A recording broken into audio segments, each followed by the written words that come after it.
you don't choose which path to take alive.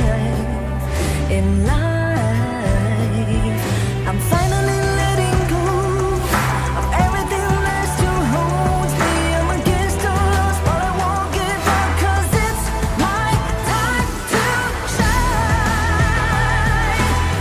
Standing in the spotlight, and no one let me down. Destiny is calling high and light. I'm not afraid to fight for everything I love. Victory is in my sight.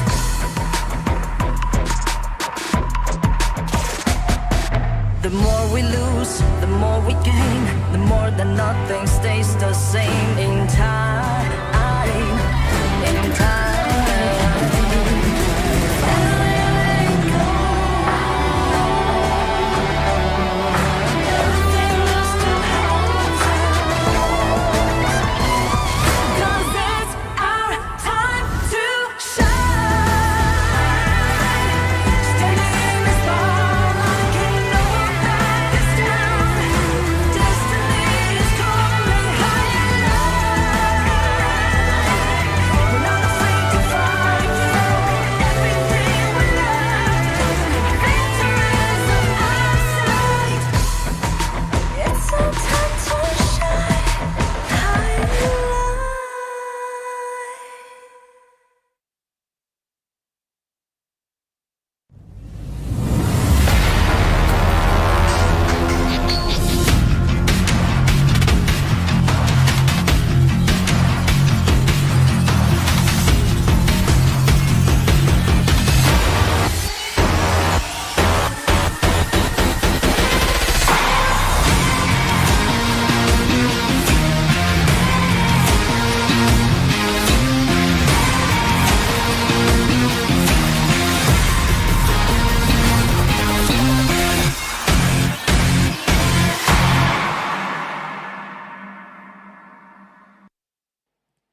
All right, we are alive. Welcome, ladies and gentlemen. This is 2022 KIC Honor of Kings International Championship Grand Final. And here we are. I'm today's caster, TianYun. Nice to see you again. I'm your caster, Pena, and we are live from the Shenzhen-based Sports Center here in Shenzhen, China. We're bringing you live the final between Wuhan.eStarPro and Foshan.DRG.GK. I mean, it's finally happening. We have Yes. been waited for exactly 38 days. A lot of battles, countless, fierce one, competition, amazing competition has been going on. And here we go, the two of the best teams from KPL, obviously. Exactly. Look at that. We had 13 different areas, 26 different teams coming from those areas that they battled since day one just to try to make it to this stage. Sadly, for most of them, they did not make it, but only two are going to be fighting today to take their hands on that trophy. And these two from the top side, top half, will be the representative Wuhan.eStarPro, Yeah. one of the best team from KPL. And from the bottom side, Foshan.DRG.GK just magically made their way through to the grand finals. I know. No, for the two of them, it's going to be a completely different scenario, right? For Wuhan.eStarPro, they're trying to put their hands into their 8th trophy. Wow. They've already won 7 trophies, and they want to make it to 8. And if they do that, they're going to become the team with the most cups in the history of Honor of Kings. But you know, by the side of Foshan.DRG.GK, I would call it they are going back home because they usually perform the best during the championships. Not the league. They're probably suffering and struggling between the best 4, best 6, but they always perform so good during the championship. They actually won it too and went to the grand final last year, KIC 2021. So for Foshan.DRG.GK, it's not going to be anything new. They've already made it to the final before. Of course. They're two completely different teams, right? I would say that eStarPro is a little bit more aggressive, and Foshan.DRG.GK right now it could be like the underdog or the surprise of the tournament. But one strength for them is that these 5 players have been playing in one same club for a very long time. Yep. So the teamwork, the coordination will be perfect for them to trying to perform. Exactly, and I'm totally sure that they are in the hotel right now just trying to get focused and just trying to understand what's going to happen and how to get their strategies set up for today. Nora was with them today morning, just kind of like checking on them. What about if we turn our eyes to Nora right now and then we check exactly what happened?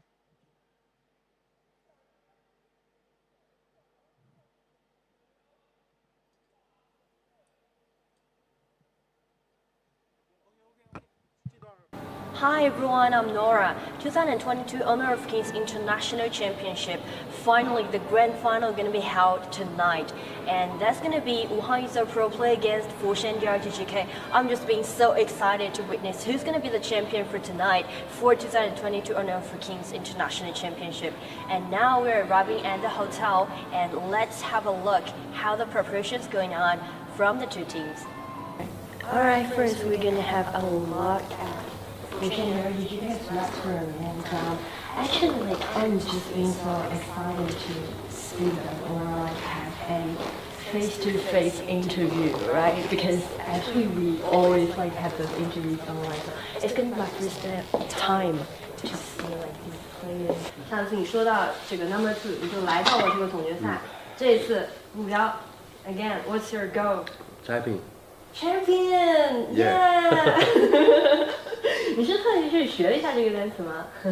是的，别人教我的。Oh, okay. So made it to the grand final. How do you feel right now? 现在感觉怎么样 Easy， ？Easy. 好，轻松。Okay. 对，很快乐。首先有没有什么想跟粉丝说的话？那个 everyday happy。Happy every day。好的，祝他们今天开心。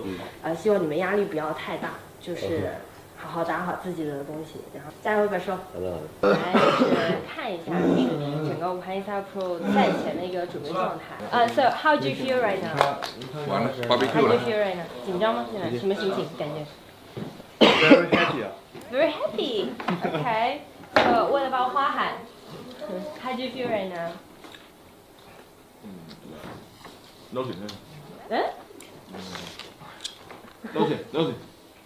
Nothing 是吗？就很平常心的这样。海人呢？简单问一下 ，How do you feel right now？ 现在感觉怎么样？心情？Very happy. Very happy. OK. 都非常的 happy 啊！我们看 Small Yellow 也来了。How do you feel right now？ 现在感觉怎么样？心情？Very happy. OK， 就多了几个very happy 那我们也是给你们留下这个时间训练一下。今天希望大家比赛可以加油。谢谢。And that's going to be the end of today's tour. Let's just give some time to our stadium and to all those players who are just being so excited to witness who's going to be the champion of tonight of 2022 Honor of Kings International Championship. And let's go back to the stadium. All right, back to life. Thank you, Nora, for doing this. We are seeing a lot of things going on, very interesting factors, right? The mentality, you can see the confidence bursting from those different teams. Of course, like you gotta remember, like if you can make it all the way to the final, it's because you got something. Like those are the two best teams that we have. You already saw the players with their hands on their phones, just really already playing the game, trying to warm up to try to present their best way tonight.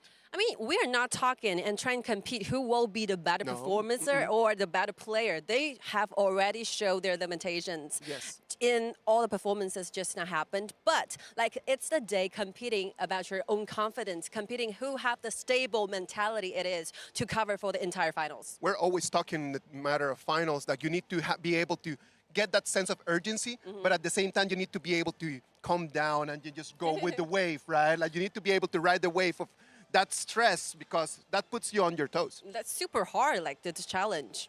Exactly. Well, what about if right now we take you with us and we're going to talk a little bit with the players. We're going to go to the war rooms and then just exactly what they're going to prepare and how they're planning on. Let's go.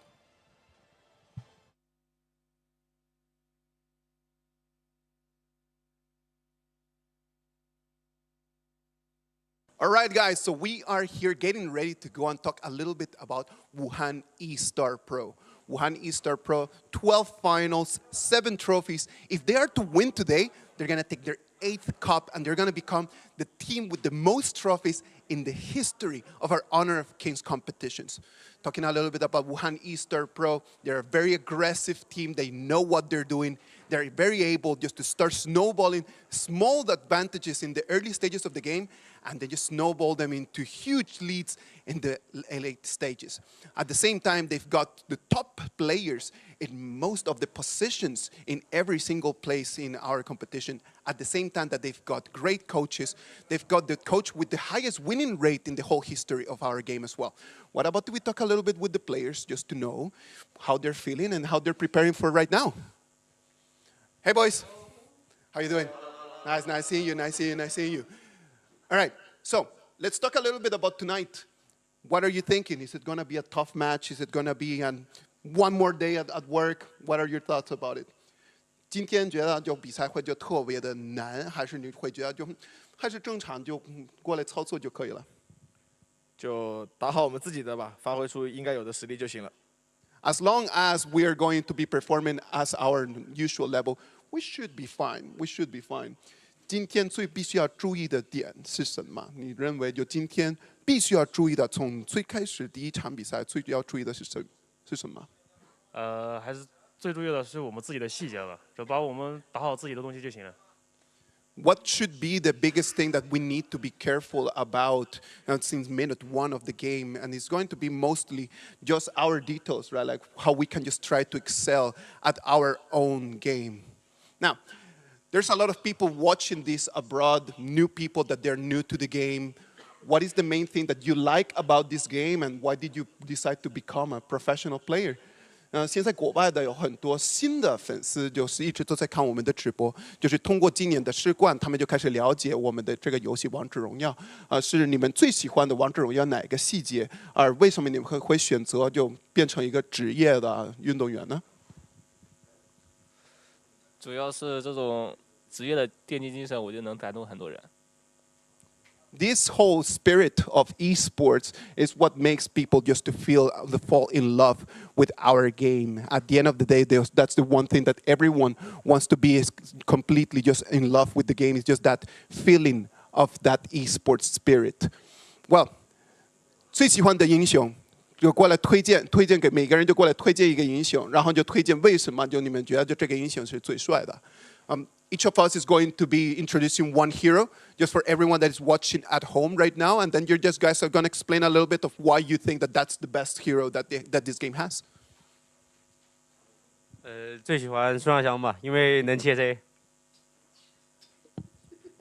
我推荐杨戬吧，因为上一次我在这个场馆用这个英雄大杀四方。最喜欢马可波罗，因为老子是马可。Let me take that one real quick.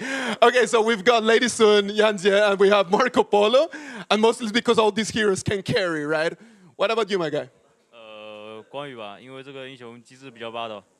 Guan Yu, because Guan Yu is just like a really cool hero as well. Favorite hero? 我会选择不知火舞，因为这个英雄比较酷吧。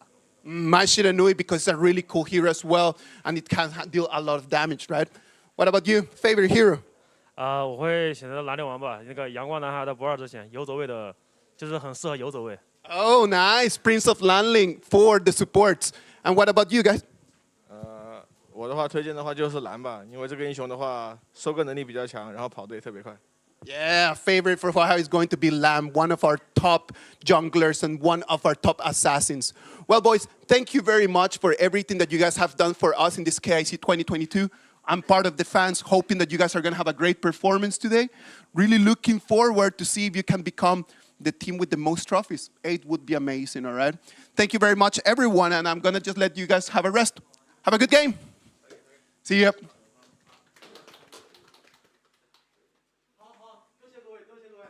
All right, thank you, Mule, for doing this, giving us those very good informations from eStars. And right now, we're standing outside, right outside the war room from DRG.GK. I mean, for this club, they have been going through a lot for this year. They usually perform the best during the championship, then the league, and hopefully they're fully prepared for this. All right, now just follow me inside. Let's see how they're gonna do it for today's matchups. Finally, they have been going through a lot, magically make it to the grand finals. And here we go. They are basically on fire, exercising, having their hands warmed up for a little bit.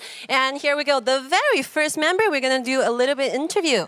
我们先和大家一起甩个手，打个招呼好不好？来个全景 ，Say hi to all the audiences, and this will be by show. So by show, how do you feel about today's? 今天感觉怎么样？能用英文说吗？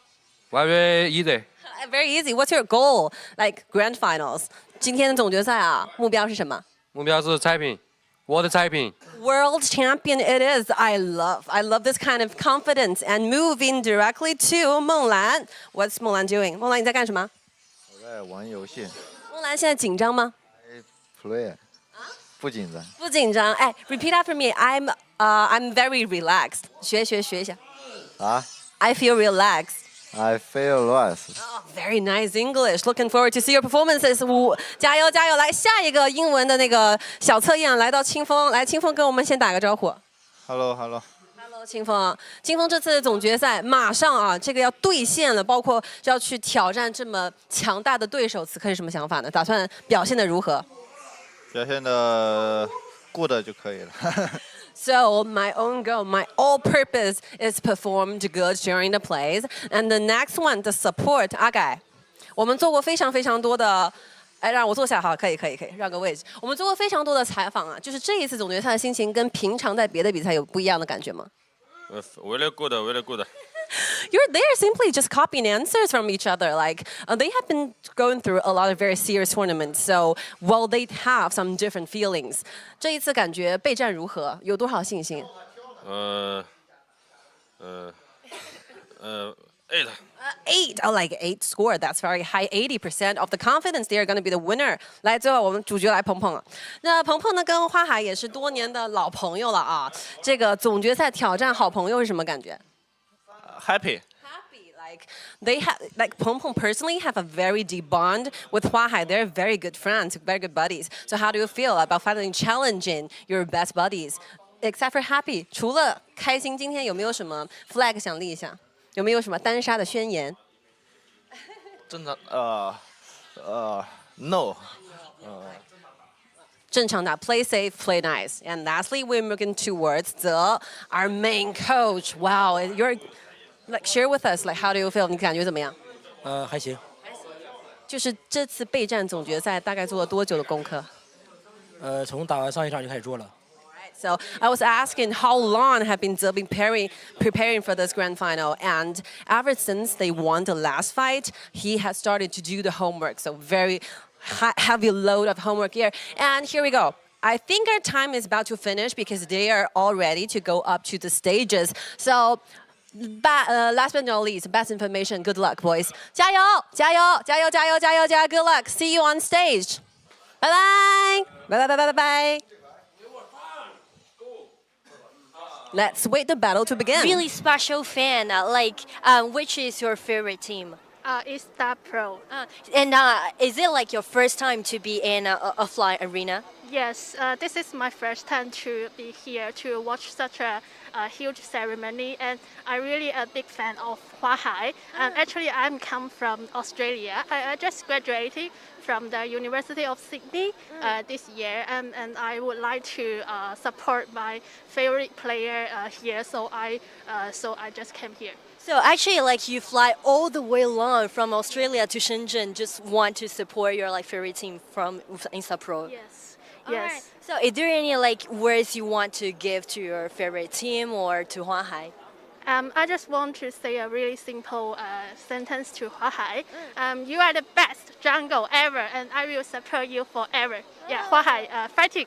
Okay, really thank you, and hope you can enjoy our tournament tonight. And we will have a little small gift for you, and just thank you for having our interview.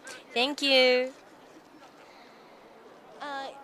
有朋友愿意接受吗？英文好的 ，OK，那我可能要翻译一下，可以吗？好的，那小姐姐，你支持佛山DRG.GK 还是Wuhan.eStarPro？ Wuhan.eStar。Okay, so her favorite team is Wuhan.eStarPro. So who's your favorite player?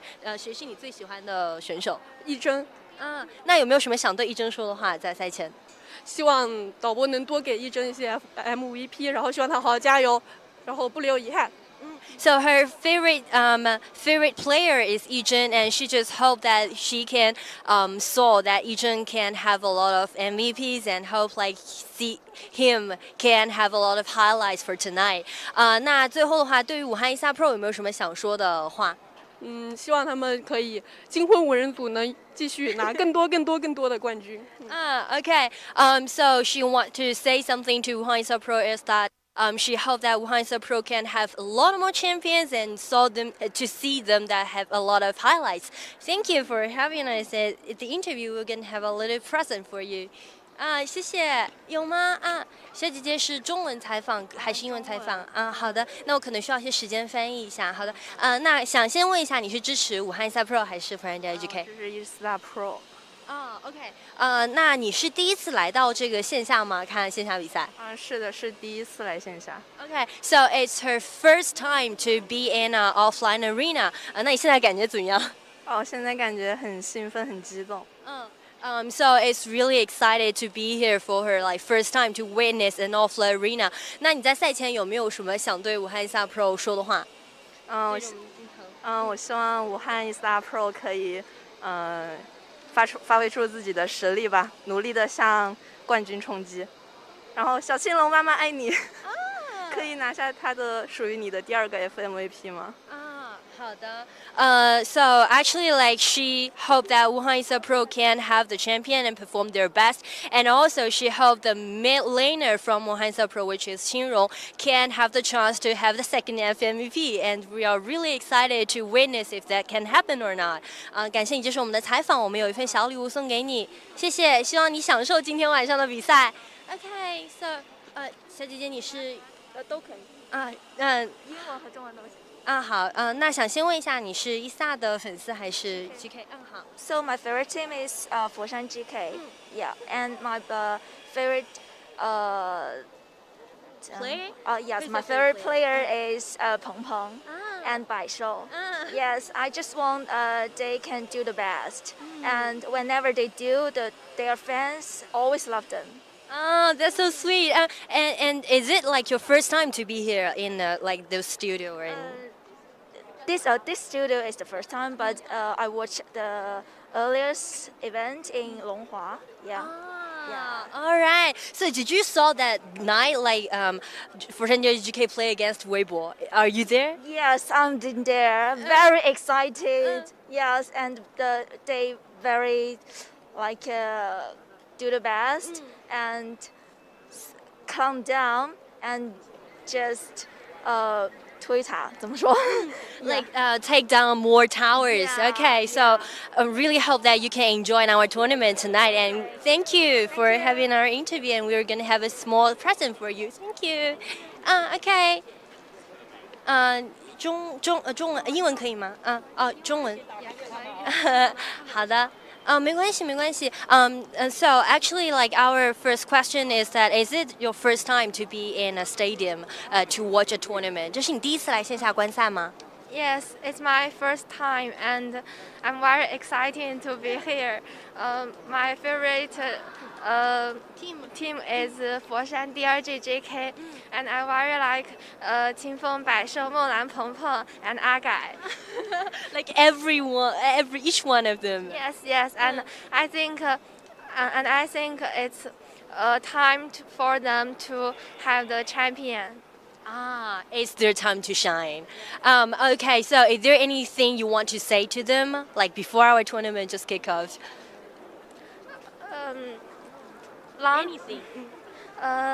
There are a long time for them, and 没事，中文也可以，没关系。就是莫兰、鹏鹏、清风、阿改。还有百寿，你们已经努力了那么久，经历了那么多挫折与困难，但是从不缺从头再来的勇气。我相信这是你们，就是能够，拿到冠军的非常近的一次机会。我相信这次我们一定会拿到冠军。Foshan.DRG.GK 加油！ Okay, we will have a little present for you. Thank you. So, Foshan.DRG.GK, this team have been waiting for these chances for such a long time. So she, as a fan, really hope to see that it's gonna be the night for Foshan.DRG.GK to win the championship, and she just believes in their behaviors and hope that they can do their best for tonight. And we are really looking forward to the tournament for tonight. Let's just wait and see for this time. All right, back to live, ladies and gentlemen. Here we go. We are alive for the grand final to kick off. That's it. That's it. We've been playing for such a long time and we are ready. The audience is getting on the stadium. The players are already online. Everyone is just waiting just to get this started.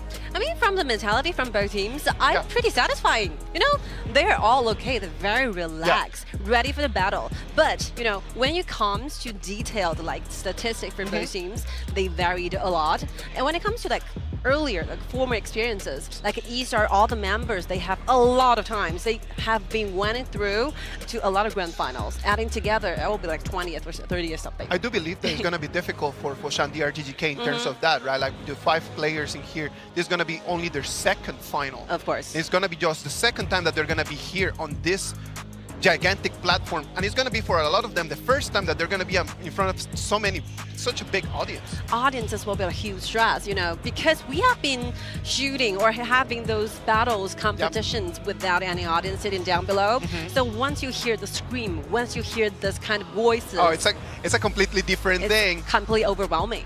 I agree completely. Just the energy that we're going to have here from the audience, the energy of everyone that is here right now in Shenzhen, China, that is going to give us that complete different feeling. Wow, just look at the data right here on the board. This is really intimidating to see, like for E-Star, that they're basically surrounding every single one of the quality you can possibly think of. Like they have a wider pentagon, a different figure that they have right over there. Mostly the biggest advantage that you can see in there is in terms of KDA, right? Like 9.86 against 6.25. But you know, I've been talking about this forever. Like, you have already proved that you are the best teams. We are not competing who will be performing better during the finals. Like whoever felt more relaxed can do their best will probably gonna be the winner for tonight. It is a completely different game. It's completely independent from anything that we have been doing during the season. We always talk about like how for Foshan.DRG.GK, for them just these kind of short tournaments, these kind of short cups are way easier than these long-term leagues. You know, for DRG.GK, like making to the grand final, I think it will be a result I would use unexpected to subscribe, because there's a lot of very good and very strong teams in KPL trying to compete to the grand finals. We're seeing Wolf, we're seeing Beijing Weibo, but you can see how they grow as a team. Like they are like 1, 2, 3 behind for that series in the semifinals, but unfortunately, like magically, they make those impossible possible again by gaining to the ultimate battle and winning it by sliding the whistle. And we're just looking forward for their performance today, expecting that they're going to do something similar. Regardless of who's going to take it today. Like I know that there's audience at home that they're for Wuhan.eStarPro, there's audience at home that they're good for Foshan.DRG.GK. But whoever that is going to take it, we just expect to see like a great performance coming in from both teams. Of course, like they're fully ready. If you can like make sure you can handle that kind of pressure in the semifinals, you're definitely going to be prepared for this. You don't compare their former experiences, because like the best and the deeper step they have will be dated back 1 year ago, which will be like 2021 KIC final, where they are defeated 2-4. I'm sorry to bring this up, by Wolves. But here we go. They are challenging another great Wolves team. is not here anymore. You see, and that's the thing. Wolves has just got into semifinals, just lost to Wuhan.eStarPro, and Foshan.DRG.GK, they just made their way just by taking Weibo out of the race. Oh, and these two core players, so I love the story for them. Like they are good buddies, like best friends in the entire league. And that's really good, because they came out at the exact same time. Me too. They had the exact same path. They come in the same moment to the league. They become professionals at the same time, go to 2 completely different teams, and they've grown into what they are right now, top junglers in our game. And becoming the leadership for that. They're Yeah. representing certain spirit for that teams. Like 3 years ago will be the exact time for these two players joining the league as a very fresh generation. Yes. And times after time, meta after meta, you can see they are growing completely into a complete new adult, a more professional player. You remember when Huahai came to the Little final kid. in 2019? Yep. And we used to just say like, okay, Huahai just like the youngest person in the whole eStar Pro, and look at him right now just becoming the core of the team. Time flies. It's been, what, 3 years since that final? This is one good thing to be an esports fans. You gotta see the personal growth for these individual players. Yes, exactly. Well, talking a little bit about their game styles, completely different game styles between Wuhan.eStarPro and Foshan.DRG.GK. Wuhan.eStarPro, they've just told us exactly how this patch is supposed to be played. I know that everyone at home analyzes their games. I know that the other coaches are analyzing their video because they want to understand how do you get to gold lead out of no kills, out of nothing. And then 2 minutes after, they've already got 1,000 in their bag. I mean, there's no certain way to describe what kind of gaming style that put in one word to conclude because they varies a lot. They are excelled at any single meta hero, meta pick, meta competitions. That's what makes eStar such a great teams, right? They excelled at every single thing. They're basically handing over the answer of certain meta to all the audiences, to all the teams that this is our understanding of the certain meta and just follow our leads. We'll be the one teaching you. So whenever that you don't know what to do, just go back home and then just watch Wuhan.eStarPro game, and then you're gonna understand what you're doing wrong. All right? Yep. That's super important. But like GK, I mean, they figured something out. You know, this my players. I've been talking this for a long time. Like they stick together a whole. I could even like think about the exact number, maybe over 2 years till now. Like Peng Peng have been staying in GK forever. Like Baishou will be one generation, but he has a lot of things going on, and you can see those personal growth from every single time they get.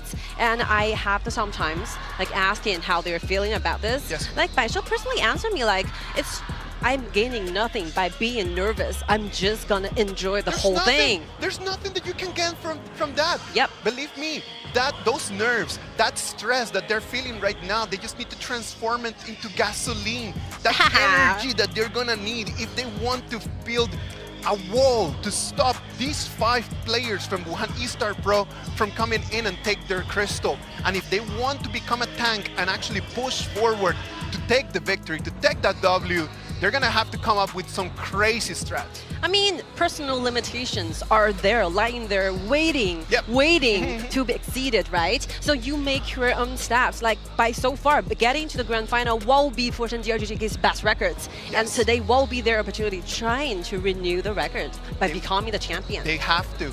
Whenever that you make it all this way through, and then you make it all the way to this platform, you're on stage, and then you are ready for this. Of course. Oof, like you need to do your best. Do not leave anything in there. Do not leave anything behind. I just last hope for those players, enjoy and leaving no regrets to yourself, because this will definitely be a very one and only very precious memory for your entire life. The audience is ready. The seats are getting filled by the minute. We still have people coming in. And then remember, we are going to start with this final right after this opening ceremony.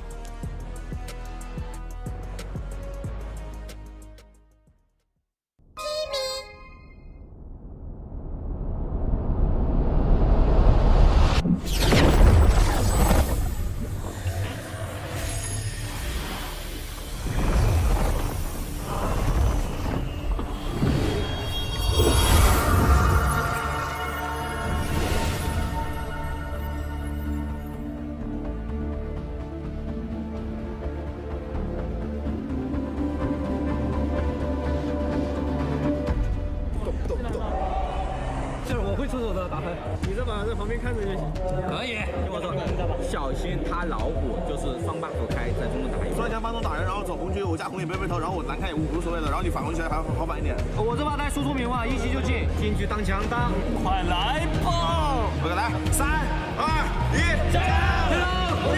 加油！加油！加油！加油！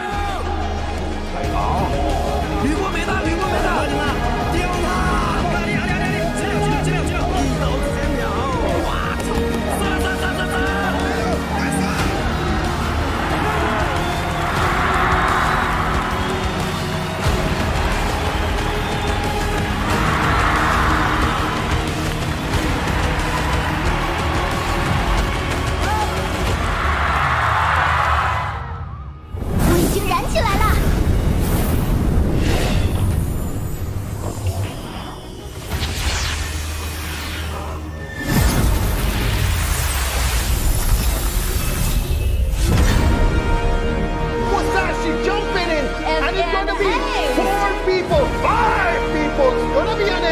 나머지 판도 다 이기는 거 보여드리도록 하겠습니다. 我希望在我的当打之年，波斯尼能够拿一个市场。有机会跟蓝队切磋一下。次の強敵に勝つために。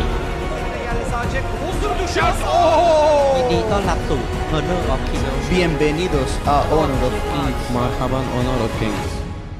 欢迎来到王者荣耀。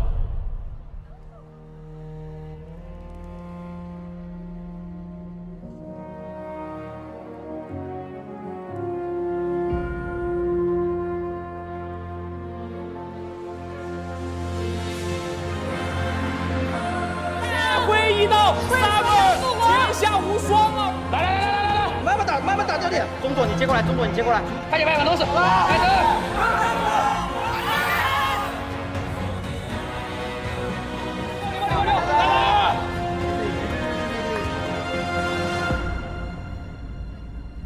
没有人想看到这一幕，但这就是电子竞技的赛场，电竞就是残酷的。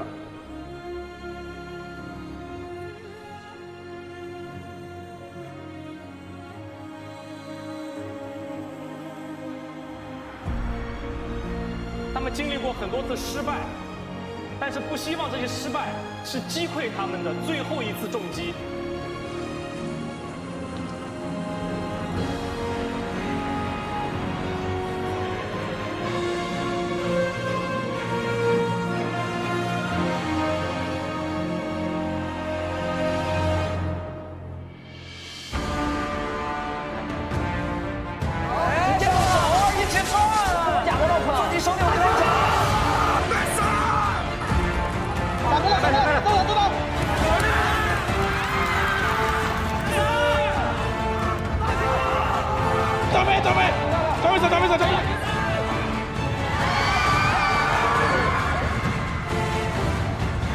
这里什么东西？暖阳！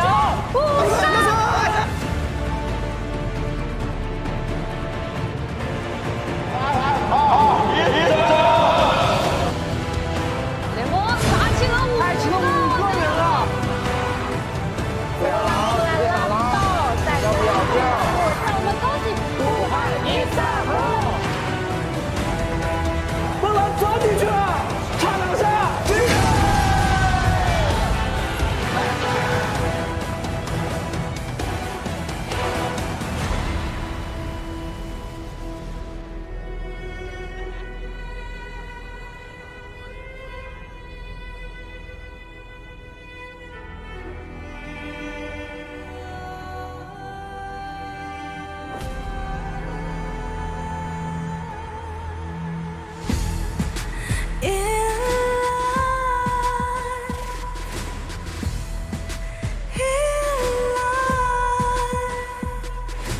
What's a life without its worth?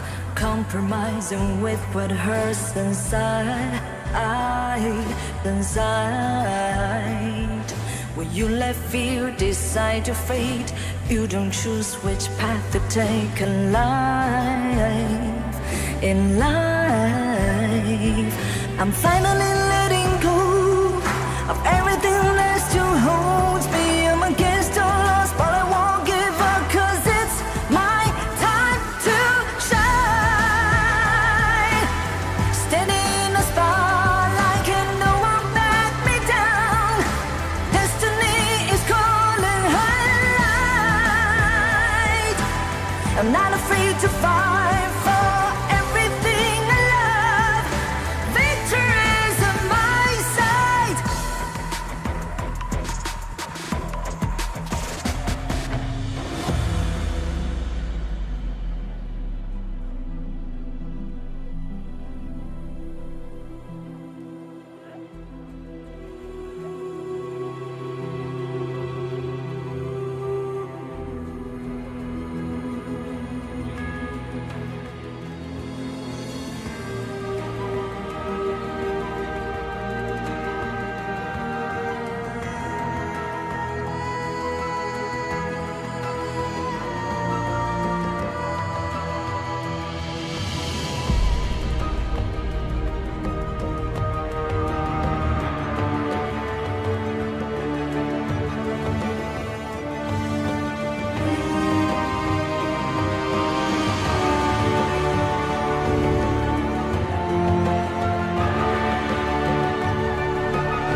燎原百斩。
王者荣耀世界冠军杯总决赛，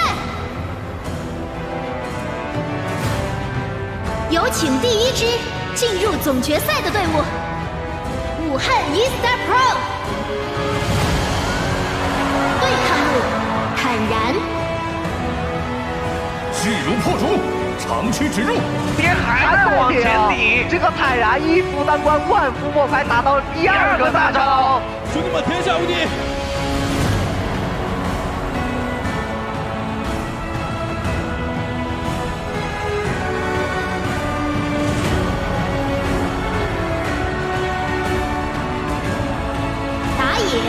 花海，大逆风的情况下，能不能抓住机会拯救世界？花海站出来了。第一个和最后一个敌人都是自己，努力永远不会被辜负，曾经的眼泪永远有价值。在七进劣势的情况下，他站出来了。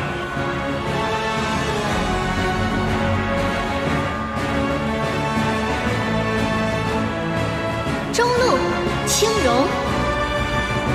这场都满了输出，这波青荣，不知火荣再次上线。Team is completely like dominating the whole game and trying to manipulate.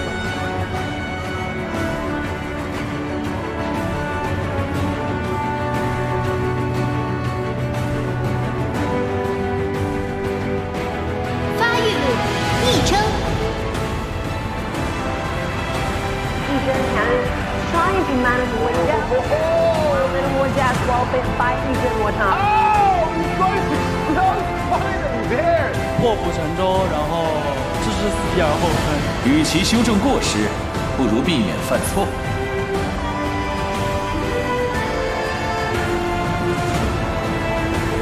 游走，子阳。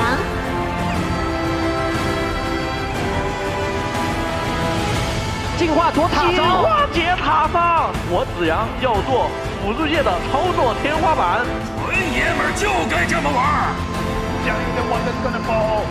They completely vanished out of this map.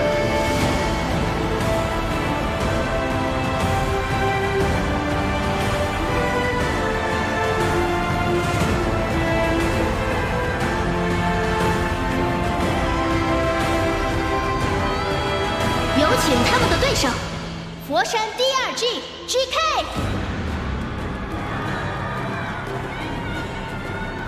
对抗路，百兽。不死战神百兽来了，把3个人打跑了吗？3英战百兽，百兽天才 ，unbelievable！ 他们以为击败我就是终结，而我必归来，将之改写。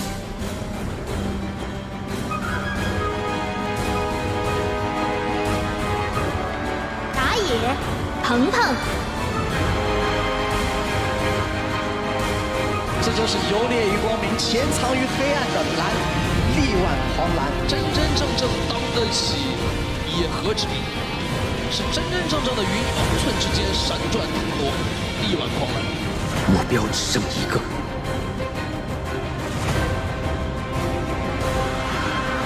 中路清风，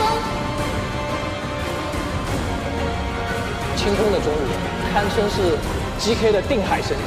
First, the ultimate road fight is incredible. It is three people. 若世有神明，亦会剩他半子。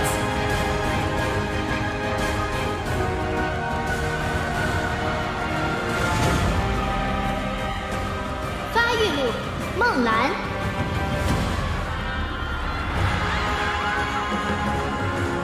感觉梦兰有想法，直接推加吗？好球，怎么这样？游戏结束了。梦兰比起他以往的操作方式，他的高光镜头比我们认识中的他少了很多。对，但是他在我的眼里闪闪发光。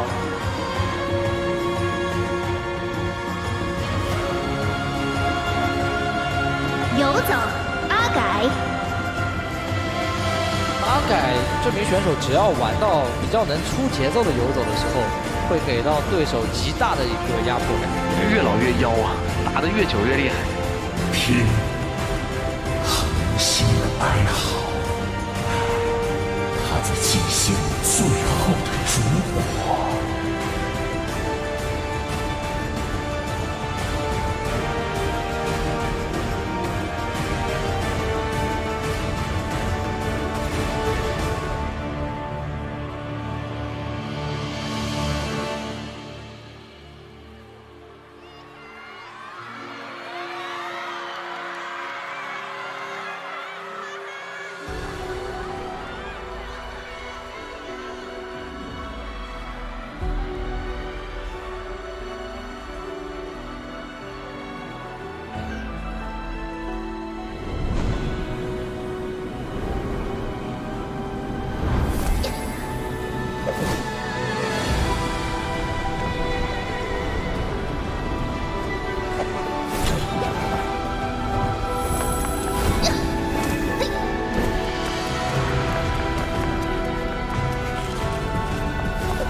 准备好一战成名吧！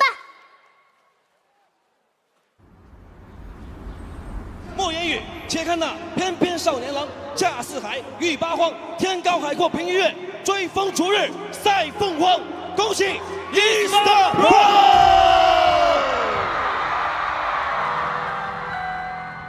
他们同一年出道，所有人都听过东海西鹏，但赛场从来不会给两个人相同的答案。这支队伍他们拿过太多的冠军，太多的观众已经习惯了他们的强大，所以在他们表现好的时候，很多人很难给到太多的认可，但当他们表现不好的时候，也许会给到特别多的指责。我并不觉得我比别人差在哪里，我只是没有冠军而已。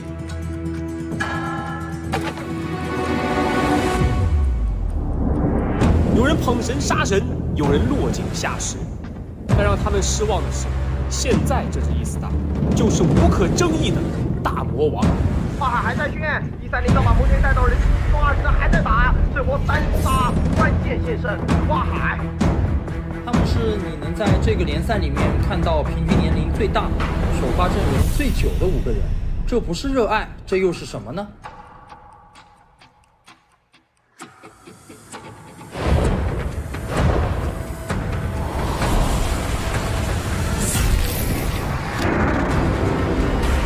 难理解那种一次次倒在决赛舞台上的痛苦。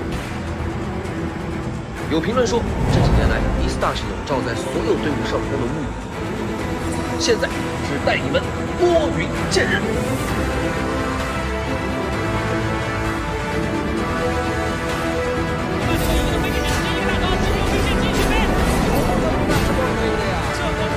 我们说过要一起拿下所有的冠军，现在就差这一个了。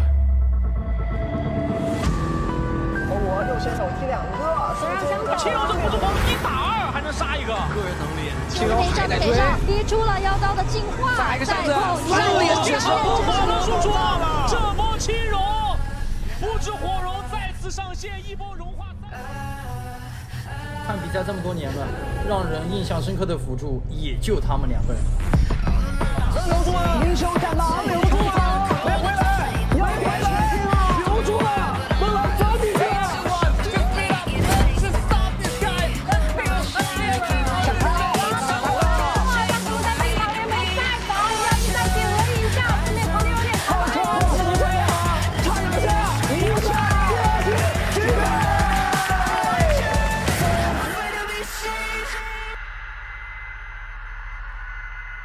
哪里来的什么意难平？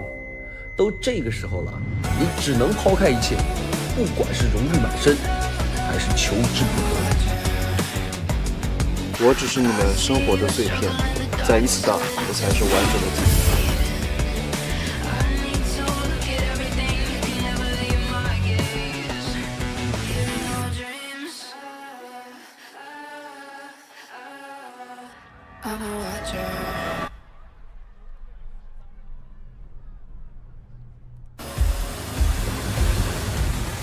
Ladies and gentlemen, thank you for your time to wait for such a grand final to begin with. So finally, with no more time waiting, here we go, the final one. The last year 7 you're gonna see for 2022 KIC. Let's waste no more time and let's just put our eyes in here on the live.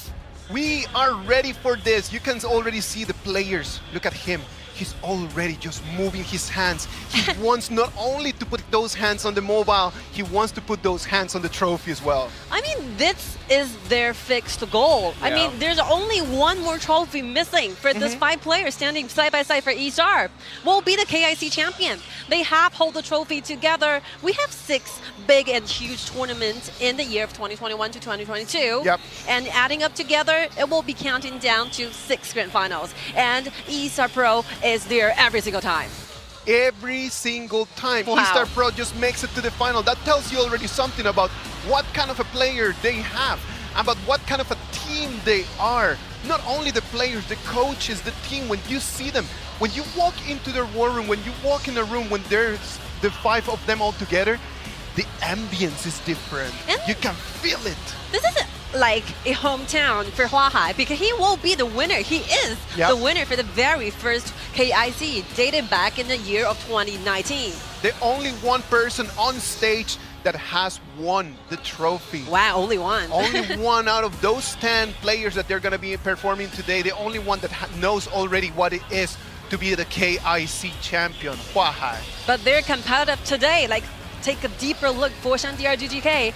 I mean, their best scores won't be performing on this exact same stage. Yes. KIC 2021, they have their regrets. They have some unfinished business there. And they don't want to go out through the back door tonight. They want to come in and then just go out through the big door with a trophy in their hands. Because a lot of those players, when you start just talking and thinking realistically about their careers, they're coming to an end.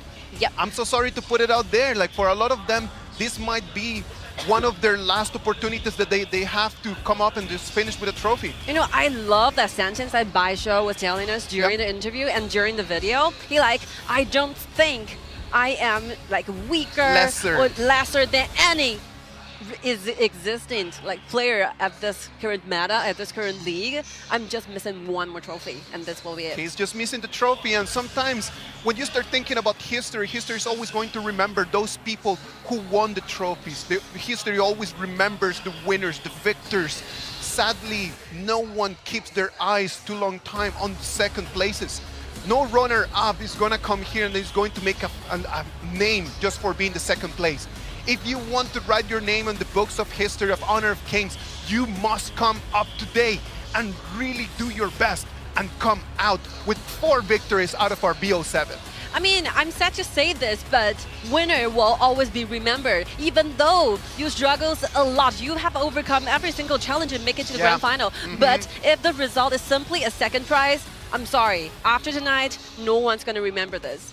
We only memorize the prize for the top winner. You're going to fighting for the number 1. So, huge stress there. But for TianYun, I mean, hopefully, the best wish for them, trying to remember how resilient they have during the semifinals. It's been a long way for Foshan.DRG.GK just in the road to the final.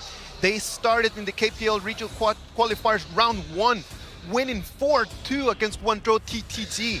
They took that victory and make it to the group stages, where they just finished first place of Group C to earn their spot to quarterfinals, where they won 4-1 against XYG, and that semifinal between Beijing Weibo and Foshan.DRG.GK. Amazing, amazing. Incredible game, finishing with the one and only ultimate battle that we've had in this KIC 2022. I mean, for that, every single 7 matches in total, you can see how resilient they have. You can see the perseverance from their actions. They stuck here for a lot, 1 to 3. This 3 points below, behind your enemy, that's a huge stress.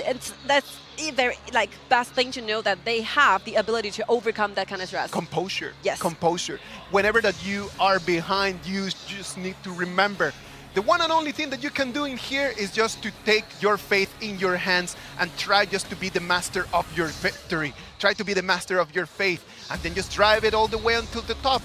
What about the road to East for eStarPro? I mean, eStarPro, do we need to explain more? We've been talking about trying to lift up your expectation for those very strong teams. eStarPro will definitely be the first one. The name of the team that we're going to be mentioning, right? Introducing guys, for those of you who are not so familiar with the league, with the KPL, KPL, that Wuhan.eStarPro will be the names we kept mentioning during the entire 38 days. Exactly. For Wuhan.eStarPro, they did not participate in any region qualifiers, as they were just seated straight up to the group stages, where they were in Group A, taking that first place, right? In simpler words, there are 6 great tournaments in the year of 2021 to 2022. 6 grand finals. They're in the grand final every single time, not to mention winning themselves 4 champions, including 1 more secondary prize, and that's it. That's their scores. Imagine 5 finals, 4 trophies, 1 runner-up in 1 year. A lot of teams are just dreaming with the opportunity to once in their career just to try to make it to the final, so they can try even just to be here on that stage. Let's put it right there. The other rest of the teams are trying to compete to be the challenger. Yes. Challenging against eStar. This is how powerful and how strong eStar is in the existing league, and hopefully they can do a great job today. They are fully prepared, and believe it or not, Foshan.DRG.GK, after they won that match going against Beijing Weibo, they started to do their homework. A lot of time, countless hours of doing this. The only one team that has been able to win even a game, not even a whole match, a game against eStarPro in this KIC has been Shanghai EDGM in quarterfinals, right?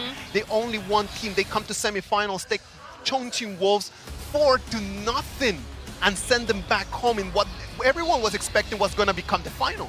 I really love the story of GK. That these 5 players have been stuck in the same club representing GK together for a lot of years. And 1 year will be very costly and very precious for an esports player. So you have to have faith. You never give up, no matter what will be the challenges you're heading up to. I mean, they have been overcoming a lot of challenges. A lot of people are doubting, you are old enough. Are you having the fastest response speed? And that's the problem in here, right? We love electronic gaming. We love professional electronic gaming because it just takes away all those physical things that you need to play basketball, to play soccer, to be able to be good at American football, how to be fast, how to be strong, how to jump higher. And electronic gaming just erases all that and puts it just to your brains, to your dexterity. But you get to a moment in your life where you're already competing with kids that they're 6 or 7 years younger than you. what can they do? Bravery, perseverance, faith, and the desperation, hoping to become the champion, brings them to the final stage. And here we go, the very first game, game 1 for this entire series. And the blue side will be Wuhan.eStarPro, and the red side, their opponent, will be Foshan.DRG.GK. Oh, I'm already getting hyped for this. This is gonna be fun, I'm telling you. The BP is what's going to define this. There is no other thing more important than this BP. You know, this will give you the answer. What's like eStar have been prepared for this to fix composition, banning away. We're not talking about Gong Sun Li. We're not talking about any other meta heroes. We just want to make sure this very meta composition, this fixed formation will be banned away. Like if you do not allow them just to have that fixed combo, the combo that you could have with Ma Xiao and Aguto, or the combo that you could have with Guan Yu and Kai. Like if you destroy that, then you're just putting the ball on the other team's court. They're not hiding strategies. Like it's so obvious. Like putting everything they got, the best card they got, Mai Xianui over to Qingrong, best place. Yes, yes. Someone needs to carry. And in this combo, with that Mai Xianui, our eyes are gonna be on Qingrong since minute 1. I love it. And since TianYun is just releasing his new personalized design skin for Lu Bu, it will be always a best beginning for you to use this Lu Bu as the very first game during the entire series. For Foshan.DRG.GK, their choices are gonna be Zhang Fei, Gong Sun Li, and Zhao Jun. It's good. It's looking good. Like Qing Feng will be the best player. Play one Zhao Jun. Yeah, best performance like, in my personal opinion. Yeah, personal opinion. I'm sorry to say this. Yeah, personal opinion. I do believe that Qing Feng has been gigantic on Zhao Jun. Just the ability, how he's been able to use. Wow, this that guy is like a GPS. True, it is true. I like that. The man just got a GPS right over there, and he's landing his second ability so easily. Like he's basically chasing and tracing up to where you're going to be landing, and obviously that Zhao Jun will be a counter pick. Countering towards Lu Bu, because you have a fixed destination of your ultimate, and once you're landing there, you either use your flicker and your flash to avoid this, avoid being frozen down, or otherwise you will be the target. The accuracy that they're going to have in that frigid prison is going to be very important, and for Foshan.DRG.GK to try to stop a little bit of Panran on that Lu Bu. The bans from Foshan.DRG.GK, no Lamb, no Jing. Wow. Completely just narrowing down anything that Huahai could pick for a jungler. But you know, there's still a lot of choices because it's only game 1, even though we're playing global BP. But game 1, if you do not have Lam and Jin, it's okay. And since like Yao is being taken away from the table, I think they're looking for those assassins. Yukio Touch Button might be the choice. Yukio will be good, But, you know, if they are stuck to Yukio, will be like one shortage coming out of it. They are very short-handed. They're going to be on melee fights all the time. Yeah, like you need to form up those long-range damage. Nakoruru! Wow. Jeez, like let's go. Like game 1. Just straight up. This is just eStarPro. This is why these guys are in every single final. You come up and then we start thinking like, oh yeah, Yukio Tachibana, and they're then like, no, burst damage. Take them out. All right. This Nakoruru will be finalized. It will be locking in for Huahai. We all know like the best partner for Nakoruru will definitely be like Xiao or Ata because they are very aggressive, very protective of their own jungles, will be having those abilities, trying to make sure that Nakoruru will be having those jungles and blue buff to his sides. But they're using Lu Bu and Lumber trying to secure down the first round of the jungles. I mean, early game invasion might be happening since like DRG.GK level 2, they're more aggressive than definitely than eStarPro. They're completely, they have the first 2 minutes completely for them. And this is going to be the ball on their court. There's going to have to be them making the decisions on what they want to do with that. Do they want to really risk it?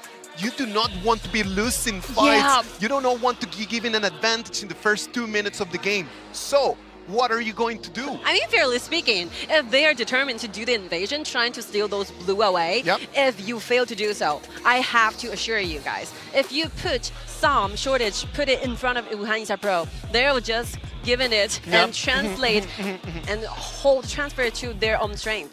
Okay. So the combos are already done. The picks have already finished. Let's start just taking the spotlight on who you think that is going to be the carry on both sides. Who's going to be carry? I'm gonna be putting my money on Monglan. I'm gonna tell you, man, like it depends completely on what Monglan can do on that Gongsun Lee. Of course. At the laning stage, like he needs to be able to be, number one, needs to be solid, cannot just be dying at all. He needs to be farming.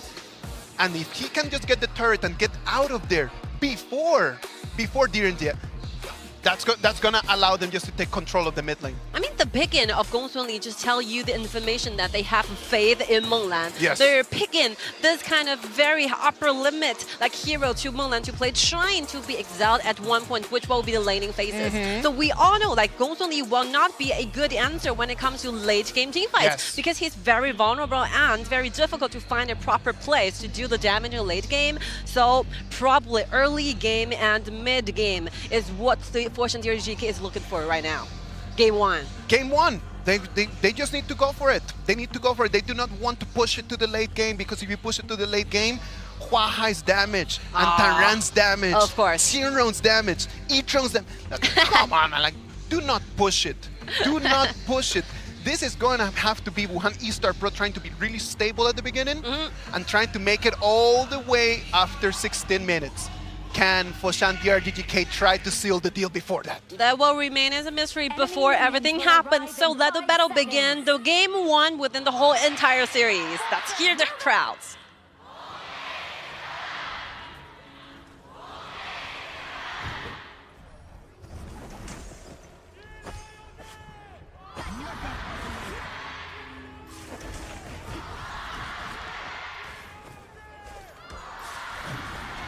Okay, thank you for your positivity. Hopefully it will be directly transferred to the team phase. Let's wait and see. Let's wait and see what's going to happen. It started as a 3v3 over there in mid lane first, right?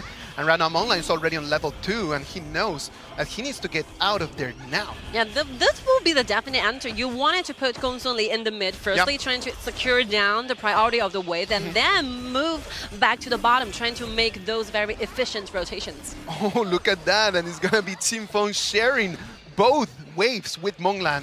That's just gonna give Monglan a little bit more of the advantage. Super core, like super centered. Everyone understands that. Everyone knows that we depend on Monglan. Let's wait and see. Right now, Nakoruru, Hua Hai is just cleaning his whole jungle. That's good news. He did not even try to come in for the Sprite.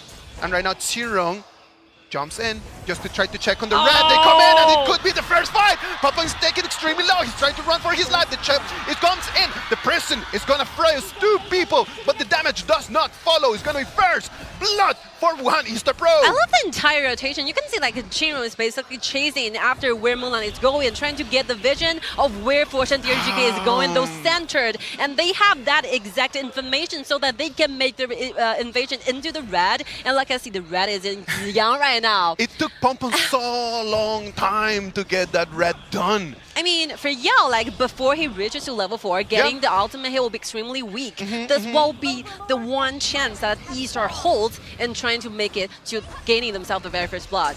Well, right now it's going to be the eStarPro, the ones that they're going to have control over the game. Aga is still on level 3, so he cannot engage. And Nakoruru is just going for that Tyrant. This is a complete turning over. We assume that Foshan.DRG.GK will be having those aggression moves in the early game, but turn out to be like they're losing the red and losing the very first blood. It will be a huge loss to DRG.GK's competition. And let's see what DRG.GK wants to do. They want to reply back, trying to come in and just keep an eye on that red buff.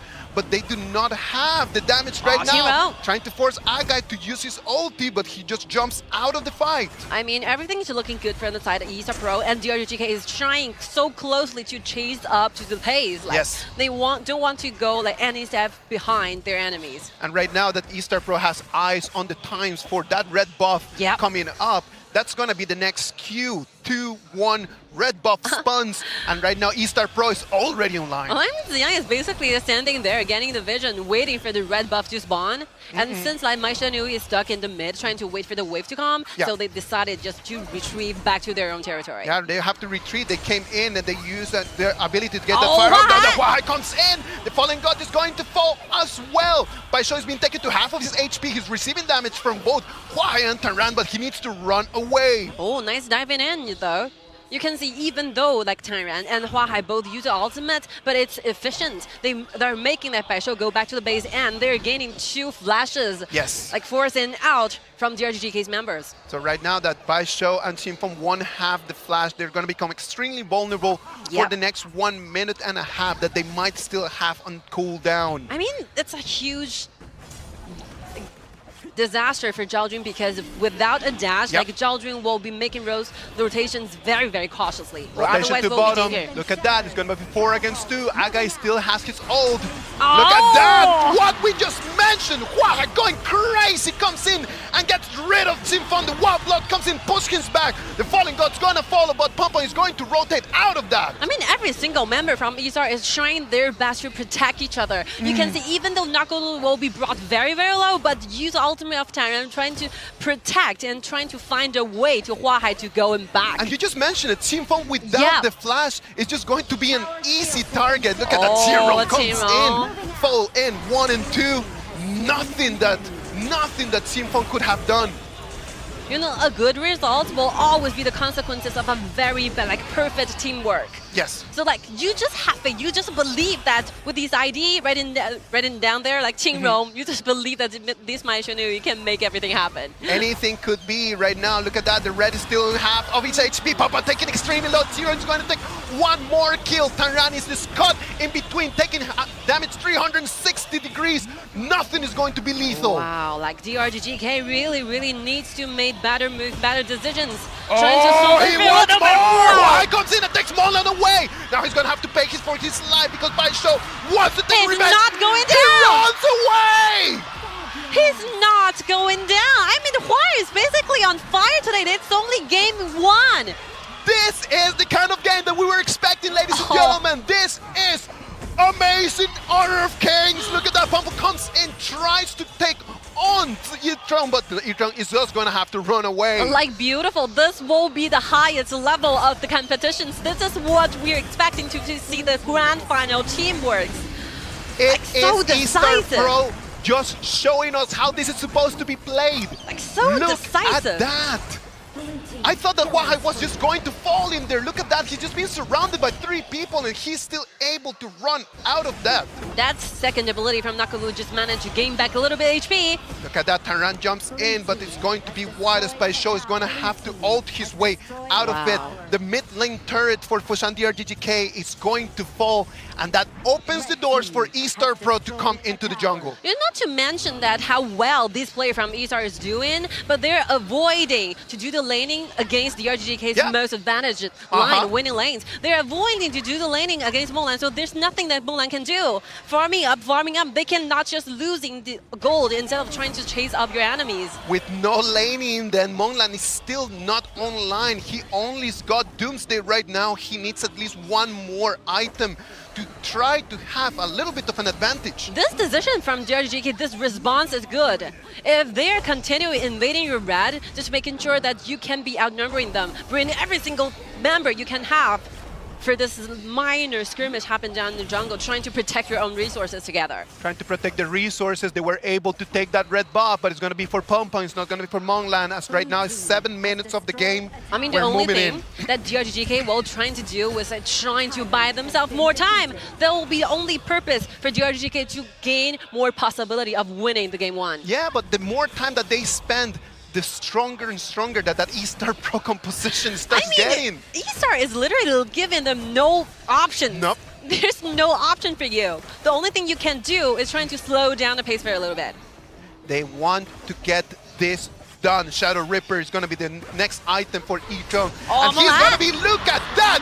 1 more time, Chiron comes in with the dash. Stumbles in that right now. It's going to be Aga, the one who's going to become the target. Armageddon puts him on air. Baishou is going to come in. It's going to save his life. But that second turret is going to fall as well. This will be personal talents, personal limitations. You never expect to see this kind of solo kill over there. Nope. They are like very distant with one another. Even like Molan does not see this coming. It is a Gunsun Lee, man. Like, how is this happening? Wow. That is one of the most mobile marksmen that we have, and he's just being targeted 1 and again and again. And look at Zero 1 more time, finds the angle, comes in, Huahai is the one that starts this whole thing. Another combo it is. Like Maishla Nui and Nakulu together, they all did the second time for these assassins to cooperate together, trying to gain an official and very important kill to the team. The tempo of this game is crazy. Wow, one more time. The target's going to be TianYun. He's going to pull his Splendor that is going to save him from this. The Winters here is going to be wide, trying to defend the turret, but the minions are still coming in. That turret's going to fall. It's very difficult. It's a close one.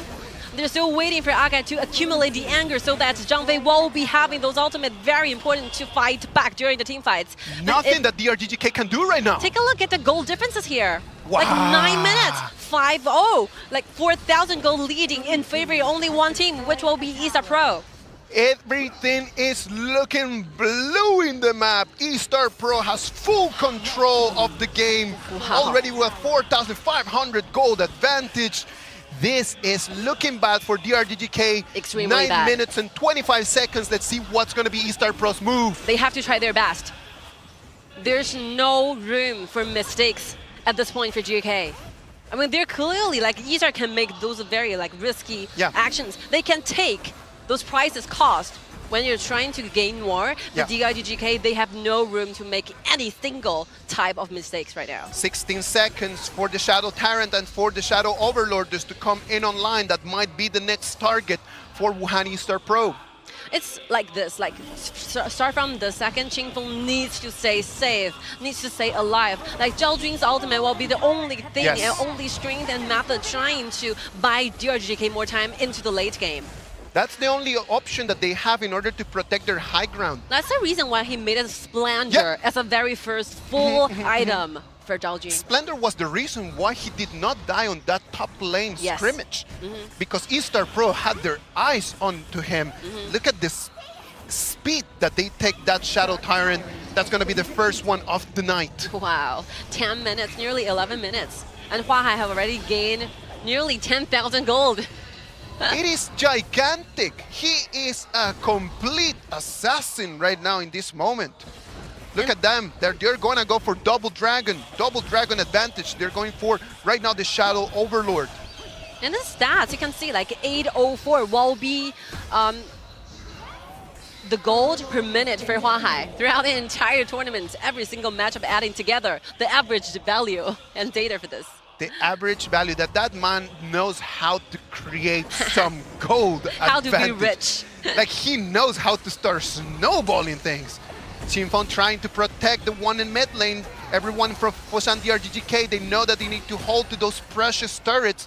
eStarPro does not want to push in too deep, waiting for the Vanguards to come. I mean, very nice move. They're sending different members to clean the ways instead of rushing into one certain direction. And right now, like eStar is waiting for the Shadow Vanguard, those Vanguards to rushing in, marching on to the high ground tower, waiting to take at least 1 or 2 high ground tower in and this the one. DRG.GK is just waiting, is holding to all of their ultimates. Because the fight is gonna be online. Look at that. Let's put our eyes on that turret. The Shadow Vanguard comes in extremely healthy.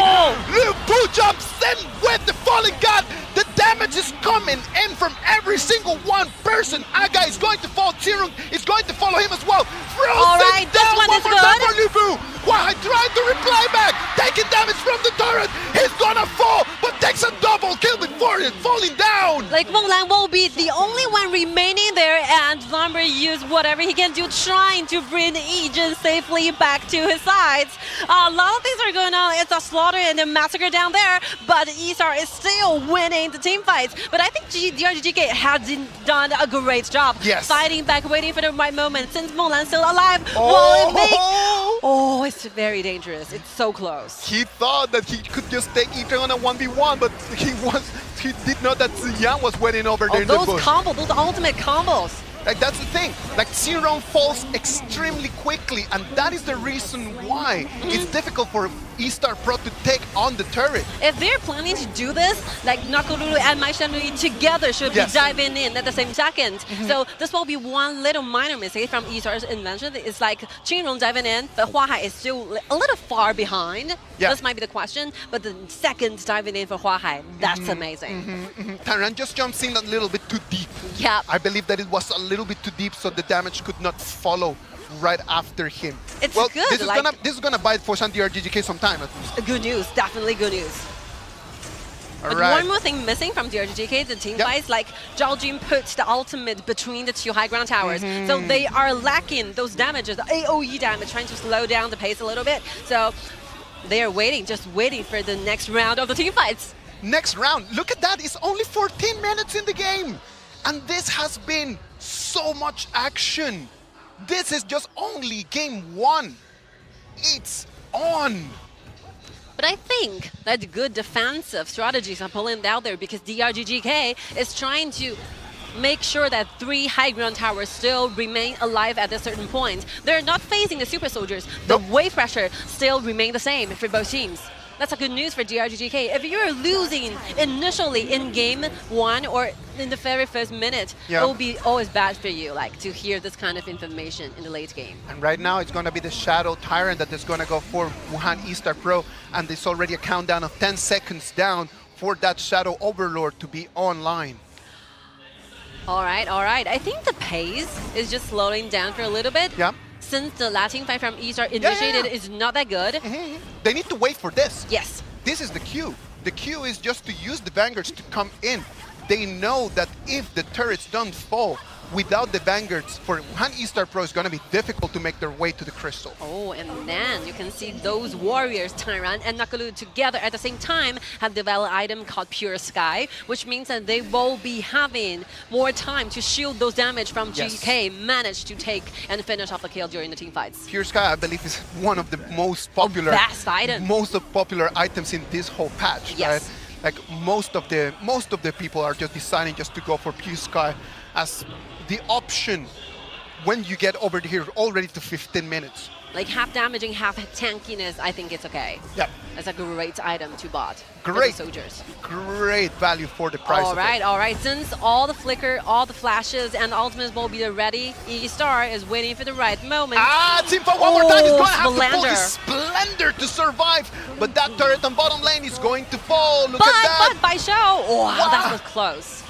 Extremely low, extremely low. They did not even wait for the Shadow Vanguard to come in, and that turret did not stand a chance. Yeah, because Yijin have the Twilight Bow over there. So it will extend the range of his auto attack. That's the reason why he brought Baisho solo and successfully forcing out the flicker it is. Forcing that flicker out. Look at that, Monglan comes in. He pokes 2 times. I think he's going to have to parasol his way out of it. The rotation to top lane. The turret is being taken to 1/3 of its HP, and it's going to fall down. One more time, look at that. Pompon comes in, takes Zero's HP bar extremely low.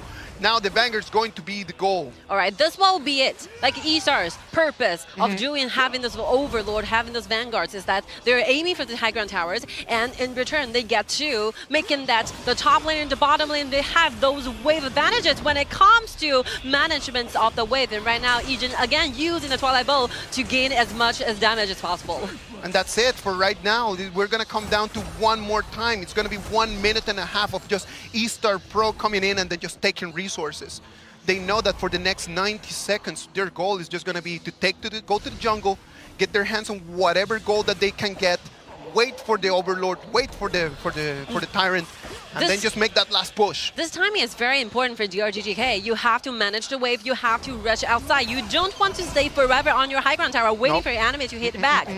Like, this will be the only chance for you to buy yourself some vision here. And finally, like, Pong Pong is very important because he's the one who is going to be responsible for the waves later on. Yeah, Monglan and Pong Pong right now already on the 12,000 gold mark. Their damage is online. Look at that, Tyrion being taken extremely low. He's going to have to dash his way out of that one because that was bad news for eStarPro. That's good. That's Monglan. That's why the reason like DRG.GK chooses Gongsun Li for Monglan to play. You just have to grasp this certain opportunity for you to turn the side around. Yeah, that's positioning from Wahai is really scary. Team Phone just comes in and they just takes on that bush and he finds Wahai waiting in there. He was trying to get on to something. Monglan being taken extremely low. He needs to go and get back HP from those minions. The Tyrant is going to go for eStarPro one more time, the 3rd one of the night. Like, GK really tries.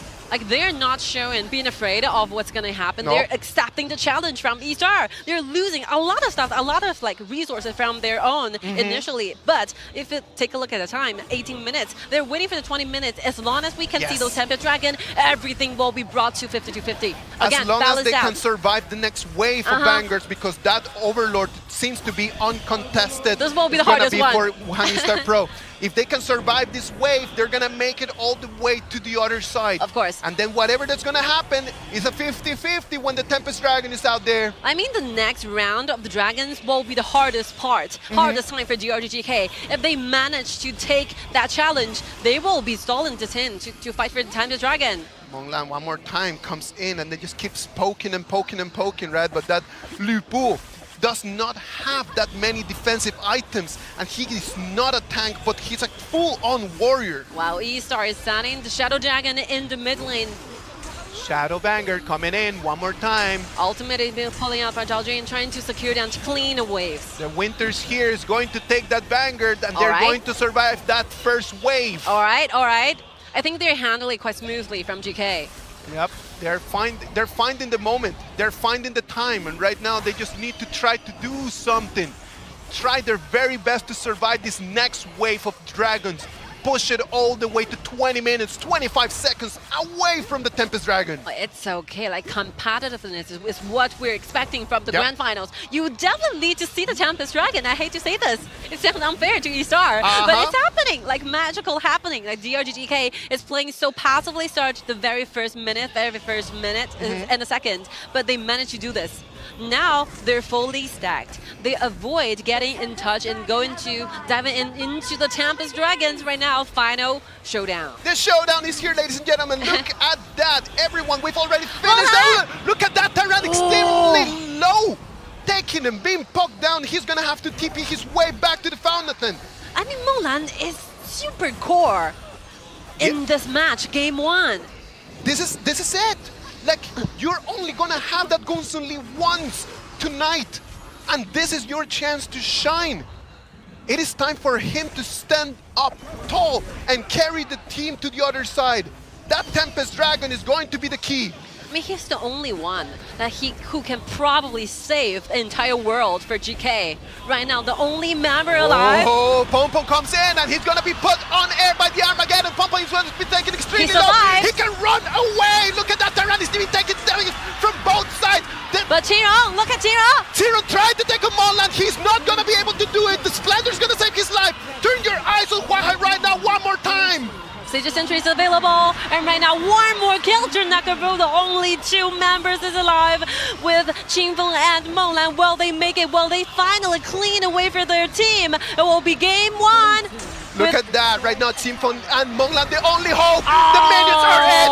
Wuhan lights on his face. Take that, game 1, Wuhan.eStarPro. Beautiful plays. I mean, both teams did a completely wonderful job. No need to feel any regrets. You are doing pretty much everything you can do. I mean, the last team fights, we are seeing Monglan trying to exceed the limitations. We are seeing like Pompom is using his body trying to attract the attention, and he managed to go away. But sometimes you have to give credit to those early game leading. Who's leading the game from the initial point will be the side of Wuhan.eStarPro. But after all, it will be amazing game tonight. It is after what we just saw, I am so hyped for this to make it all the way to 7 games. I want more of this. Give me more. I need this. I mean, even though like we have the winner, we have the loser for the game 1, but the whole arena, like the whole audiences are fired up at this point. We're so excited about this because every single movement, every single team fight, it's just worth the waiting. Worth the waiting. Grand Finals. Believe me, last time that I saw an audience like this on a stadium like this one, it was a long time ago. And this energy, ladies and gentlemen, I'm telling you, you can feel it. It is palpable right now. Well, this is just a charm of esports. Exactly. I'm feeling this kind of way all the time when it's grand finals, you know. You got to soar, all the vibes going on. You got so excited of the movement, of the beautiful diving in for those players. And I really need to express a gratitude for the players, 10 players right there. You're enduring a lot of stress. Like all around, we're seeing the audience is sitting right below. You got to be very nervous. You're really young, but you managed to take the pressure. Good ones. Let's talk a little bit about how everything just went on, right? Like because eStarPro just took the advantage at the beginning of the game, the first 2-3 minutes. We thought that it was going to be for Foshan.DRG.GK, but the way that eStarPro comes in and takes that first kill on the red buff, that is what put just the whole game in their way. If you were ask me to name one of the possible MVP candidates, will be like Qingrong, Huahai, definitely Huahai. Huahai, so good. Initially, you don't just simply assume that Nakoruru to be play in this kind of way. You know, you don't see those aggressive moves from Nakoruru. It's like this will be a hero that we speaking of early game weakness. That's the first hero you're gonna be having up on in your mind. It was like 10 minutes and he was already like 5 kills. Yep. The man just went crazy on that Nakoruru. We were not expecting that pick for game 1 either. And you know, that team fight is really interesting. Sometimes if you are a team is performing this kind of composition, we will simply assume that Nakoruru will be the last member joining the team fights. He's waiting for those combos from those tank liners, right? Frontliner Lu Bu and Lambert at the same time. But no, he takes on the initial fight, first-handedly diving into and giving all the burst damage, AoE damage to backlines. And that's it, gaining the kills for the team. For Foshan.DRG.GK, they tried their very best. It's like their ability to try to protect Xingfeng and to have Xingfeng's ultimate available was going to be one of the most important things for them. Ladies and gentlemen, it's game 1. It's the highest level tournament throughout the entire year, and you're competing with the best possible opponent you can have. And KDA 716 will be the answer from Huahai. It's not that easy. eStarPro Huahai taking that MVP, the first one for the man, who I'm completely sure his goal for today not only is going to be the trophy, but he wants the final MVP. Wow, this is a showcase of I'm the only one who have won the trophy in KIC. This is my place, you know. You guys follow me, I know where to go. I know where to go, you guys just get behind me. Look at that, the first one, this was key. This was incredible. Look at the man, like waiting over there in the bush, and he jumps in, takes Monglan away, and nothing that Aga and Paisho could do to try to avenge him. And magically survived. It's like a miracle there. Miracle there. Waiting for the cooldown of the ultimate to be activated again and making a little bit more dash to some place called safety. Yes, in this one, TianYun just jumps in, but he jumps in rushing a little bit too deep. A little bit too deep. Huahai could not jump out of that one. Yeah. And then the replay by that. Look at that. Wow, this one. And 2. Decisiveness. Decisiveness. I know, like he knew that he was not going to survive the tower damage. But if he's going to follow, he's taking 2 with him down. And sometimes you imagine that you are not using those very meta heroes, you know, as a jungler. It's not a Lam, it's not a Jhin, it's a Nakoruru who always considered to be the secondary team 3 in this current meta. But that's the thing, like we do not like to use Nakoruru because it just needs so much gold, it needs so many different items. But the man ends up the game with 17,000 gold. We have to... At the pace that he was just building gold, at the pace that he was just farming up, we there have was to no mention weakness. One member from GK, like Menglan, Gong Sunli, contributing to over 40% of the total damage. 110,000 damage dealt by that man, like incredible, like crazy. Best performance you can possibly think of for this one, because you're losing from the initial point of the game. It will be extremely difficult for Menglan trying to deal the damage, but he managed to do this. He tried his very best. Everything really just tried. was for eStarPro. We can see it. They just held to a little bit of an advantage, and the only thing that for Foshan.DRG.GK could have just waited was that last fight. They needed to try to contest that Tempest Dragon. It was the only key that they had if they wanted to go through the victory door. All right, so this is how it's gonna work. It's BO7. Yep. A lot of things might be happen. It's only gaming 1. So before it gets to level 2, this is how the rule for KPL or KIC is. Like the former loser for the previous game get to pick sides. So GK will be having those initiatives, trying to make sure which will be the side they feel most comfortable and most confident in. I think will be the blue side. No, they need to go for the blue, right? Like they need to take a little bit of the advantage. They need to be a little bit more proactive and really try to go and try to get as many heroes and try to turn this in game 2. You do not want to make it 2-0, 3-0 because it's just really hard to come back out of it. I mean, 1-1, if it got a tie there, this night is going to be long. But if like Wuhan.eStarPro managed to win the second one, I think the pressure is there. The pressure is going to be on them. Right now, I know that the Wuhan.eStarPro and Foshan.DRG.GK, they're just waiting. They're just getting ready for our game 2.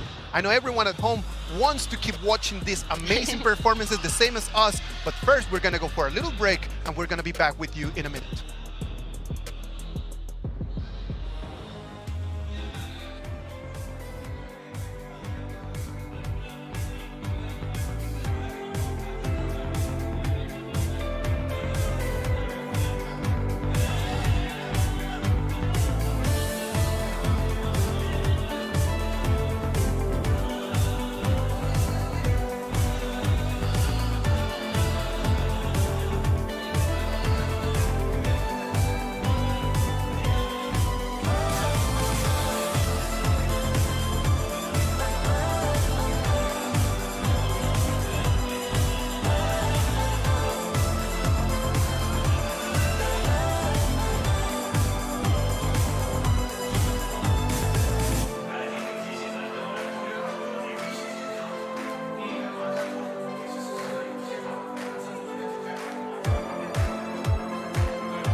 All right. Game 2, we are live. Let's go.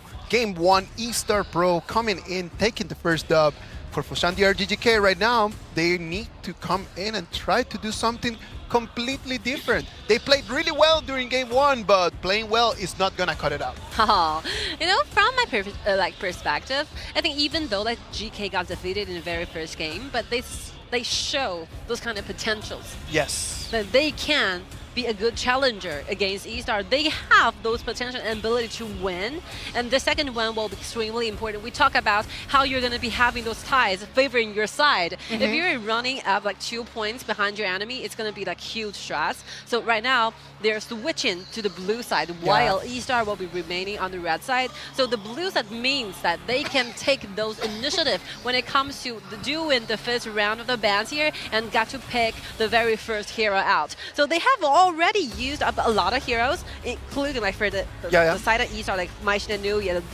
and Lu Bu, definitely. Yes, like those two. Yeah, those two are what a cost. And for Foshan.DRG.GK, even though that they did not win, but they did not lose that many meta heroes besides Gunsun Lee, right? Exactly. And that goes on, even though they failed, but it's really, really good. So there's no like disruption on their personal confidence or whatsoever. Yes. I think they're fully ready for this. Now, right now, it's going to be very difficult for Ichun to try to keep his hands on that Gunsun Lee. That Gunsun Lee is not going to be out there. That's going to become the next pure ban that we're going to have from Foshan.DRG.GK. Kuang being on the second ban places right there. Foshan.DRG.GK. Do you want to leave Xiao out there? I don't know. No. It will be the task for eStar. So they're taking those warrior composition. They're trying to show their trust towards one single member, which will be the member right now, showing the camera by Xiao. If they get their hands on that Kai, then we're expecting to see a Kai and Guan Yu combo. Kai and Guan Yu combo over there. Let's see how Wuhan.eStarPro is going to reply back to that. These two teams combining together, they're the best thing I can possibly think of who play the warrior system so good. Yes. That's why Mengtian as well is not going to be, we're not going to be able to see Mengtian during game 2, 3, or 4. That Mengtian is going to start coming out in the late stages of 4 or 5. Like eStar is saving a lot of very good meta heroes when it comes to jungler. Yes. The first one Nakoru, the second one Yao for Huahai. They're saving a lot for the future matchups. They know that it's a BO7. If for some reason Foshan.DRG.GK are able to take this game 2 or game 3, then eStarPro is going to have to start just taking out the big guns. Coming out with just stronger, more meta junglers. Okay, there's an underlying reason for this. Like Yao, while together combining with Ata will be a huge challenge towards aiming directly to the Guan Yu. Yes. So Guan Yu need to accumulate those energy bars, right? Those minor little CC chains over there will be a huge problem for Guan Yu. It's going to slow him down, and we know that by Xiao is going to need the speed to actually be able to have to deal some damage. Before that, nothing he can be doing. Both sides decide to get their third pick on their mid laners is going to be Shen Mengxi and Zhao Jun. For this laning, I think Qingfeng is getting those advantages. When it comes to range of the attacks, range of the AoE damage, he's winning. Like the longer range it is. And if you to compete the speed of cleaning the wave, I think the two mages are all the same. Like they clean the wave very soon, very fast. Exactly. Sun Bin is going to be banned from Foshan.DRG.GK. Good ban. Good ban. Can you imagine if you allow Sun Bin to be on Wuhan.eStarPro with that Yao and with that Ata? That would be just bad news for Foshan.DRG.GK, and they do not allow that Sun Bin in there, and they're not going to allow Tranfei. And I like the idea that SK is putting a lot of efforts trying to restrict the performances from Menglan. Yeah. You know exactly, there's a lot of remaining marksmen right there, but they are using all the places for bans, trying to make sure that Menglan have nothing. Marksman, any other kind of options will be not comfortable for Menglan trying to get in line and doing the laning going against Yigen. So right now, look at that. If Lady Sun is a lock, no Direnjie, no Meng Yap. Very limited choices. What is out there? Concert U, what is out there? Concert U, like Menglan have a 120 rate on Concert U, but if you are deciding to go with the Concert U, I think the whole composition will be quite towards the late game. Yeah, it will be really dangerous. Concert U seems to be the option that Menglan wants to take Let's see what he's going to pair it. Prince of Landing. Chemistry. Good. It is good because if Yu can just use her second ability properly to try to shield out some of the damage coming in from Wuhan.eStarPro. That allows Prince of Landing just to come in and use his ultimate and to deal more damage for Menglan to take on the kills after. I mean, the lock-in of Prince of Landing basically just Xiao Yijin. There's no way you're going to be feeling comfortable in this one. Like, even though you're banning these two best marksmen together, but I have an answer for you. I thought TianYun was going to be the clear answer for This Wuhan.eStarPro. will be a counter pick, a very typical one. Since like Prince of Landing, very special in design, he will be hiding. He will be avoided to be seen using of invisibility, right? But like Wei Guzi's ultimate, having the ability to shine and light up the world, they are able to know where exactly this Prince of Landing will be like. This is a typical countering strategy. It is a great pick that Wei Guzi in there. Like his second ability and his third ability are going to be completely directly countering on the whole strategy from Foshan.DRG.GK in that bottom lane. So we need to just keep our eyes around the map. If they're not going to have a winning lane over there in the bottom lane, then everything is going to come down to what Baisho and Pom Pom can do over there on top. So this is what's going to happen. As long as like Wuhan.eStarPro get the vision of the exclamation mark from Agai, they're just using all the abilities from Wei Guzi, trying to make sure, yeah, we know exactly where you're hiding. Straight up just like that. Like, if you just made that decision of playing that Wei Guzi and playing it on Ziyang, the only player that as a support has won a final MVP, then they're just going to have to just completely depend on him.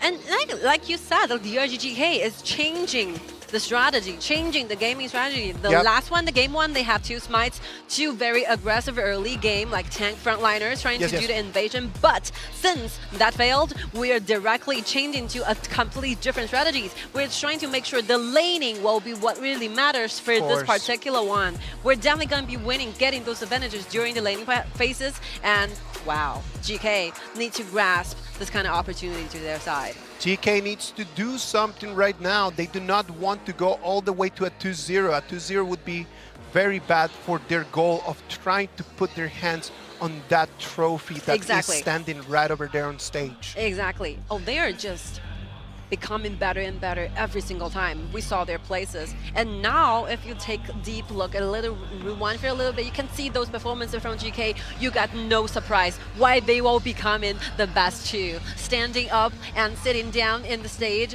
up front, performing in the grand final for 2022 KIC. Let's see. Right now, it's going to be a lot of pressure on Yicheng. Of course. Like, Yicheng is going to have so much pressure because if you analyze the composition from eStarPro, Yicheng is going to be dealing most of the damage. And if Yicheng is going to be limited by that combo from Yu and Prince of Landing, it could just put eStarPro on their back foot. Let's see how it goes.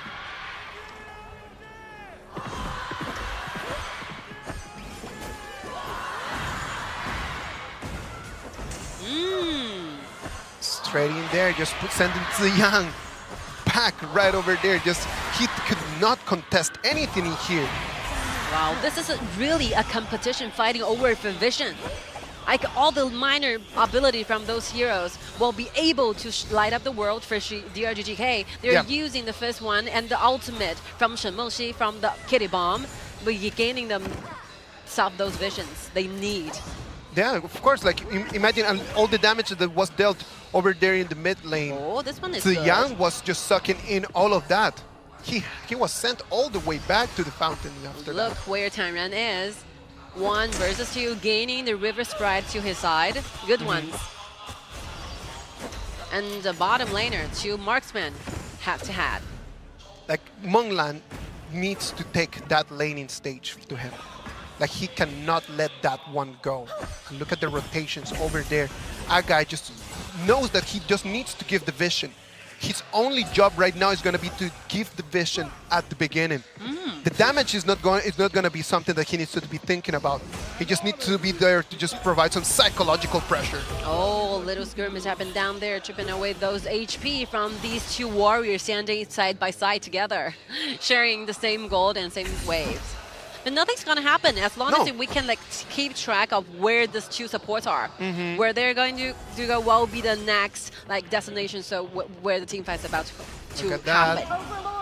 1 and 2, taking half of Hua Hai's HP bar, just letting him know that they have a tracker on him. Ziyan comes in, trying to take on Monglan, but Monglan's got his 4th ability already available at the same time as Yicheng.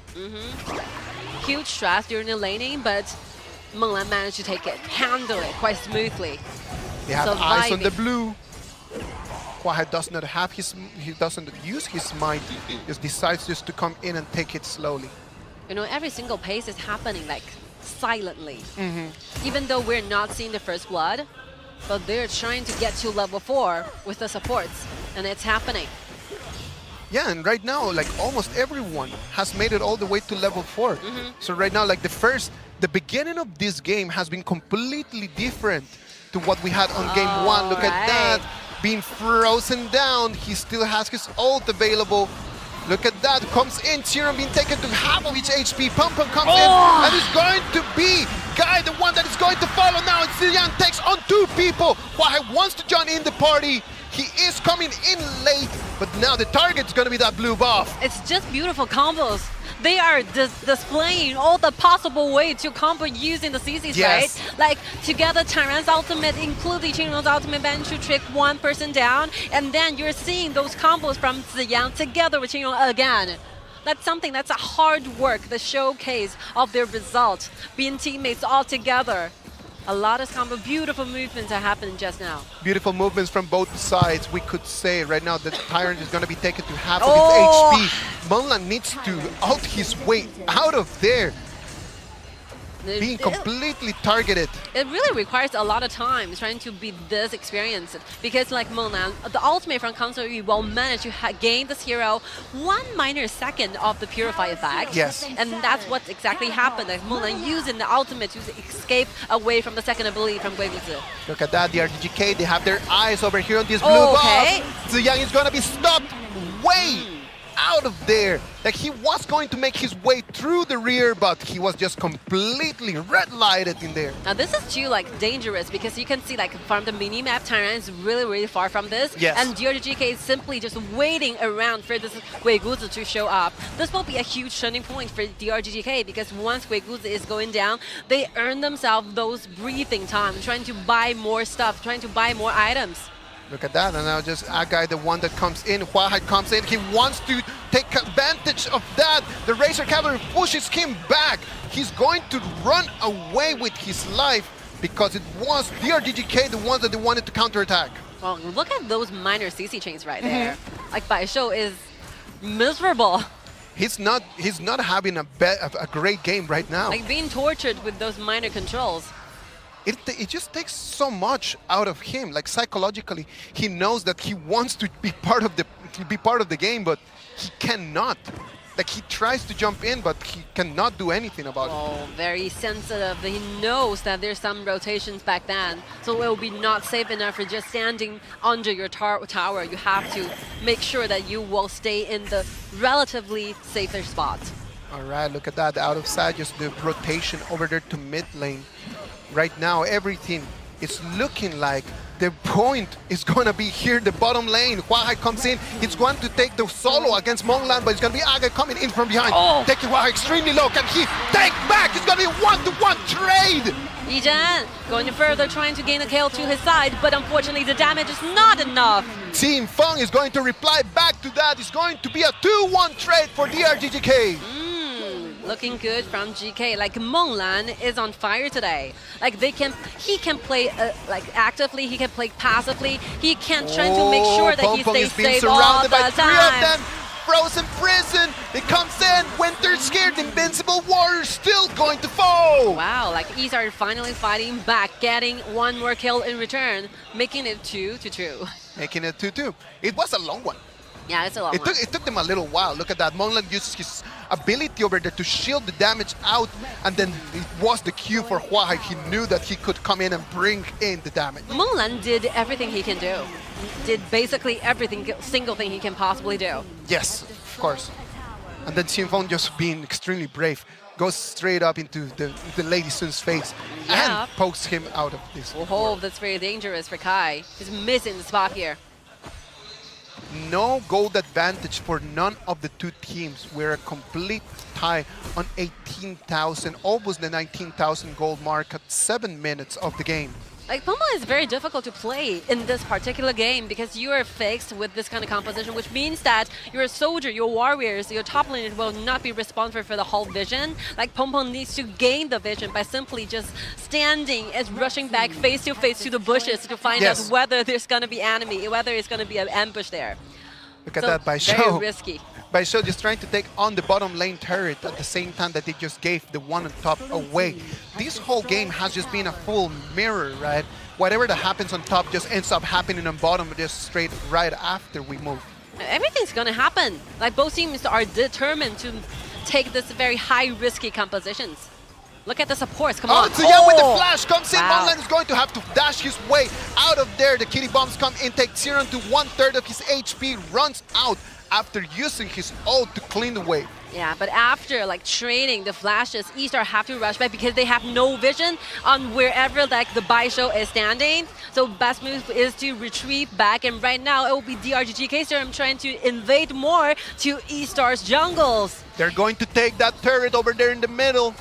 Mid lane turret is going to fall for eStarPro. DRG.GK right now just open the door for eStarPro's resources. Yeah, this is a competition of gaining the vision. That's all. Those kills, those team fights is not that matters, not that important. Whoever got the more vision to who can just take full control of the map. And look at that right now. That Overlord is going to go for eStarPro. Last Overlord that we're going to have before the Shadow Tyrant. The Shadow Overlord is going to be online on the 10-minute mark. Foshan.DRG.GK DRG.GK definitely going to be performing better job than the previous one. Like game one, very solid, very confident. Yeah, I think that just having a guy on those very aggressive support options, it just fits really well for Foshan.DRG.GK. Clearly, it is a very big risk when you're facing eStarPro. And let's see what will be the answer from eStarPro. They have been struggling during this mid-game for a long time. Nothing's going to happen. And they're definitely going to be planning for their next moves. They're planning on what to do. Xiron and Taran, they just feel the presence from a guy that is just walking around. He's just wandering around the jungle, just letting them know that he is present. Yeah. Because we have, as an audience at Caster, we have the full vision. But if you were the players, you have no idea that where this Grey Goose is, where this Prince of Landing is. Every bush seems dangerous to your side. All right, Peng getting to another safety spot, waiting for the blue to spawn. Xiao already with the Howling Emblem. That is online. It's going to be available in case that eStarPro would like to just start being a little bit more aggressive. Oh, Baisho is still missing from the map, and right now, by showing himself appearance on the top lane. That's the reason why eStar rushes back here, though, going further, because they know exactly where this Kuang is. And they know that if Baisho is not around, like they could just come in and they try to take a little bit more aggression. Look at that Huahai. It's going to be initiated by Agai. The kitty bombs come in, but they're going to be wide. Huahai is going to survive on that ambush. Smooth moves, using all the ability available, trying to avoid as much damage taken as possible. That's good. And Yao is very special, you know. Yeah. He have those damage deduction built inside of this hero, so he'll be extremely tanky. Yeah, right. Like it's one of those heroes that they are able to survive again and again and again. Oh, Baisho is being slowed down. He tries to move out, trying to move around. He just saw the opening, tried to come in. Oh, but let's see. It was a little bit late. It's still gonna be Huahai just putting his hands on that Shadow Overlord. You know that eStar is reacting to this very, very quickly. That Ejim will be first-handed getting touched by Guy, but using with the cost of the Purify managed to escape away. And since like Lady Sun is not in a healthy H-bar state, they managed to stall the time trying to make some like attraction towards DRG.GK, managed to buy Huahai the time to solo kill and getting this Overlord. And look at that, and right now they're going to rotate to try to take on that Shadow Tyrant. The positioning from Guan Yu is very important. Agai keeps an eye over there. He knows exactly where everyone is. But look at the top lane. The Shadow Vanguards are already putting damage on that level 2 turret. That Shadow Tyrant is going to be for eStarPro. Nothing that DRG.GK can do right now. But it's taking them a little bit too long time to get that one. I mean, the Vanguards is buying this a lot of times. Pompon rushing in, Oh, trying to gain a kill. He's sucking in so much damage from everyone. Agai tries to take on Idra. Idra is going to fall as well. Agai is going to follow in. Now it's going to be by show. Comes in, deals damage. It's not going to be lethal. It's going to be a 2-1 trade for DRG.GK in terms of it's going to be good for eStarPro. Like, Guy is losing the very tier 2 turret in the top while facing huge stress of the waves there. But like, since like Peng will be one true target, the only thing you gotta do is trying to make Monglan one more time. Wow, very dangerous. Very dangerous. Now it's gonna be Huahai. Xinrong just uses his dash to fly out of this whole thing. TianYun comes in and supports him out of that fight. Those counter fights from the side of eStar is really, really good. I mean, they tried everything they can possibly do to remain survived. And the appearance of Guan Yu is really dangerous. That spot. Yes. And I think that the problem for eStarPro is that Yizhong is the one that fell in that fight, right? Like, you do not want Lady Sun to be falling, since you really need Yizhong to be able to deal damage. Like, without the burst damage coming in from Yizhong, I don't think that right now eStarPro has enough damage for them to be lethal. Yeah, this will be the question, whether Yizhong can keep himself alive. Oh, look at that. Monglan is being just shielded down and being taken down. It's going to be a 1-to-1 trade right now. It's going to be by Xiao, the one that is going to try to reply back. Yeah, those two marksmen cannot just stay alive during the team fights. They're definitely going to be the target to their enemies. Like Yizhong with 2-minute cooldown time for the Purify to waiting. It's a long time for Marksman and for Monglan as well, even though you have the ultimate and one more flash, but also the cooldown will be 2 minutes. And eStarPro knows that they need to rush this Shadow Vanguard. They need to rush this Shadow Tyrant right now. It comes to 10,000 of its HP, nothing that DRG.GK is going to do. And right now, eStarPro building up a little bit of an advantage. Right from this time on, it will be very easy to understand who can protect their marksmen safely during the team fights. We're gonna be the winner for the next team fight. It's that easy. Of course. Did you see how every single item it was Prince of Landing will be spotted. All the way, Yizhong Baisho wants to jump in, but he's been slowed down by every single CC. Look at Huahai coming in from behind. Monglan spotted him. He's got eyes on him.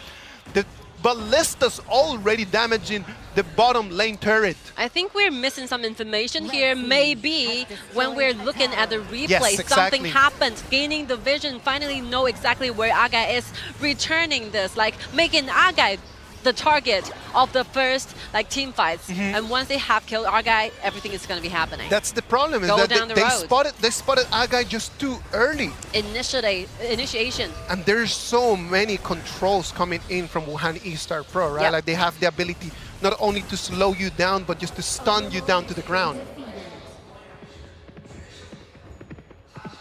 There's not a huge goal differences for this one. Yeah. Whoever can manage to gain more vision will be the winner for this.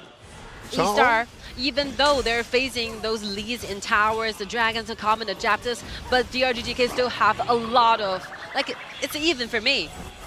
Either teams share the same possibility of becoming the winner for this game too. Yeah, exactly. Right now we're already making it to 15 and 30, right? And then we still don't see a huge advantage coming in from any of the two of them.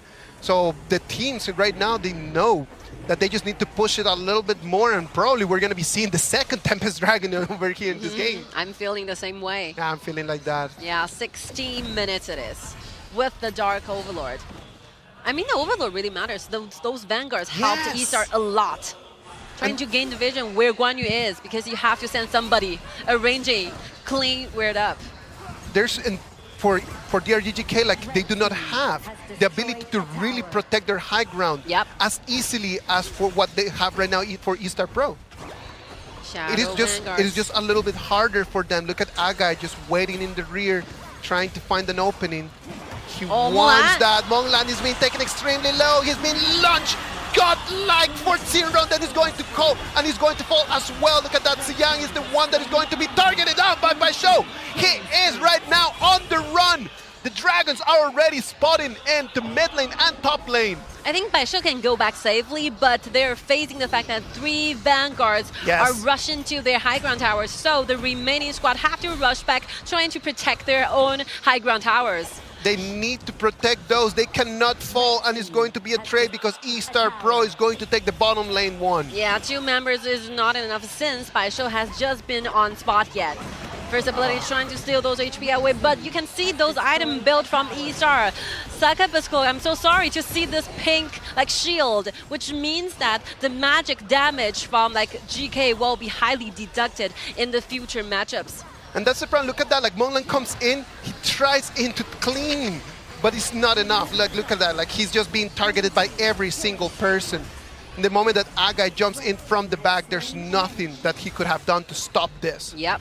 And right now, back to live, eStar, all members surrounding as a team, as a squad, trying to make sure that they gain those dragons. Those common common objectives is one that eStar is always leading.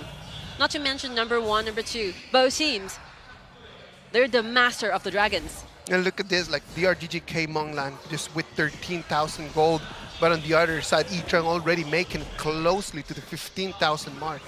Both of them are fully stacked.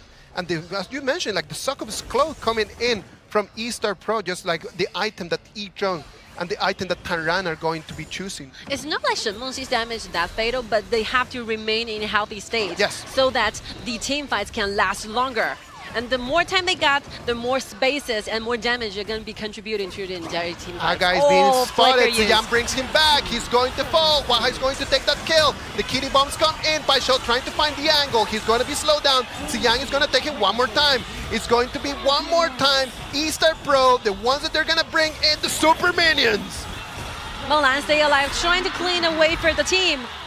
Look at that, Baishou is going to use his body, trying to take on Yicheng. It's not gonna be enough. It's gonna be brought in by Xiang. It's been taken down. Wow, DRG.GK really suffers all of it, even though their enemies are all very low in HP, but they just cannot find a possible way to deal more damage. The ultimate will be avoided by the ultimate from Huahai. Nice move, and Sage Sentry is available for now. Resurrection has been triggered, and right now East are all rushing to the base, trying to get one real kill to their team.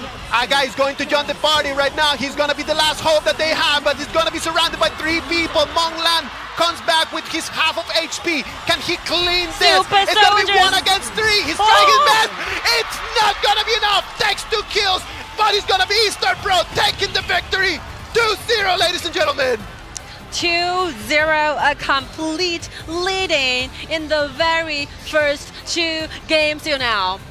GK, Again, they are facing a lot of stress when it comes to laning, when it comes to invasion, losing the common objectives, but they still manage to keep fighting till the very end. It's a very close one, but I'm so sorry to say this because the time is in the very late spaces so that they have the Sage Sentry available. You can see how precise the calculation of the damage of eStar's member. They just know, even though they're so low in the HP, combining together 3 members, I think contributing in 3,000 HP remaining, but they just managed to keep the team fights goes on and on and on forever, gaining the second winning to their side. BO7, if you're leading with a 2-0, you have a lot of rooms for future version of you to make mistakes, to try something new, and to gain yourself a better mentality. You start seeing right now a little bit of a trend, right? We could see in the game 1 and in game 2 how eStarPro gets to the moment of the 15th minute, the 16th minute, and then they just control all of the tyrants. They control all of the overlords, and that is what cements their victory. They do not wait for the minute 20 just to cement that. No, when you hit the minute 19, there's already no turrets protecting the DRG.GKs. I mean, the BP, I will give the credit to SK myself, because we are stunned by the picking and locking in from Prince of Lanling, but we are all expecting what will be the countering strategy, what will be the answer from eStar, and they finally to pull this off by gaining the vision and making a counter fight against Prince of Lanling will be the best solution, trying to win during the team fights. No, and at the end of the day, that's the main idea of why you have coaches, right? For them to be able to just play this chess game that you have over there for the BP. This is a best of 7. And you need to be able to have just so many different aces under your sleeve in the moment that you need to come up with a new solution, when the moment that you need to come up with an answer to the problem. And you look at the coaches just for them to be able to give you answers. And from now on, we have to talk about the result, the consequences of GK using those warrior composition, using Kai and Kuang composition, using Gong Sun Li in the very first round. So which means that the BP will be very, very difficult to it's a challenge for Ze, trying to come up with a better idea. Because in the moment that you start using those composition, the solid composition, like you already used this one, it allows you just to a little bit of different options in there. You still have Agudo and Machao. You still have that option available in there. If you get your hands on a Montian, that you can get a Montian in there that would allow you to have a winning lane on the top. But besides that, I don't see anything else that could give DRG.GK a strong advantage against the gigantic Wuhan.eStarPro that we're seeing today. I mean, from now on, what kind of composition will DRG.GK be gaining to their side will be fully depending on what kind of composition that SK decided to give it to you by the BP. So, we are talking, just make a simple calculation there.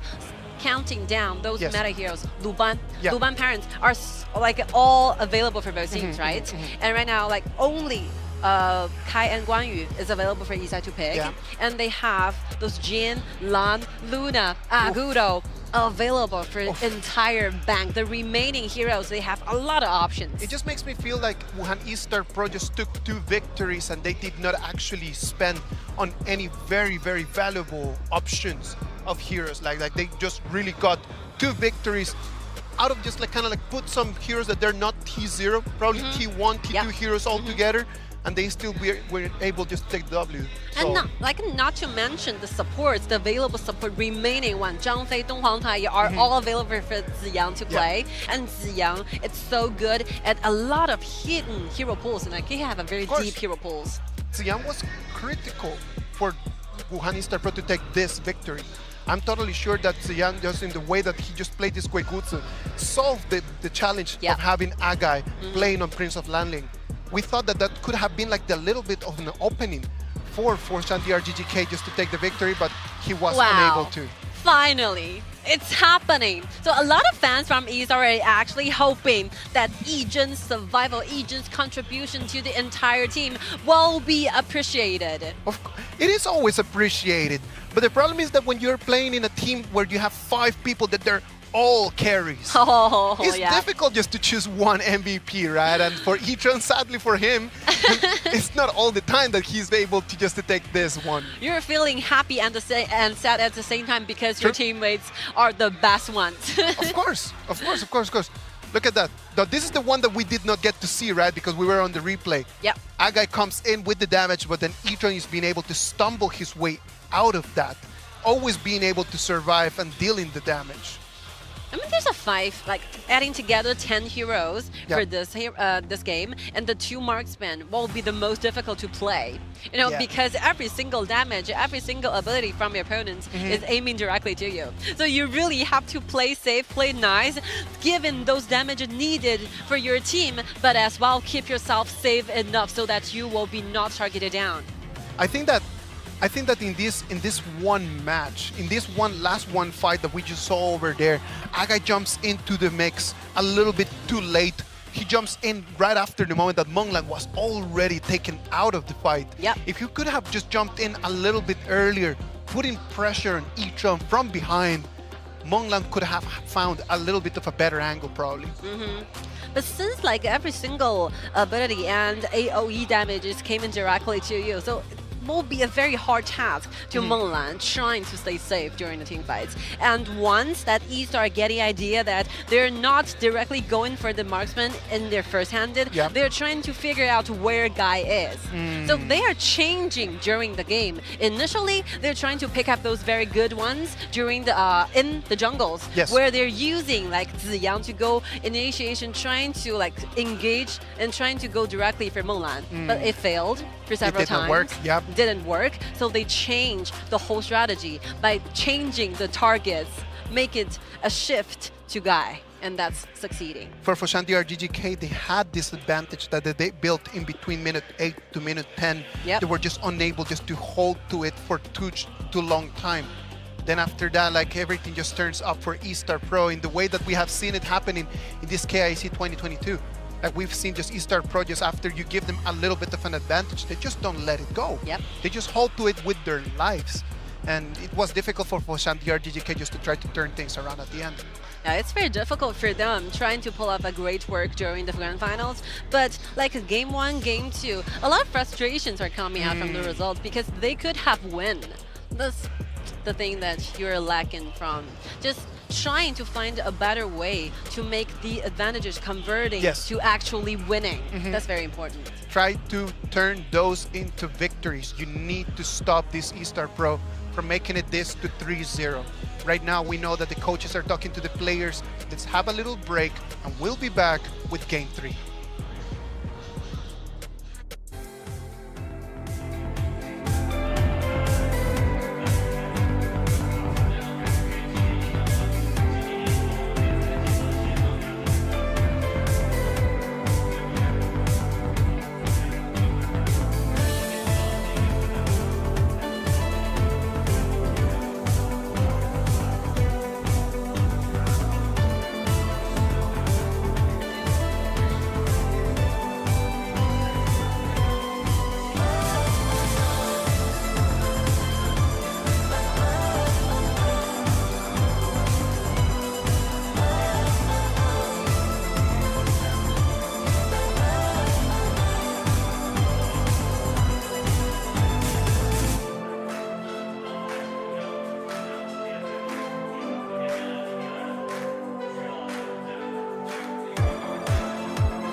Oh. All right, ladies and gentlemen. Ow. Ow. Ow, ow, ow. Let's go. Ladies and gentlemen, this is it. 2-0 right now is for Wuhan.eStarPro. They're taking the advantage after those two very, very solid victories against Foshan.DRG.GK. DRG.GK, like, they've been playing really well. But we've already told you, that's not going to cut it. Being good is not enough. You need to be superior. And they need to come up with something in Game 3 or this is going to end up just being a total blast. 3-0. You know the reason that I feel a little bit worried to GK will be the sign and the signal. You can see those facial expressions from Mulan. It's not looking good. Yeah. Like he's feeling and looking, at least like looking completely frustrated from what's happening just now. I think it's totally understandable because you have the ability and potential to win, but this time and this second is very, very important. You still have a lot of chances to climb it up as long as you take the third one. So we will be divided in of this BO7 into 2 parts. So the first part will be like 3 matchups. Normally, if we are seeing like 2-1, it will be easy to chase back. Of course. But if it's a 3-0, I think that this one game is the one that is going to decide how everything is going to be moving. Like if this ends up being a 3-0, you and me, we've seen only once a 3-0 turn into a 3-4. We've seen it only once, and if it is just so rare, it's for a reason. It's because it's just not something that happens every single day. And in front of this Wuhan.eStarPro, not only they're good, they're just so strong today. Wow. They just have like a great performance today. All right, Foshan.DRG.GK will not allow that Gunsun Lee, will not allow Shen Mengxi, and they're going to be taking Lamb for themselves. Okay, finally, let the battle begin. We are expecting to see this solo battles all over again. Like, we haven't said this, the story is really touching. That Go ahead. You, like, standing side by side, joining the league 3 years ago together as the best new players, the new generation, 2 representatives, one going directly to Foshan.DRG.GK, the other Huahai will be sent into eStarPro. And ever since then, they did not make any transfer. They stayed in this club forever till now. Very loyal players. And oh, what's this? Wait, what? Like if they go for Bailey Shouyue right now, I like that won't allow them to have that Bailey Shouyue Mozi combo. But I like it. Oh, of course. But do you need to take it out right now? Because that doesn't seem like the best. I mean, it's a certain combo. Like you know, what Bailey Shouyue need the most is not the accuracy. Like the accuracy, depending on the actual performances of that player, it varies a lot. So what Bailey Shouyue really need is a certain vision. So this will be completely offered by TianYun, the use of the Xiao. So this frontliner is very, very important for the entire eStarPro League. So they have to make sure that both Luna will be safe enough to do the wave management, and also like Bailey Shouyue will be gaining a clearer version, trying to make accurate snipes. Well, right now, just that Bailey Shouyue, that the third pick is going to be a great challenge for Tzu and how he wants to reply back to that right now in this second round of bans. Not allowing Tranfei, I don't think that he should allow that Mozi. If Mozi and Bailey Shouyue are going to be available for Wuhan.eStarPro, the poking damage that can be dealt by those two, it's going to be something that is going to put Team Feng in a horrible position. I mean, there's only one player that he managed to keep himself alive when facing Mozi and Bailey Shouyue together. And that player has the name of Qingrong. You still remember that Zhou Yu, that movement, like dodging around. Even though he's like fully surrounded by the bullets, he managed to keep himself alive. This is really mattering. So what will be the remaining choices for DRG.GK? Trying to give it to Mulan. I mean, Mulan is really good. The condition, the performances, early on 2 matchups, it's good. Very professional. Like that Mongya ban just tells you that for Foshan.DRG.GK, they're not worried about that. But that's going to allow Wuhan.eStarPro to put their hands onto 2 marksman composition for this one game. Wow, those bans from eStar, they're just so ready. they just know exactly what their composition are most afraid of. Like the Sheldon will be keeping Sheldon away, body blocking away those bullets. So that's the reason we banned Sheldon. And together they're trying to restrict, given like Foshan.DRG.GK the combo of Liu Bang and Lan together, trying to make sure the backliners stay safe. Marco Polo. Marco Polo. This is the least option And they're they gonna got. take Mozi for themselves. If they keep Mozi for themselves right now, then that means that TianYun is gonna end up just being a support for sure. I thought that actually TianYun could be used in mid lane and then just have Ziyan playing on Mozi, and then they could just still have that composition with that pick in there. It's just winning choices. That's like a trap over there. So if you think, it can be changeable, you know. If you think this jungle will be going to support, they're probably going to be shifted into the mid laners, right? Yes. So right now it's going to be Fang, that one last option for Wuhan.eStarPro. Yep. We're going to see what they can do, because right now it's going to be a huge challenge for Xinrong, that is going to be playing that Bailey Shouyue. Bailey Shouyue in the mid lane, we know it's a good option. It allows you to clean wave extremely quickly. It allows you to deal some damage at the same time, but then you start losing a lot of control. Yeah. So the control options that they're going to come in from Wuhan.eStarPro is just whatever that Ziyan and TianYun can do to initiate fights. So like basically, if you're seeing and you're opposing to those Bailey Shouyue compositions, there's two options for you to figure out. The one way, you're going directly for those very short-handed but all assassin confrontations. True. So you're looking for those very heavily diving in confrontations and team fights. You manage to win it, you manage to be the winner for this game. But the other one will be you make the Pokken going against the Pokken. That's the reason why they choose Moz and Marco Polo together at the same time. We're just competing how accurate we finally got. It's going to be poke against poke. Poke against poke. It's going to be the battle of who is going to have the healthiest HP bar before engaging the fight. So that's the thing, like, they're going to be stalling to start the fight for as long time as they want, just to see who is going to chip a little bit more from the HP bar from the other opponents first, and who is going to be able to jump in with one lethal punch. And this works the same, that why are you doing this not using Bailey Shouyue? You'll be a fixed target. Yes. So making a very good target for Moz trying to hit. So yeah, sometimes the bad partner also can be the best opponent to your enemy to use. And this will be the last match in the very first half of the entire grand finals. Yeah. If it turn out to be a 1-2, I think we still have a long night around.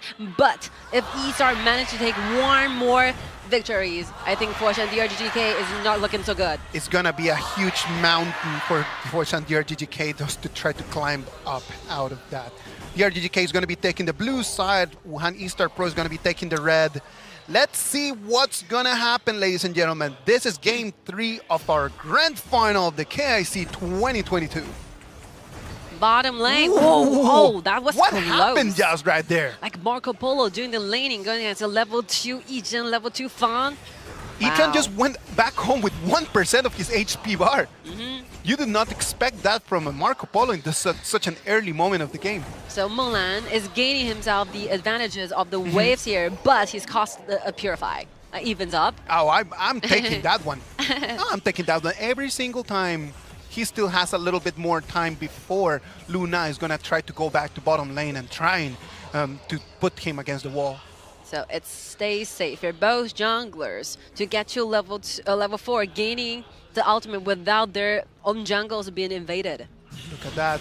Baisho is still in there. He knows that Huaha is going to come in. He knows there's somebody there. Like, he knows that, and he knows that he just needs to be a little bit more careful. Huaha just wants to come in and share a little bit of the gold. I mean, being cautious is one true factor to be in the top laners. Yeah. So you gain the information where your opponent's jungler started to do the jungles. So if they are starting with the red, he will definitely go up there, gaining the red with the blue. So he'll go up there for the red. Look at that rotation right now. Is going to be one more time Huaha coming in and sharing more waves in the mid lane. As we can see, the 2 against 2, comment that! Wow, it's going to be Ichan coming in with the dash and the second ability, dealing the real damage, stun down. He's got his 4th and the blades come in to clean that wave. Oh, this is really aggressive. Like one more single auto attack will enable Ying to have gained this kill over to Marco Polo. Since Menglan have no Purify, there's no way this Marco Polo can use the Purify, the common skill, trying to avoid those damage. Nope, nothing that he could have done in there. Now look at that. Pompon is being taken extremely low by TianYun, but he's able to protect he protects his blue buff. Did you see how the snipe was just waiting for him over there? He's aiming to the aid, you know, aiming to the healing aid. Oh, look at that, being put in, and now it's going to be caged in. Huahai won't be able to run away. He's hitting the wall. He's been caged in. It's going to be Huahai running away one more time with single digits HP. But unfortunately, like GK, the damage is just not enough. And every single member from eStar is trying to protect Huahai. Once Luna is down, they're losing a lot of stuffs in their jungle. They don't want Luna falling early in the game. Of course. That's going to be... Luna needs to be at the stop during the mid game. If in mid game you have a Luna that is actually very strong, that gives you such a big advantage. Oh, this is the one we're missing. Oh, like Menglan reached to level 2 ahead of Ying, and that final blow of the first abilities after single bullet right on target. I love this. The dash with the second ability comes in, dealing the real damage, and then Menglan again one more time. Tiny HP bar. Yeah, Xiang is showing appearance. That's not going to happen. I mean, the play is good, but DRG.GK just know they have to find out whether there's some people standing in the bush. Oh, look at that. Now it's going to be Huahai. He's going to force by Xiao to use his ult. First blood goes to Ying, and right now it's going to be Menglan going to be surrounded by 3 people. TianYun comes into the red buff area just to force him out, and that's going to be a Tyrant that is going to go for eStarPro. That Tyrant just magically appear in the bottom lane. He's the top laner. Who is going to be responsible for the waves? The answer will be Luna. So like the whole confrontation, whole composition started to changing for the side of eStar. Like Luna, Huahai will be responsible to the jungle and the wave on the top at the same time, while letting TianYun go in free, setting this entire vision for the team free. He can go to either the mid, open up the vision for Bali Shoye, or to the bottom to gain the kills, to participate during the team fights. A lot of different options that they have. 5 people rotating from DRG.GK over here to mid lane. Now it's going to be Xiao, the one who's going to have to use his flash to run away. Heaven's Origin is going to be wide. TianYun wants to reply back. Look at where Ying is. He's waiting in there, keeps his eyes on Menglan. It's a fair trade for GK. They use their ultimate trying to force out 2 available flash. Like Qingrong and Xiang, those flashes is mained everything. Look at that, like Huahai does not join in any of these fights right now. He knows that his goal right now is just to farm up. He's got 2 to 3 minutes more. Menglan being taken extremely low. He will be able to survive to that one, but he's been sent back to base. Look at the formation, the standing formation from eStar. The composition is working right now, starting from this point. It's just the poking. Yep. It is the poking that we just talked about.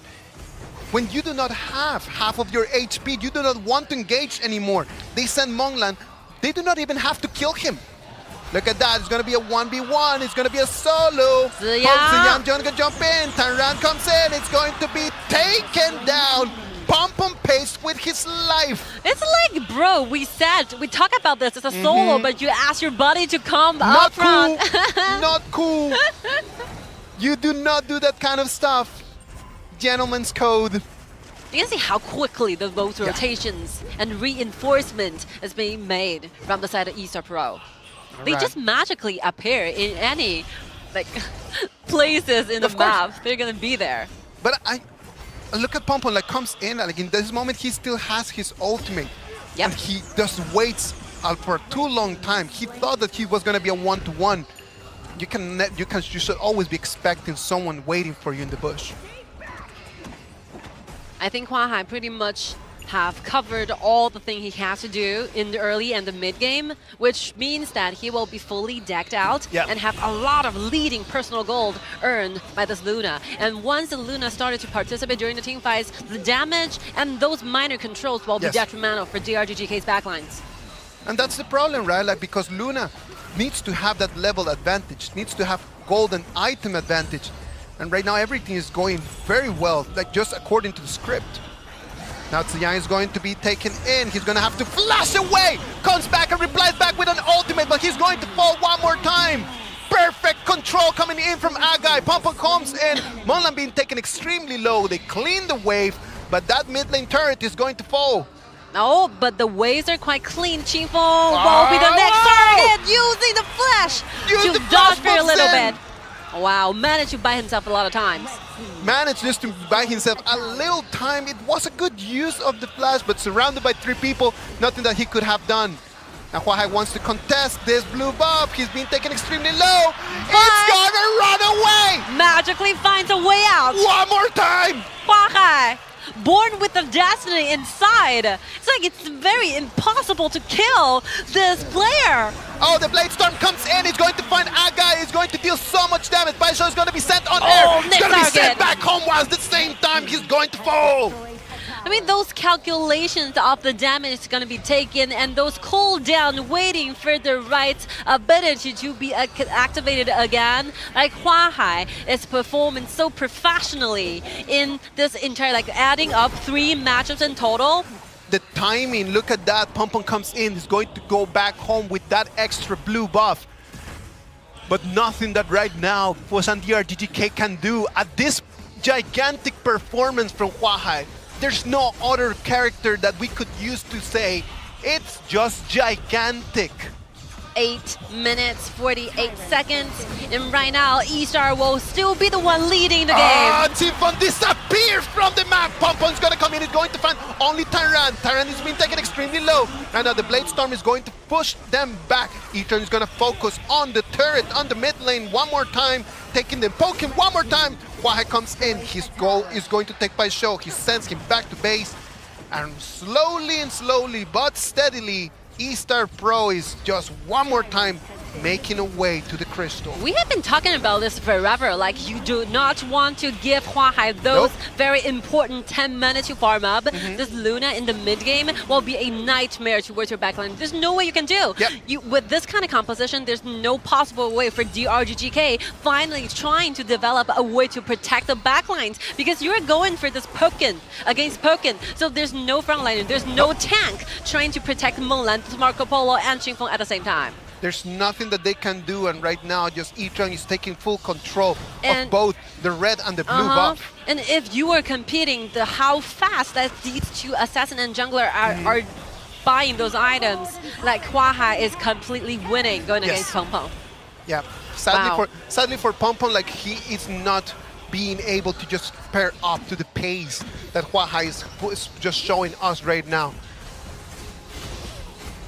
Difficult, because right now, based on what I'm seeing, DRG.GK is going to have to start using money to spend on Succubus cloaks instead of trying to to buy some damage items. You know, sometimes if we are going to see those Pokken compositions going against each other, whoever got the longer range might be having those great advantages during the team fights. So that's what's happening now. And even though the items, the Siege Breaker is not available till this point, but as the time goes by, like gradually, like TianYun is going to get those Siege Breaker, and the damage will be taken to another completely different level. It is going to be difficult for Foshan.DRG.GK to do that, because right now, at this moment of time, at the 11 minutes mark, that Luna is just unstoppable. Nothing that they can do up until the moment that every single player is going to have Succubus Cloak. Without that magical damage, without the magical defense, like it's not gonna be able to take any fights.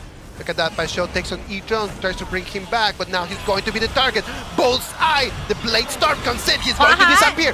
Huahai comes in from behind, comes in and it's gonna take one more person. Baisho is going to be taken away.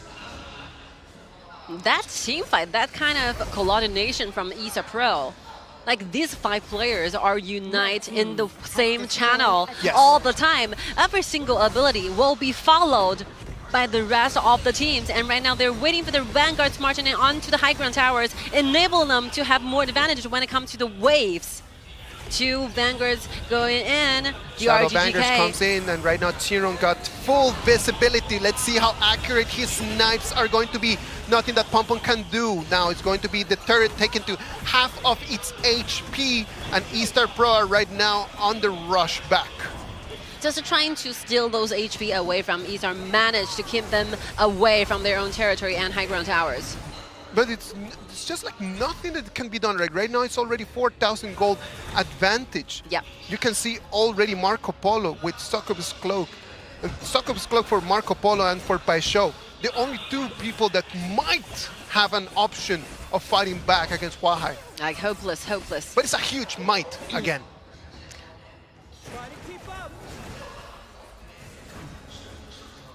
Huahai still looking for those engagements. If the team fights actually take place in the jungle, I think whoever gets the more gold and higher damage will be completely taken over. So GK, what they have to do right now, just avoid getting in touch with eStars. Oh, no, they do not have any chance right now to win that fight unless that eStarPro just makes a gigantic mistake. And look at that, Paixão is just taking in damage from Ethan, and he's just being taken. It's such a squeezy kind of Atta right now. He's not a tank right now for anyone. Like a Luna. Oh, they're trying to chase back because they know Peng Peng is on the bottom lane. That's the last spot they have ever seen offered by their waves. The boxing in is going to be wide, and right now they're going to reply back. Sinful is going to disappear out of this fight. Now it's going to be Paixão, the one that's going to be taken on each other. Paixão's really tanky. He's going to let him down. Peng Peng coming in from the rear. Can he take on something? Dive into it's the hill with the second ability goes away. It's going to slam the door on his face. Look at the back corners! It won't be a ace favoring eStar. I mean, the game point is just one step closer, waiting for the crystal to be defined. The ballista comes in. The people are standing up. 3-0 for Wuhan.eStarPro. One more victory. They've got one hand on the trophy. Can they make it two?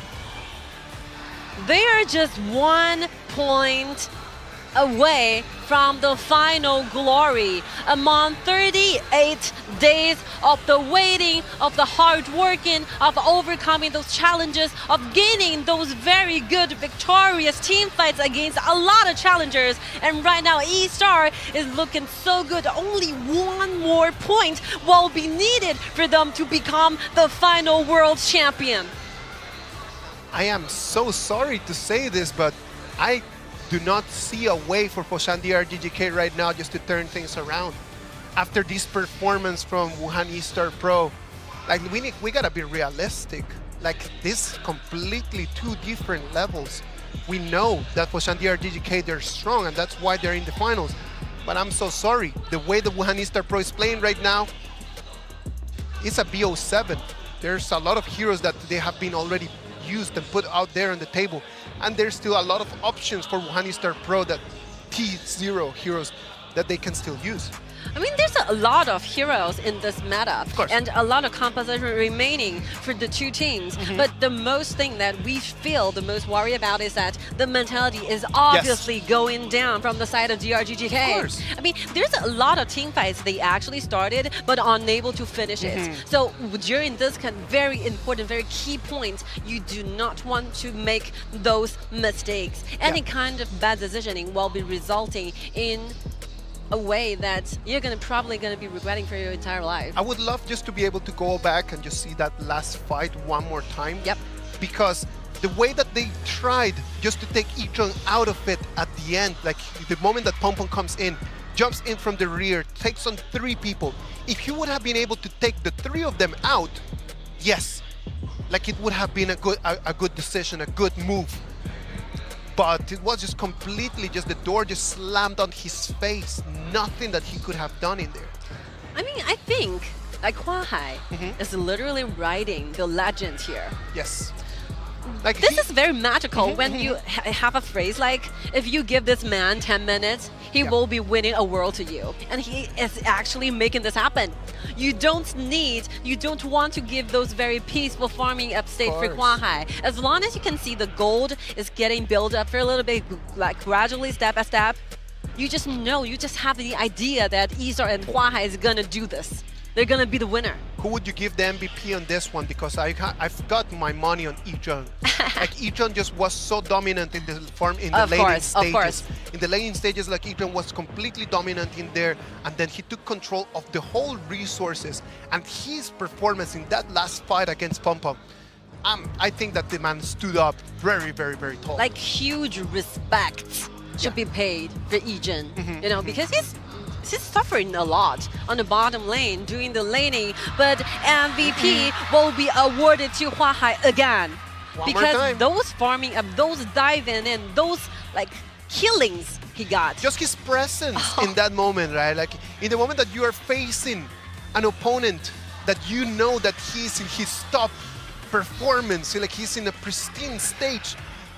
Like there's nothing that psychologically you can do to try to face him.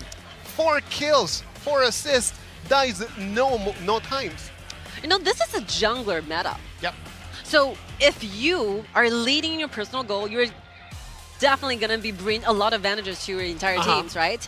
So as long as the rest of the squad during the laning, they stay safe, 50-50, and your jungler will be thriving during the farming of phases, your team is going to be the winner. It's that easy. Just so like in this current meta, we emphasize a lot how important to pick up those very assassin-like, for example, Lion Jin. And one thing you're missing here. How does he run away in that one? I don't know. I'm so sorry. Magic. Does he run away on that one? It is crazy. Like this one in here. Look at that. Like Xingfeng is just being targeted in. Like he disappears. And then everything depends on Pom Pom taking on the fight back. Look at Huahai. Launches 2 people, takes in, comes, takes 1, comes in, takes a second one. That's crazy. That's really crazy. Nothing that could have been done in there. Wow, using the waves as a steps to move like 1 step closer to Marco Polo getting the kills, because he have the information that Marco Polo have already used the ultimate as a means to enable him to 1 more dash to dodge around. So that will be the same time for Huahai to dive in getting the kills. Like the complete demonstration of how wealthy you got will bring you a better future, you know? You're just gonna do those impossibles. Who said that money is not important, right? Who said that money is not important? I'm so sorry, but this in here, cash is king. Cash is king, and the man just got so much gold, took the advantage, built the items, made the good decisions. Yeah, this theory works in MOBA games, I would say this. It puts it 3-0 right now. It puts it a little bit out of the reach from Foshan.DRG.GK. And one good thing for the side of GK is that we are going to have a longer break after the previous 3 matchups. So if you are losing it, please, you have like more time to prepare for this. Like magical incidents happen, miracle happens, TS make it happen. If you're 3 points below your enemies, you got to have faith that you can do this. I want to sound like optimistic and positive because there is some remaining possibility there. So it will be a good news for them because they still have a lot of time trying to gain back their normal version of mentality. No, they have time. You have talents. You have talent. Like you have everything in there just to make that miracle happen. Because let's just emphasize and just underline on that word. It's going to be a miracle what they need to do if they want just to take things from that 3-0 all the way to a 3-4, force this to a 7th game.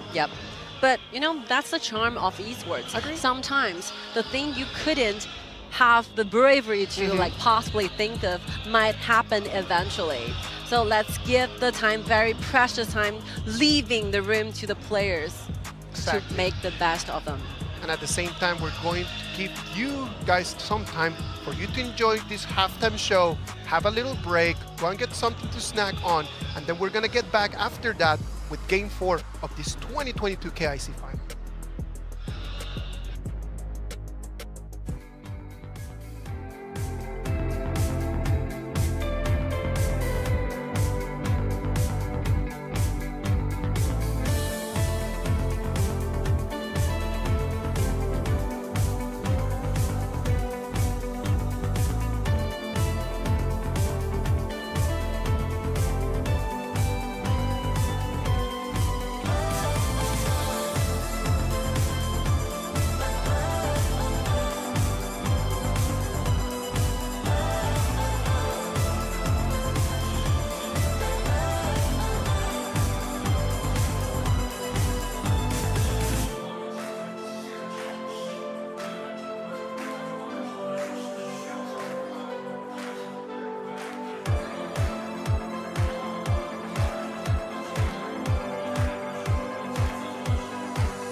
尘飘向何方？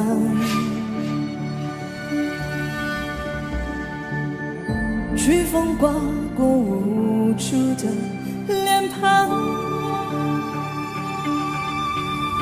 荒漠中拼出中对应风貌的汹涌，别惶恐，无声言志的歌颂。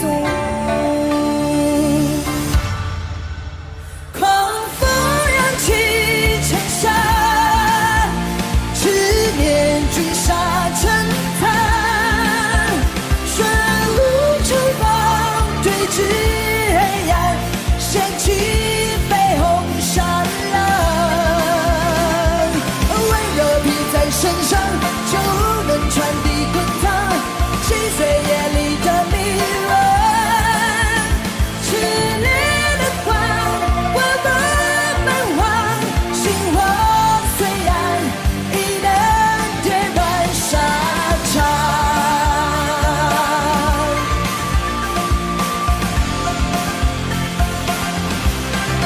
举着光，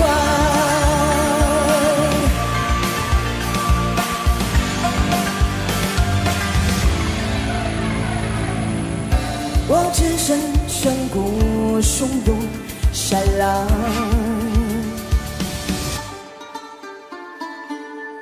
任沙丘铸就我的戎装，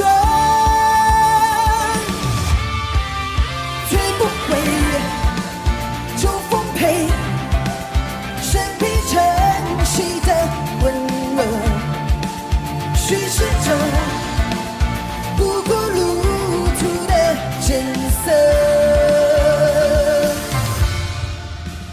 狂风扬起尘沙，执念追杀尘滩，玄武城防对峙黑暗，掀起绯红闪蓝，温柔披在身上就能传递滚烫，击碎夜里的迷惘。炽烈的光，我不彷徨，心火虽然已能点燃沙场。谁孤单却负一身的伤，人骄傲照亮。以我只身向黑暗独望，成为远途的光。狂风扬起尘沙，执念追杀尘滩，玄武城防对峙黑暗，掀起绯红闪蓝，温柔披在身上就能传递滚烫，击碎夜里的迷惘。炽烈的光，我不彷徨，心火虽然已能点燃沙场。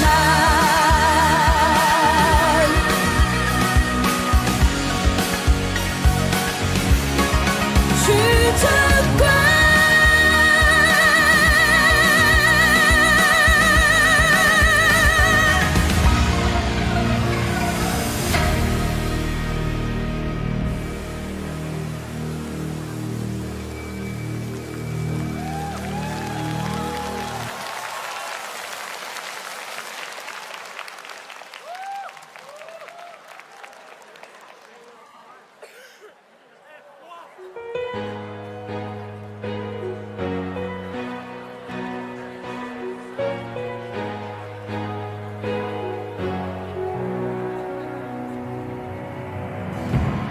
沉默时的呼吸，拥抱时的双手，因为触碰心灵而感动，从心跳穿过眼眸，变成了火，疼过的心都看懂。你清楚的看那梦是多么的重要。记忆出发。当我唱起这首歌，赶上快乐的将为你找到出口，毫无保留。每次想你时候，都灵犀相通。无论距离多远或多久，因为爱学会保留，也因为承诺放下虚荣出发。我要你清楚地看到梦是多么的重要。从未忘记那个最初真的我，记忆出发。当我唱起这首歌，赶上快乐都将为你找到出口。飞翔的丑陋，都因为爱激动，凭着翅膀的挥动，无论逆风顺风，一点一点一点映上了天空。所有的好梦穿过黑夜，付诸行动。我要你清楚地看到，梦是多么的重要，从未忘记那个最初真的我。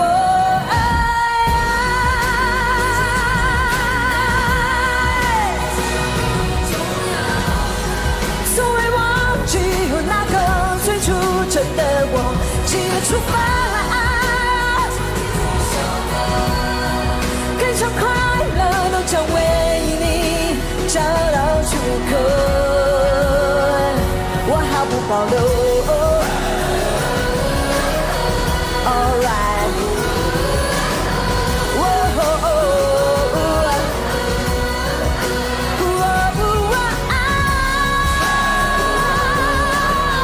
记忆出发，记忆出发。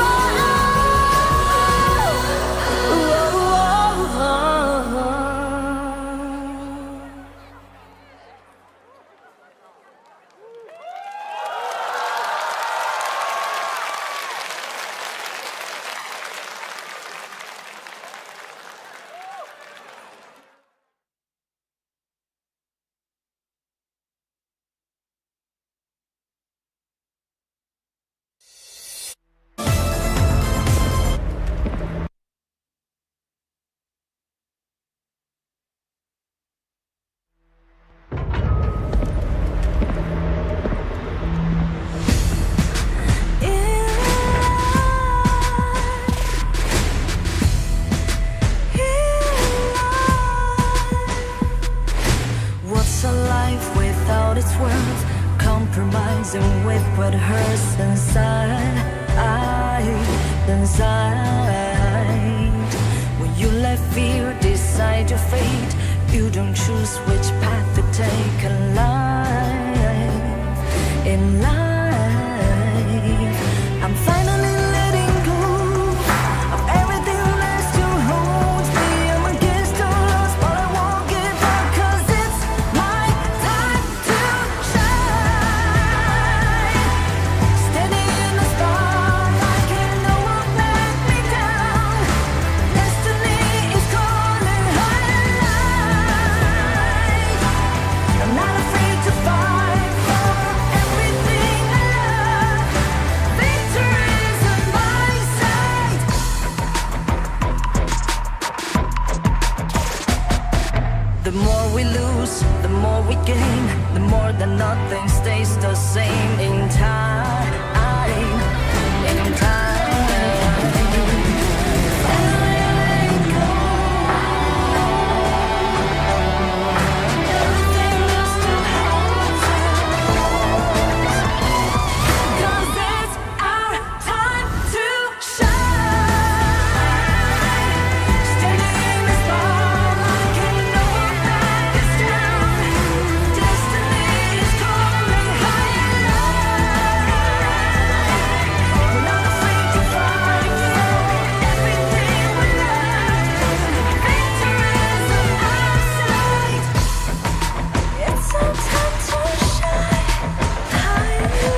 And we are back.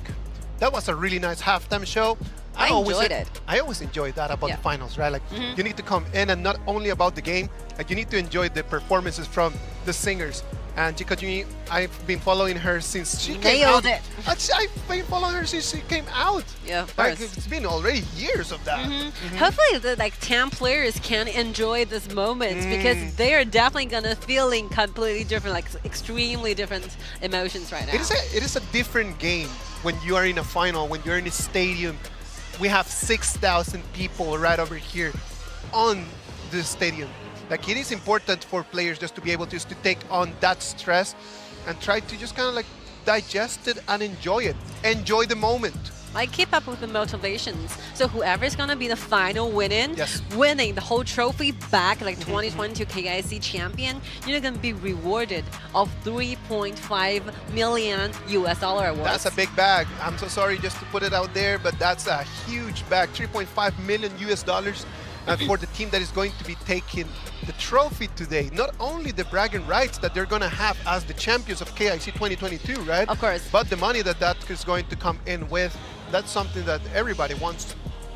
You know, after like casting and watching the previous 3 matchups, like my only impression is that experiences really matters in the grand finals. So like adding up together, like Huahai have been participated in, including this one, 9 grand finals till now, 9 times.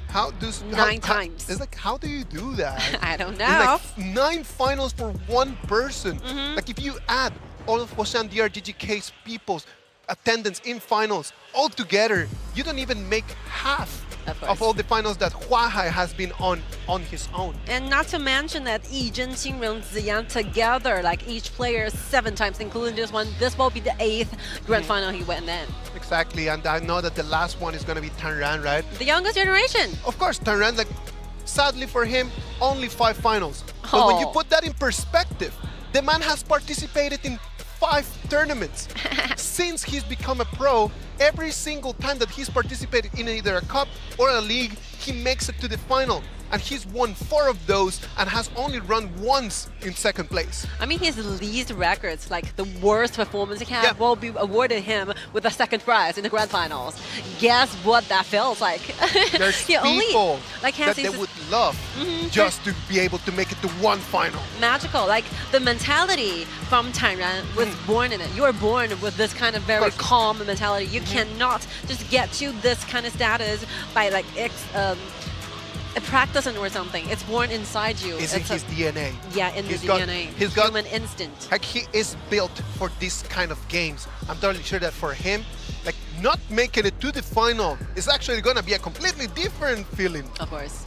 Completely different from Foshan.DRG.GK, right? Okay, moving into game 4, like what do we need to be looking for? What can Foshan.DRG.GK just try to do to push a little bit more eStarPro into the corner to try to actually be able to take one victory? What should they do? Like from my own perspective, because it's going to be the 4th game, so you already have been using up a lot of meta heroes, a lot of very good composition that you find most familiar with. So it will be a better choice for DRG.GK to finally move from the blue to the red. And you can obviously see like they take the initiative by gaining those heroes they really want to pick, but unfortunately as a result, I think the BP is kind of fighting, but kind of countered by SK strategies. So it will be better if you stay in the red side for a little bit, observe what your enemy is going to get for their entire composition, and make targets back. Yes, that will be a choice. Just trying to counter things around, like not all the time just being on the blue, it just means that there is something positive. It just completely depends on your strategy, right? Like if you are the one that wants to be leading on that first pick, of course, go for the blue.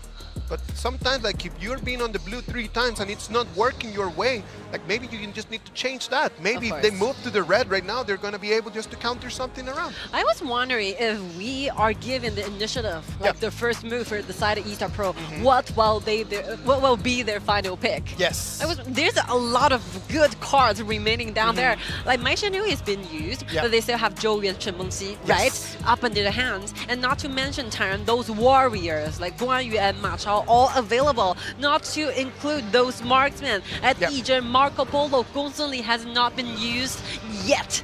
So that's the problem. If they decide to go to the red side, then that's going to allow Wuhan.eStarPro to take either Shen Mengxi or Meng Tian or Gong Sun Li.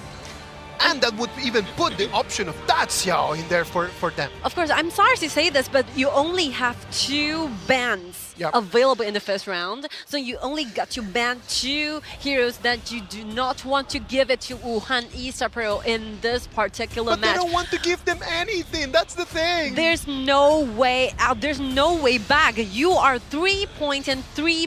It's a matchup to your opponents. You got nowhere to go. It's do or die. You have to make sure you gain at least 1 point back, or otherwise the whole final we have been expecting for so long will be getting to its end. Finale it is. It's very difficult. Of course. Very difficult position for Foshan.DRG.GK, as you can see right now.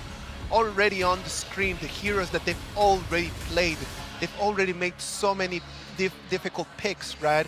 I think that in terms of mid lane, that is going to be the weak link for Foshan.DRG.GK right now. They've already used 3 very strong meta heroes in mid lane, and I don't know what they could be.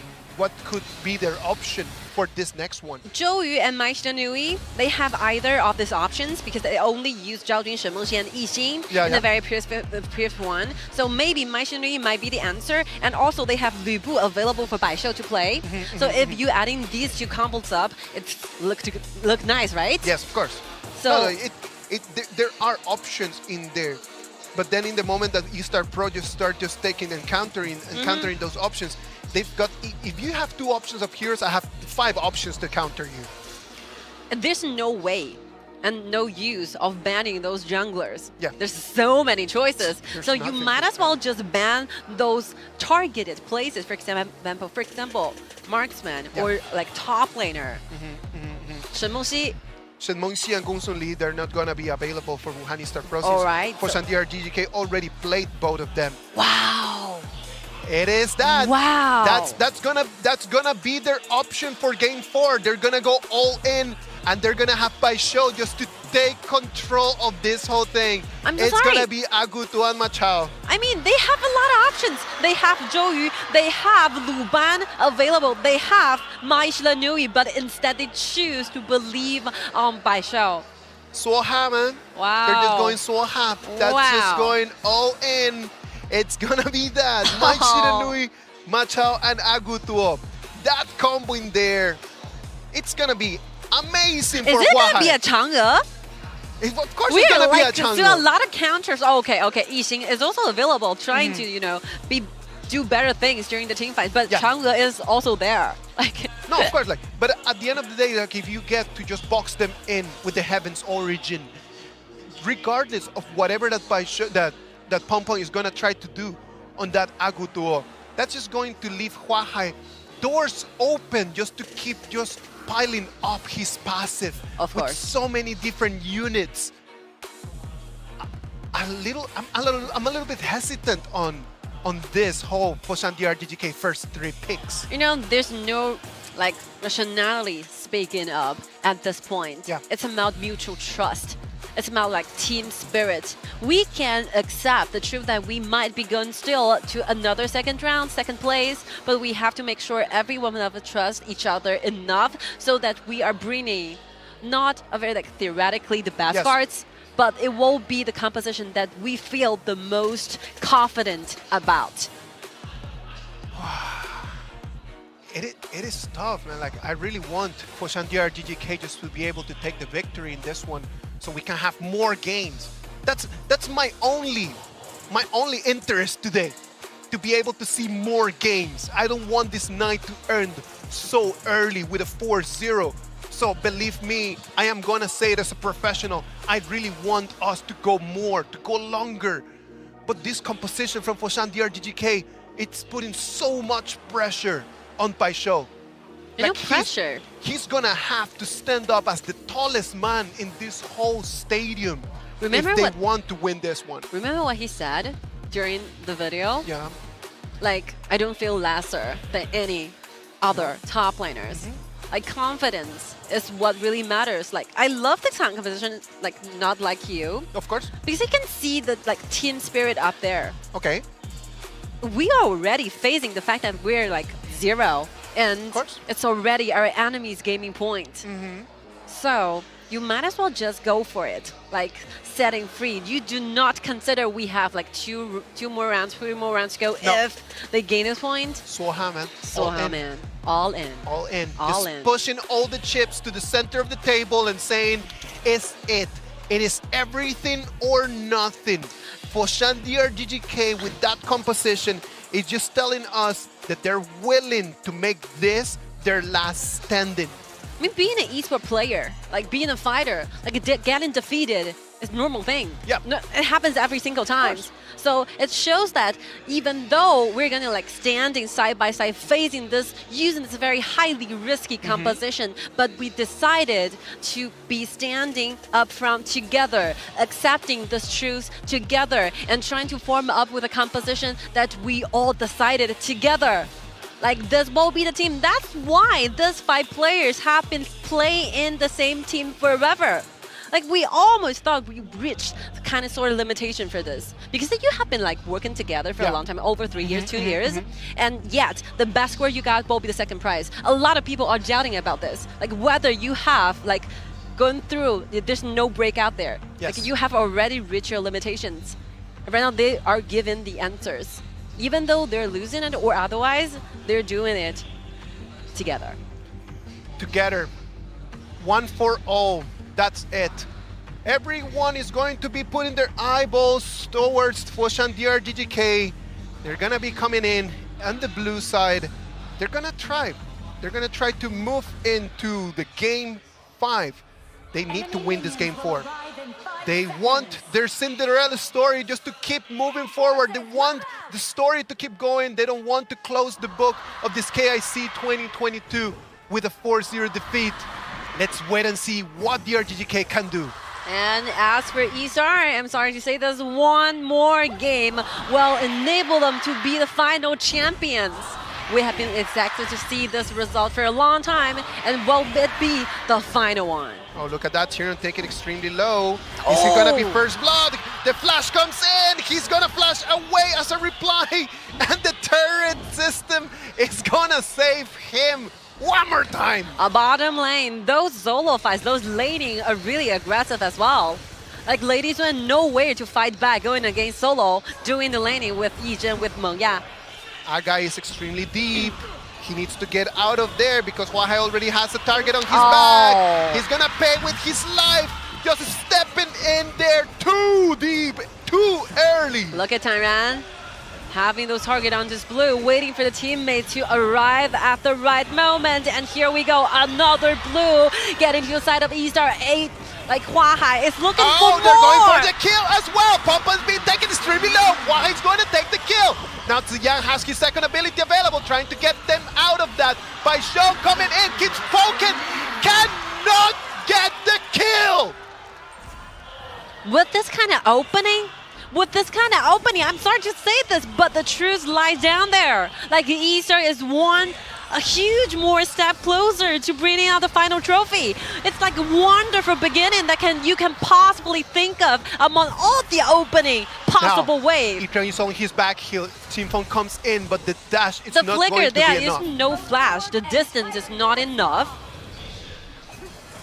If something needed to go bad for DRG.GK, it needed to be these first 2 minutes. I mean, with this kind of composition, if they're losing initially in the very first minute, they're losing the way priority. They're losing the site. They're losing the frontliners. They're losing every single thing you can possibly think of.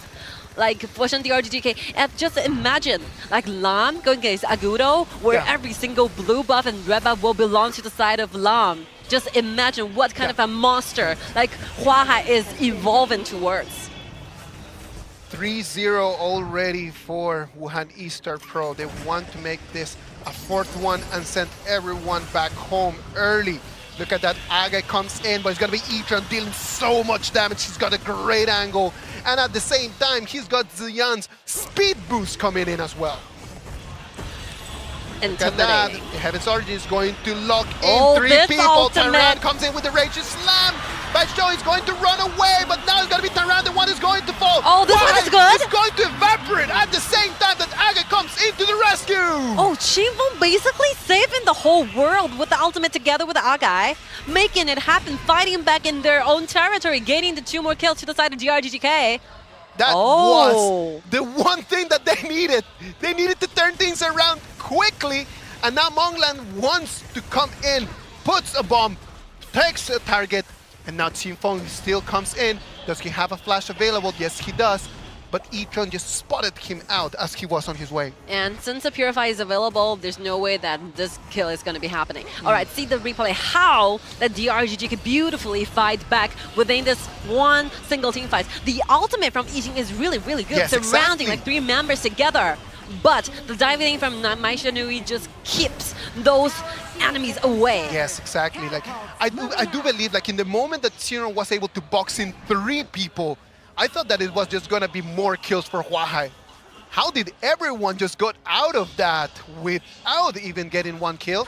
I mean, it's still early game. I cannot explain. I mean, 3 minutes is way too early for Huahai. Yeah. You know, the time is really limited. And not to mention that if you like standing inside of the ability from Agudo, you will be gaining those HP restoring all over again. One way to make sure. Huahai comes in for Xiao, and then the Dragon's already putting some damage. Qingfeng again. He's gonna be put on air. The Armageddon is going to be wide. Huahai is going to fall. TianYun is still alive.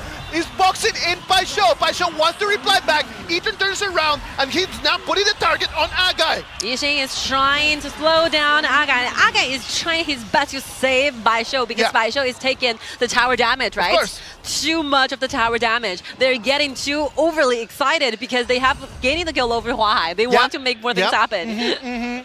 You get the kill over there on Huahai, you get the kill on the jungler, and then for sure everyone is just like thinking like, this is the one. Yeah, it's a sad news that DRG.GK is letting Xiao taking too much of the tower damage.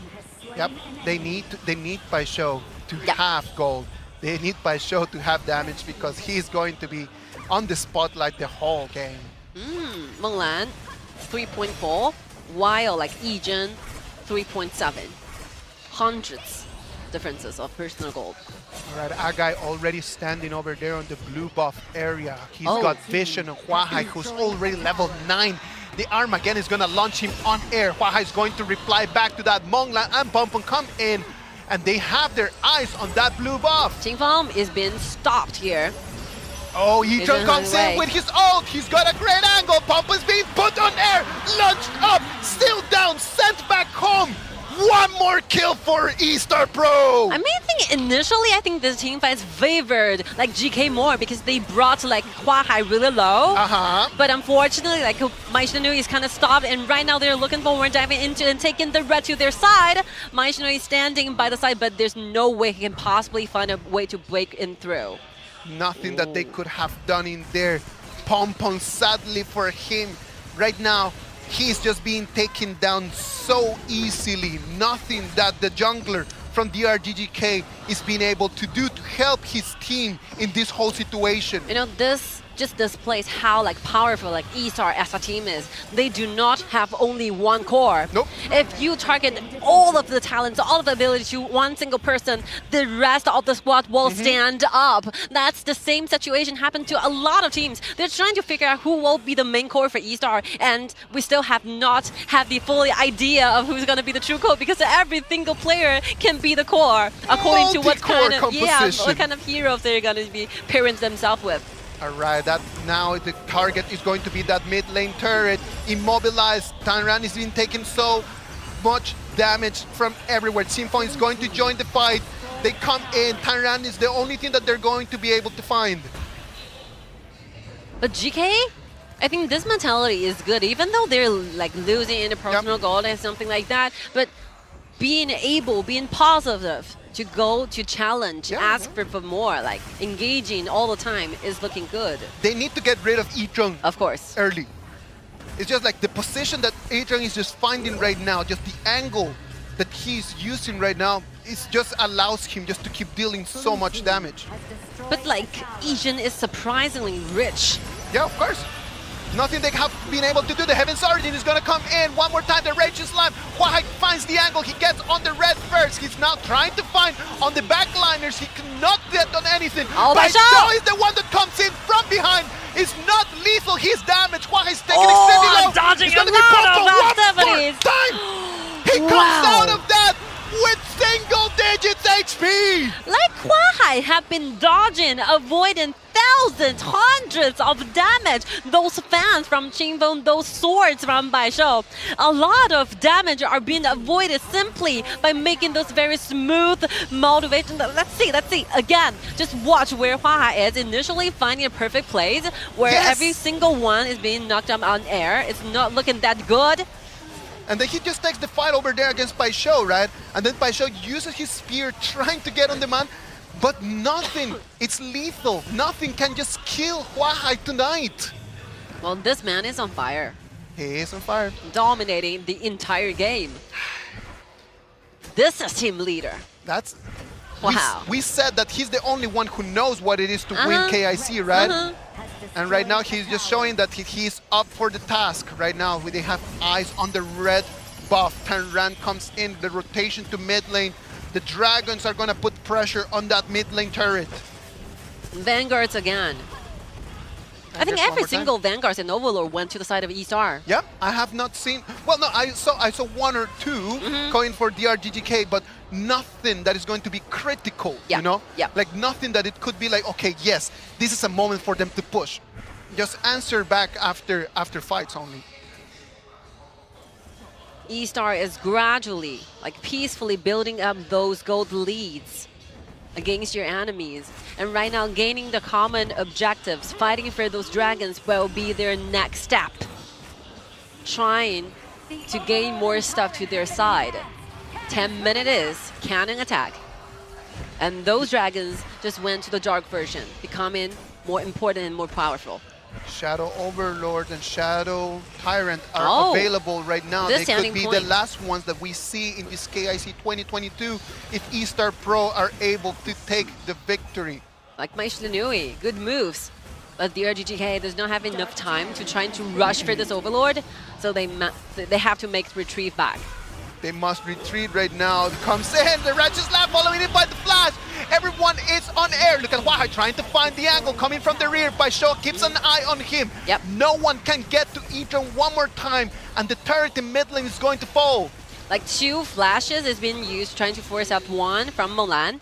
So Tanran and TianYun together use the flash, trying to force into some sort of team fight. But Mulan magically finds a safer spot for him to keep himself alive. But you have to lose something in turn, right? You're losing this vision in the river so that E-Star is taking full control of the Overlord. The HP remains down. It's going to be for Monglan. Monglan is going to take on that now. Baishou comes in from behind. It's going to be targeted by Huahai. The Heaven's Origin is going to box him in. He survived. It's going to be Popo come in, trying to save his teammate. Maishlinui is not going to be able to run. They're winning. They're winning. Foshan.DRG.GK. With only one man down, but magically fights back with the steal of the dragon with the Overlord. Ladies win. One simple auto attack. Huahai just finds the man in the bush.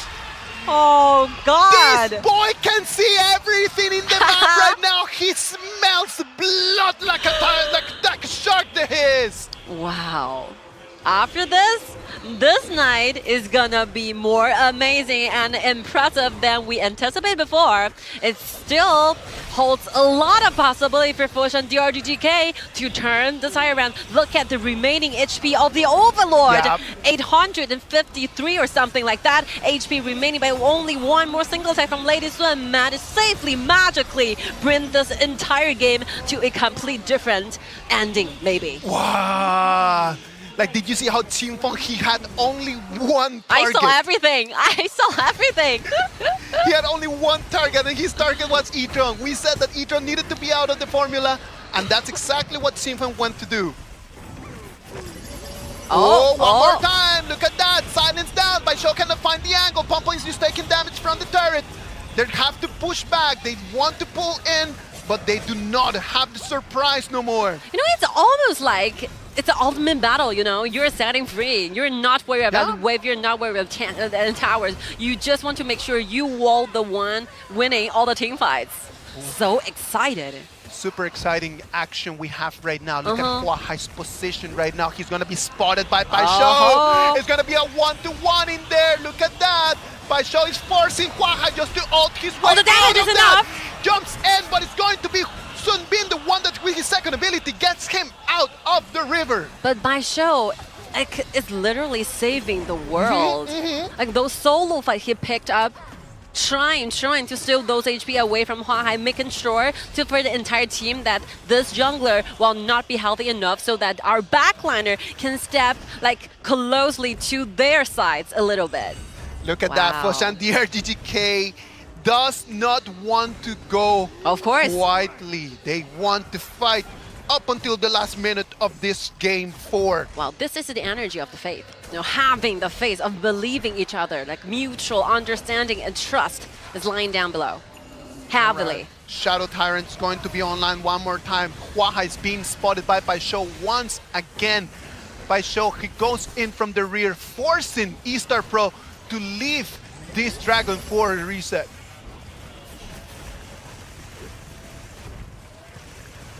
Moving in the middle. Rotation by Baisho over there on bottom lane. Baisho needs to be played extra cautiously, like, from this point on. Like, he cannot just be caught in his rotation. And with the help of Sun Bin, like, eStar members can be everywhere, like, within short amount of time. Okay, like Huahai again diving deeply into the backline. But and he's going to be spotted by Baisho one more time. Look at that, he takes it on one-on-one. He's going to have to ult his way out of this. Now the Armageddon is going to fight 3 people on air. This is going to be second ability by Sun Bin, the one that is going to put them out. Sinfon taken extremely low by the turret damage. They are going to get on the turret, but they are not being able to find the kills yet. It's like a deja vu, like the same thing happened again with like Baisho being the bodyguard to the entire team and protecting the backlines, making sure that Mulan stay alive by staying those HP away from Huahai. Look, SK is completely like stunned by what's happening just now. Now we said that Huahai was just acting like a shark in the water.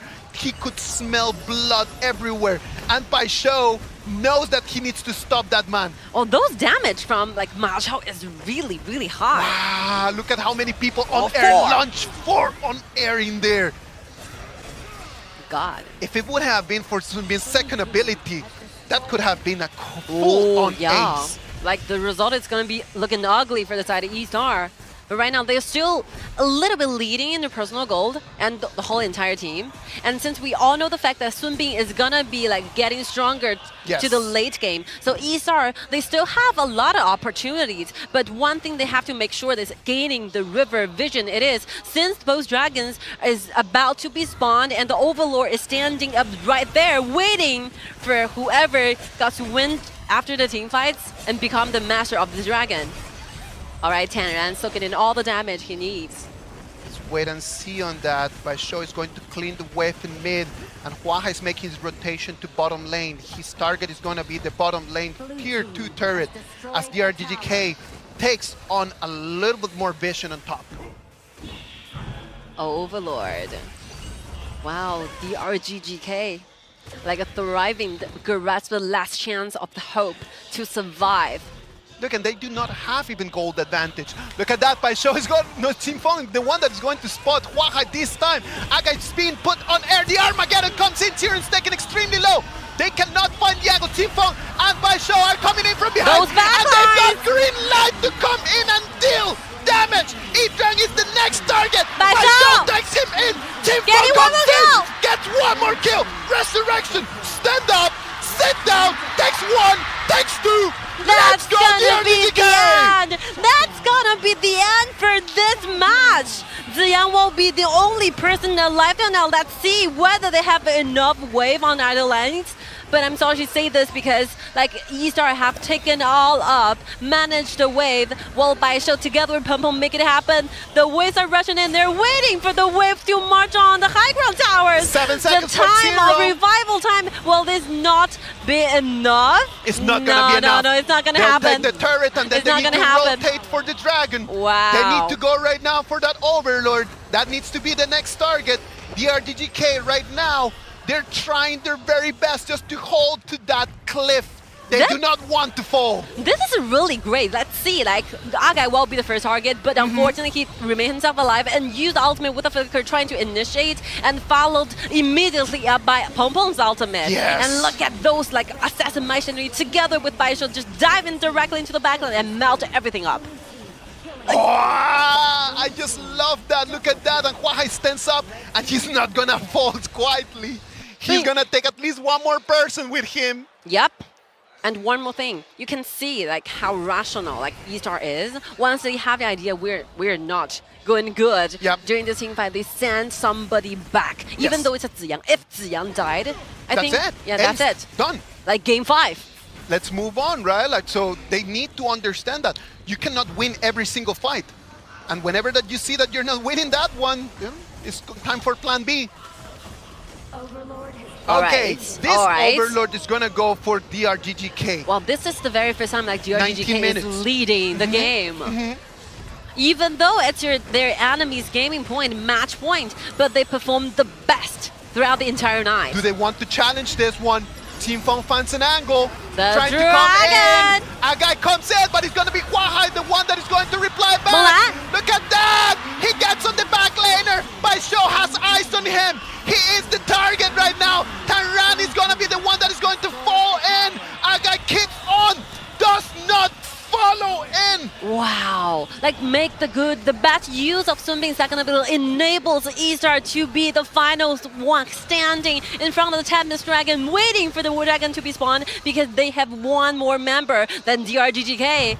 15 seconds for that Tempest Dragon. That's going to give eStarPro a little window that they're gonna have that power play. That smite from Xiao just secured down this dragon, and this buffs offered by this dragon will be extremely helpful for eStar trying to have more damages when it comes to the team fights. That is the reason why, right? That is the reason why they are able just to take on this fight. DRG.GK had better angles for that fighting. Like they've got green light onto E-Jung. But the problem is that with the flux capacitor coming in for Sunbin, it's already 20 minutes.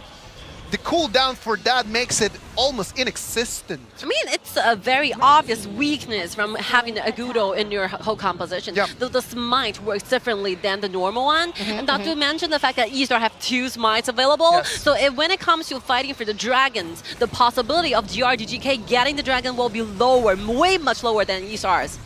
So eStar is definitely going to be having those confidence when it comes to Dragon. Immune, the Armageddon comes in, but it's going to be wide right now. Everyone is taking damage. Teamfon trying to find the angle. The flux capacitor moves eStarPro back. Baisho is not to be seen around this fight as he was cleaning the wave down in bottom lane. But I love it. I love the vibe is going on, and love the fact that this game lasts longer than 20 minutes. And this will be the second Tempest Dragon we saw today.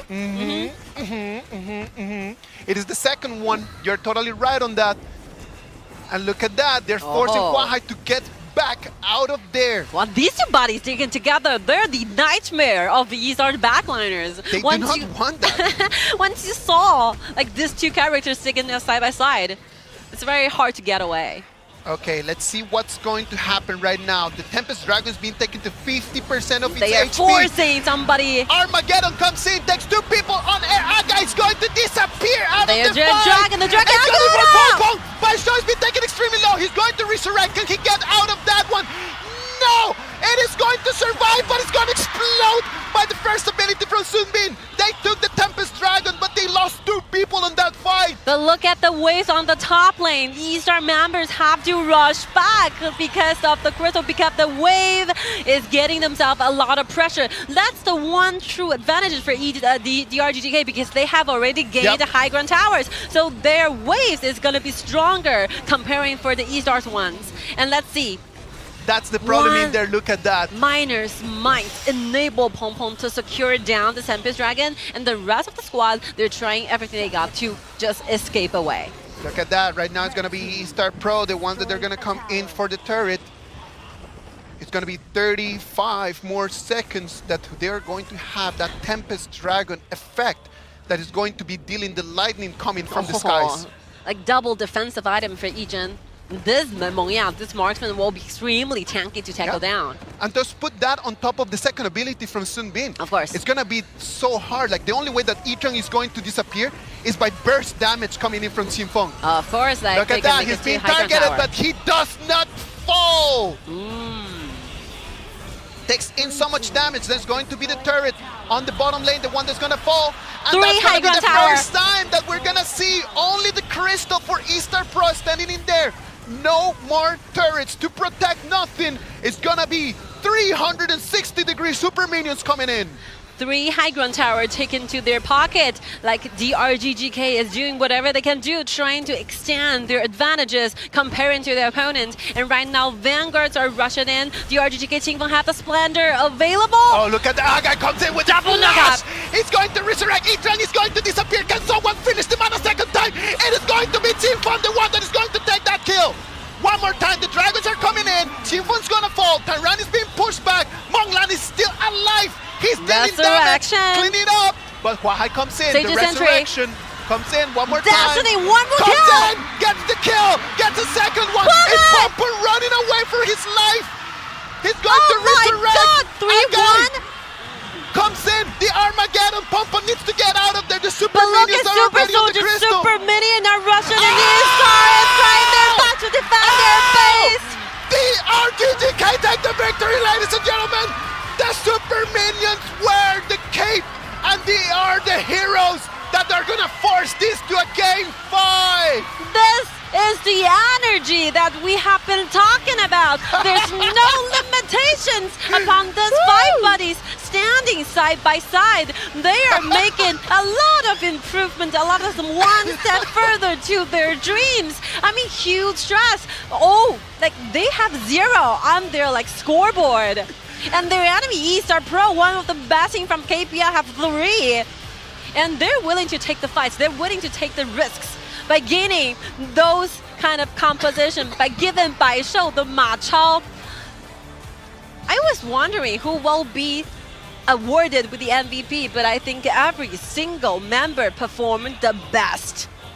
It's so good. Thank you for all the players because you are making this night the most memorable night ever. The best day in 2022. Oh, you gotta love this whole thing. You gotta love this whole thing. In the moment that you do not know what composition just to take out, you just need to find the one person that wants to become a hero. Did you still remember? You're the one who doubting this decision. No, come on. Let's be realistic. Let's be realistic. I did not see this happening. This composition is what just made for Huahai to have so many different units around. And we made it all the way after 20 minutes, where Sun Bin already has his flux capacitor almost in non-existent cooldown all the time, again and again and again. The fact that Yizhen is the one falling in there in that last fight, there was no way that eStarPro could have just handled back the fight. You know, from this time on, I'm gonna bring those very interesting statistics to share with you guys. Oh, go ahead. So, in their like historical like battles, in count in total, there will be 6 times of the BO7s. Yes. And the winner will always be eStar. Like eStar have a lot of experiences when it comes to how to win against GK. And finally, you're seeing one step closer, but GK just managed to put a stop sign there. Yes. Buddy, it's not gonna be the ending of the story, you know? It's not a grand finale. We still have our matches going on. And from this on, just to imagine the mentality right there from GK. GK right now, they are in the top of their confidence and self-esteem, because they just saw it that it can be possible. It can be done. They just saw the light at the end of the tunnel, and they are not willing just to sit down and they just let that light just completely vanish. Of course. They need to keep one step at a time, one foot, the other foot, moving forward towards that light, that little hope that they have to try to take that trophy, make it from a 3-0 to a 3-4. It could be done. I mean, everyone loves the Cinderella story. Like the person that we're seeing from the camera right now, like Baishou, he used to be a kid who will be crying like heavily after getting defeated in the semifinals or the quarterfinals. Yes. But he was that vulnerable, and that's just take one more look at him. Like smiling so confidently, but remaining in a very relatively calm status. He's not excited, overly excited or something. It's like my personal, like, it's a normal, my normal condition to win over E-Star. Like, Baishou definitely Ma Chao, one of his best moves. And that's the thing. Like, I am super happy that Baishou came in and they just took his featured hero, like his most featured hero, and then just like came in and just gave us a show of how it's supposed to be done. Now, after we've been going through the hype of seeing Foshan.DRG.GK just taking things around, what do you think eStarPro is going to do? They do not want that little light at the end of the tunnel just to become a huge beam. And they're still leading. Hugely, course, like yeah. Significantly in the series. They do not need to like have a special preparation or something. Okay. They just do according to their plans. I mean, if you can have a deeper look at the notebook that Ask is actually holding, there's a lot of remaining composition for them to choose. I don't want to really calculate the warrior system, the Xiao, or Xiao might be not available, and Luban as well. Yes. You know, they can have a lot of choices. They don't really need to count how many remaining heroes there for GK. They just have to make sure that they did their best. They're still like leading hugely in the entire series. All right. So eStarPro, you believe that they do not need to be worried about like anything that Foshan.DRG.GK they could bring up right now? Like the only thing that they have to be worried about is trying to make sure your players are in the right mood. Agree. Yeah. Agree. You need to be able to see this as what it is. Please, say the man's name, please. Okay, let's go with that. DRG.GK Baishou is gonna take the MVP, as you can see it on your screen, ladies and gentlemen. Superstar. It's gonna be that man, like the one that TianYun was just talking about. You're always gonna remember who saved you from the darkness. Yes. And that smut, like little slight of the light, will be like Baishou, shining, breaking through out of darkness, bringing one more slight chance of survival for DRG.GK. Woo! Woo! Now, let's see exactly how did that happen. This Monglan just steal that dragon over there. Oh yeah, this is really something. Yeah, that's really critical. Allows Baishou just to come in from the side. Comes in, takes Sun Bin out, then no flux capacitor in there, and then Team Fong with one target in mind comes in with the flash. It's wide, but takes the man at the end. The kill goes in for him. This one in here.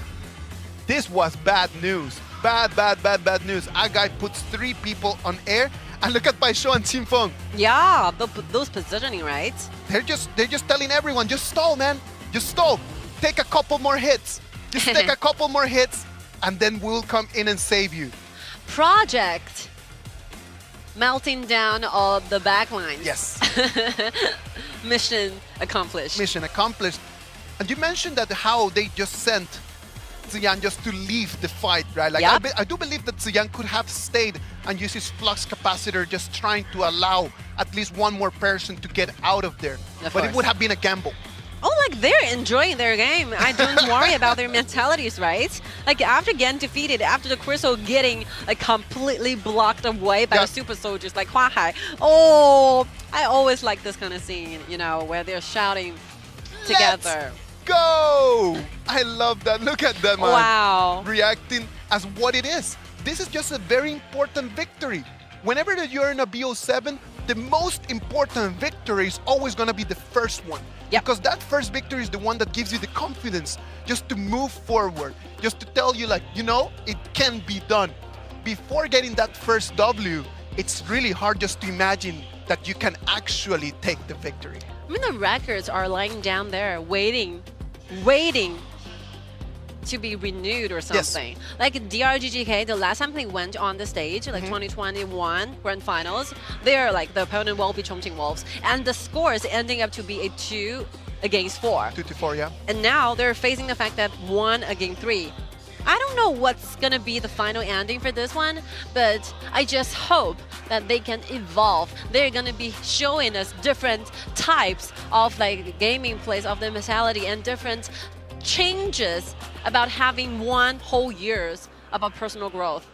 DRG.GK never had a gold advantage in that whole game. Yep. The whole gold advantage was always for eStarPro.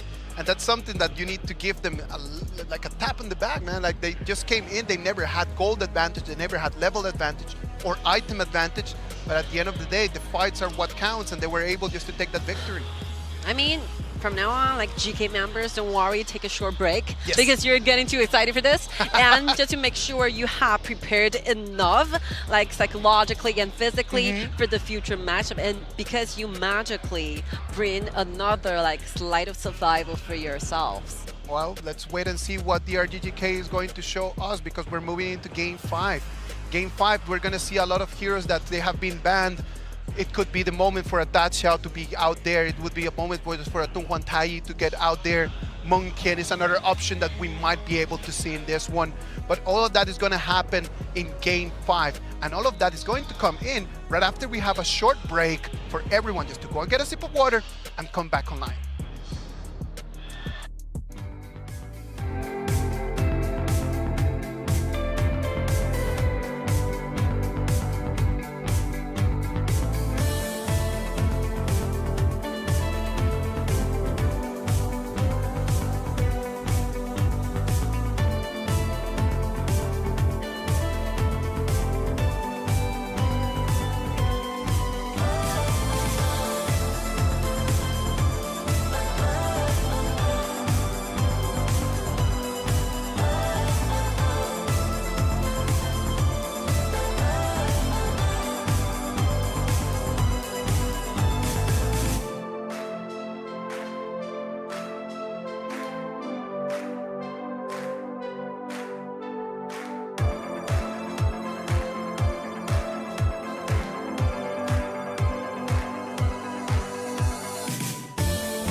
We did not know that we were going to make it all the way to Game 5. It looked like it was going to finish in Game 4, but Foshan.DRG.GK, they do not want to let this whole final finish.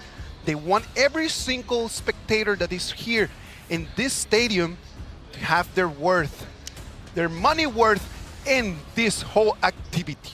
Just by the second, when you started to question why is Foshan.DRG.GK becoming the best two, they gave you the answer. That's why. That's the reason and how they got themselves into the grand finals. But the BP are still quite favoring the side of eStarPro, because not to mention they're leading in the scoreboard. I mean, the remaining heroes for DRG.GK, they only have one way to go. They still have to band those Gongzoni and Shenwengxi together. There's no way out. And for eStar, the remaining hero pools like Zhouyu will be one true thing to fight for, because they have already both used Zhao Jun and Yixing at the same time, while GK has used one more Shenwengxi. Since Shenwengxi will be banned away, so Zhouyu will be the best solution. Or otherwise, you're going for Chang'e or switch to completely different, like surprising pick. Just analyzing a little bit about their performance today, right? Like you can still see that in terms of Foshan.DRG.GK, Pongpong has not been having like the greatest of his performance. So it's been really difficult for him just to take the spotlight and to actually be like the main core in the whole team. And this last game, like as we were just discussing, Foshan.DRG.GK has a completely different performance because Baisho is the one standing up in there. Now, bringing that up, are we gonna just move all resources one more time to Baisho? But it's gonna happen. Is it? Well, they find the ultimate like weapon. It's no, because they have already used Guan Yu and Ma Chao at the same time. Since Mengtian won't be kept on the ban places from eStar, so the only like soldier you got, Mulan or Charlotte, not a very good picks, you know? So they're switching to this duo. I've been mentioning this forever, like Luban and Luban number 7. Yeah, exactly. Like Luban and Luban number 7 might be the answer over there. But then that just puts the spotlight one more time on Menglan. And Menglan had the spotlight in Game 1 and he was not able just to take things around. Do you remember like the solution for eStar trying to counter this Luban number 7 and Luban Master will be Prince of Lanling? Yeah, Prince of Lanling. It's still available. Dong Huangtai is still available. A lot of very aggressive supports is up in the hero pools to choose. So Ziyang is going to be the one that's going to have to stand up. Like imagine the man is a support and then everyone is like, yeah, it's all right. Ziyang is going to stand up. Ziyang is going to carry. It's going to be fine. Why not? A support carry. Wow, I was really wondering what will be the final choice for eStar. Those mid laners, those mages for TianYun to play. Like since Joey is out there, taken already by Qingfeng. So right now that Zhouyu is not an option in there, I start seeing a lot more possible the option of Chang'e or the option of Xi just being being picked over there in mid lane. Shaoguan, good ones. I was just gonna be mentioned this, like since all the assassins are off, My Shiranui has been used, Zhao Jin, Shouyue for the 3rd round, and Yixing as well. So the remaining hero pools, like Zhouyu is not available right now in the future. And if they're looking for those very typical ones. Look at that, Prince of Lanling is going to be the 4th and last ban from the side of Foshan.DRG.GK. You gotta be cautious. You gotta be cautious. And since Guiguzi has already been used by Ziyang, they do not need to worry about those like 1 versus 2 heroes in the bottom lane. All right, what's gonna be the option for Wuhan.eStarPro? Oh yeah, we're leaving out this one. Like Ganjian Mo is still there, cleaning the wave, and also can be a huge nightmare for Luban number 7. So Foshan.DRG.GK Pongpong is gonna have to be on Jing. Wow, they need Jing. They also have Dong Huangtai in this. Like if you can, you can give yourself a Dong Huangtai paired up with Ganjian Mo. That's perfect. That would be amazing for Wuhan.eStarPro, right? Like, just let's go. It's set. Dong Huan Tai is going to be the option in there, and then XiangYu is going to be the option on top lane for Baishou. Like the pick-in, the locking in for XiangYu is basically just a lure trying to trick, trying to make Ziyang have the ultimate wasted on XiangYu so that the other member can manage to survive. Who's going to be soaking in all the damage, the burst damage coming out from Ganjiang's ultimate? Like XiangYu will be the only one who can possibly handle this kind of type of burst damage. So XiangYu is there, like standing up front, trying to attract Ziyang's attention, trying to make like Ziyang having the ultimate unleashed on Baishou. The problem is that I can see Ziyang every single time that he's going to be proccing his Forsaken contract. Just to have full HP or extremely healthy position, just to try to find whoever that he's going to be the target. You do not have that high of a poke threat coming in from Foshan.DRG.GK in terms of trying to slow down Ziyang, more than just Shoyu's fire. Like Ziyang is really clever. I never use this word to describe player, but like smart. He's so smart on the like comprehension of certain heroes. Like Dong Huan Tai can be played passively, can be played protectively, can be played aggressively, and he just know when to play different type of the gaming styles, right? Wow. He just know exactly what is needed the most during the game. This player like is the main brain behind all this. Ziyang just needs 4,000 or 5,000 gold. That's all Ziyang needs. He just needs 4,000 or 5,000 gold for him to be able to have boots, for him to be able to have the Howling Emblem, and for him to be able to just have at least one small item for defense. Wow. And that's all he needs. He just needs 4,000 to 5,000, and then he's gonna be on. And we have been talking about Ziyang for a while. Let's see, like TianYun has Guanyu. Wow.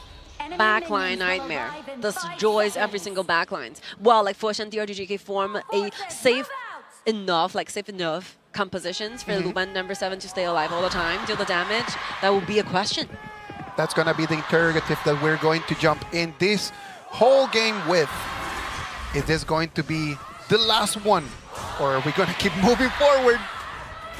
Let's wait and see what's going to happen. Already 2 against 2 rotation here in mid lane. Look at where Peng Peng is, trying to steal this blow away, doing this sneakily. Sneaky move with a smite. Sneaky, and he comes in and he's going to find only Ziyang, the one target in between him and going back to his red. Oh, this is really good. They sent 2 members, Molan, together with Peng Peng, trying to having the maximum amount of damage, trying to clean the blue as soon as possible, and they did it. Yes, and they were going to be able to protect their own blue. Of course. Right now, Peng Peng is going to have a very big advantage compared to Huahai. Like 3 buff with 1 buff. Nothing that he can do right now. Oh, Molan. Oh, look at that. Very aggressive. Coming in, jumps in and forces E-Drum back under his turret. Now TianYun is going to come. He has the blades come in, but it's not going to be a bullseye. Yep.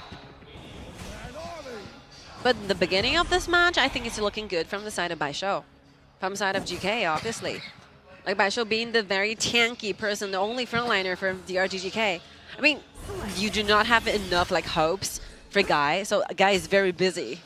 In this game, he have to make sure like Luban number 7 stays alive all the time, and also he needs to initiate. Yeah, like, very busy. A man is so busy right now.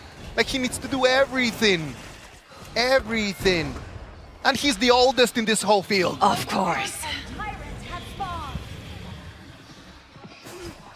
Again, back into the mid lane. When you're losing track, when you do not have a fixed destination, like moving towards the mid gating, the wave will be one true thing to do. Yes, of course. That's just always the answer, right? Like your answer should always just be like go to the mid. Oh, Chino must be having those very accurate swords, like targeted directly to Baishou. Baishou is brought really low, so you have to make retrieval back to the base.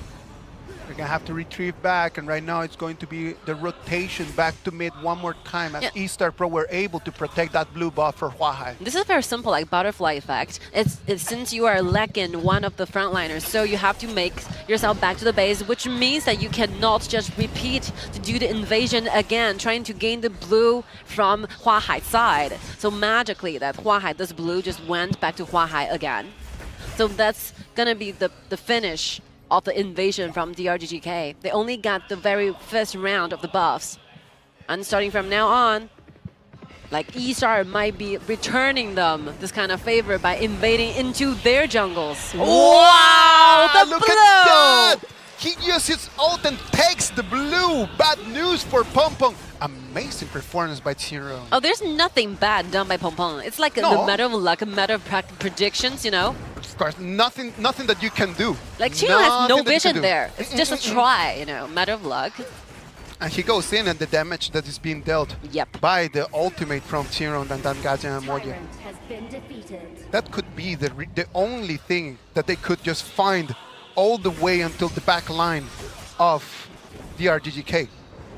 That could be the biggest target. I really hope that this kind of thing happened is not affecting the mentality of Pong, because getting your blue stealing away like this. Look at that, they have eyes on Pong. Okay. They're coming in, the Forsaken contract takes it in, suppressed down, Xiao comes in, Xiao is still gonna be alive, he wants to reply back, but it's 4 people that surround the man and not let him go. Perfect rotation, and DRG.GK is trying to still one man down, securing down with the fire over there, but the damage is not enough! Look at TianYun, he wants to run away, but it's not going to be enough. Taran comes in from behind and gets revenge back for his mid laner. Like, fortunate news for Team from that final flame, just secure this kill.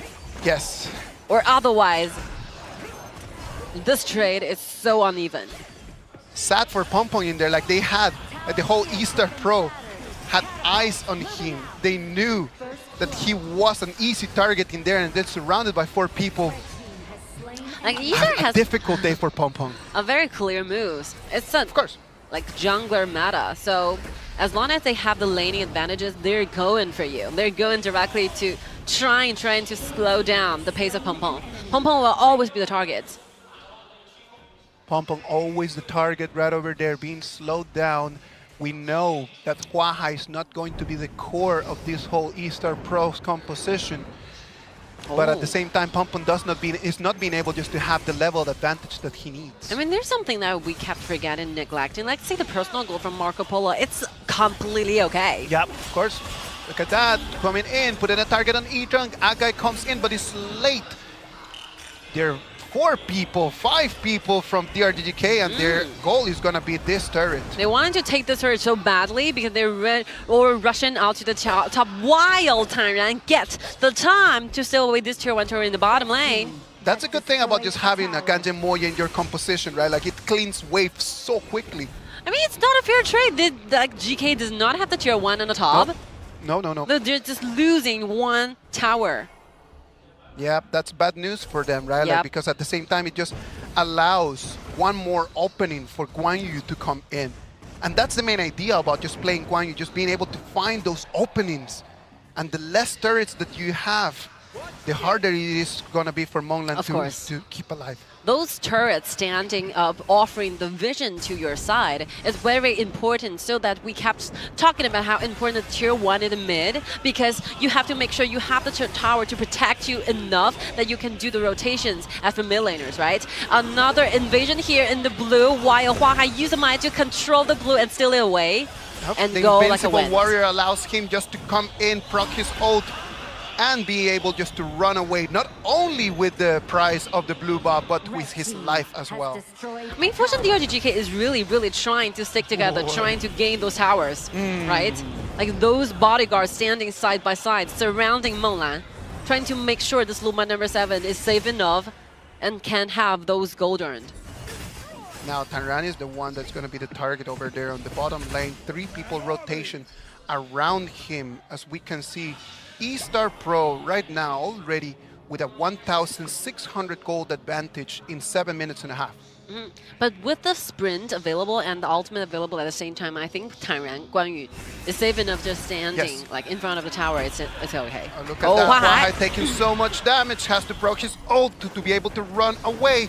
At the same time that we saw E-Drone just pushing in the wave from top lane. But this is like 2 different strategies. Like eStar is using 1-3-1 formation, trying to gain themselves like 2 winning lanes into the top and the bottom, which means that even though like DRG.GK, you are really aggressive standing in the mid, but you are like started to lose some initiative when it comes to those waves rushing into your tier 2 turret. You have to rush back. It's a very typical like countering strategies. eStarPro knows that the key for them to win this game is going to be the vision that they can provide for Guan Yu to find the right angle back to the backliners. That 1-through-1 going against 1-4, super good. Ah, look at that. One more blue that is going to be for TianYun. He keeps just controlling those. Pompon cannot see even one. Huahai puts pressure from the back, allowing E-Tron just to take this turret to 1/3 of its HP. I mean, Yijin is really feeling good. Like, this Marco Polo can be everywhere. He's playing like a freelancer, but he's gonna be there eventually. Oh, the Razor Cavalry comes in, and it's gonna be put by Xiao extremely low. Now it's gonna be Huahai, the one that is gonna jump, is going to be brought in back. Monglan does not have enough damage, but then it's going to be final. Taken in, out. 1-to-1 trade for both sides. And this time, Huahai does not have enough like tankiness to soak in those kind of burst damage from Duba number 7 and Qingfeng at the same time. Like, he does have his ultimate, right? And his ultimate is gonna allow him just to become extremely tanky, but not enough, not enough. That Monglan right now still getting a little bit bigger and bigger and bigger by the minute. Broken Star Maze. I mean, the strategy remains the same for DRG.GK. They just want to make sure the mid lane will be controlled so that they will have the vision over the river so they can make better moves than E-Stars. But like, this Marco Polo is a sign of danger. Yes. You know, it's well farmed. And right now, it seems to me like with those dashes available, that this Marco Polo will be very hard to catch up on. He'll be everywhere. Free to rotate from the map. It's going to be really hard, and TianYun is being extremely accurate at the same time. That is actually the biggest problem right now for Yijin. DRG.GK. Look at that. E-Train is going to have to use his ult out of there because he was in fatal danger. One more time, Agai wants to jump in, gets only onto Yan, but there's going to be Pompa coming in from behind. Look at him. He's not going to do a 1 versus 4. That's irrational. Like, retrieving back into better decisions. Oh, that's really dangerous. Like, Yijin is losing the Purify as a prize for standing up so closely towards the backliner from DRG.GK. A little mistake made by your side might result badly. Like, DRG.GK is gaining the full vision. Monglan. Monglan, one more time. They've got vision. They know exactly where Guan Yu is, so they know that they can step in there. TianYun being so accurate right now is just a huge threat for DRG.GK. Like, if they want to win this thing, like, TianYun's presence in there is just look at Guan Yu. A huge flag for them. Look at Guan Yu. Like, he wants to run around, but they have eyes on him. Look at that. Monglan. Well, this kind of positioning will make like GK extremely painful because there's no way to go. They cannot go left, they cannot go right. Yep. They can only see how eStarPro is trying to use the Tyrant, just invite them, lure them in. They're kind of cornered if the team fight actually goes on. Monglan, no mana. Bad news for him because he won't be able to contest this one. The Tyrant is just coming to half of its HP. By Xiao jumps into the fight. They've got eyes on Guan Yu because Pompon can spot him down there. This Tyrant has been going on for such a long time. Xiao wants to come. Monglan being taken extremely low. Wow. And right now, that is the cue for him to get out of there. That will be the ending point for this dragon. That E-Star is basically using this dragon to trying to attract their attention, trying to bring themselves up front and joining the team fights. And like DRG.GK is really struggles a lot, right? They're choosing, they're hesitating whether we're going forward, whether they're going directly to the dragons, but they have to make sure that the Duba number 7 stays safe, like Qingfeng had the fire. There's so many things they have to pay attention to. So if you hesitate, like in front of E-Star, you're definitely giving themselves those opportunities. They're just trying their very best just to try to keep that mid lane turret. Look They're really at the trying top lane. really hard. Look at the top lane. Those waves. High ground tower it is. High ground tower. E-Tron has green light to go in for that one. Nothing that Monglan can do because Master Lupin is not close to him to protect. I mean, one lucky news for GK. This is a Marco Polo. Like Marco Polo having the least damage when it comes to tearing down turrets. One more time. All right, finally. Finally, they're going to take on that one. They spent in total like 13 minutes trying to take this tower down. Finally, they did it. Make it happen. Now, the problem is this one. When you have a composition like Guan Yu, having them just being able to protect their high ground is not the one thing that you want. You actually want them to come out. Yep. So losing that turret in there might give you the opinion, or it might give you the idea that that is good for DRG.GK, but yeah. Everything has been working their way right now. You can have a clearer picture of their backlines. Right now, as they're going to start pushing in deeper and deeper, that's going to give Guan Yu a lot more options. Using the ultimate. Using the ultimate, but Monglan is still alive. He still has a great position. The first second contract comes in and he takes him down. Xiao is the one that is going to come and reply back. Monglan extremely low and still alive.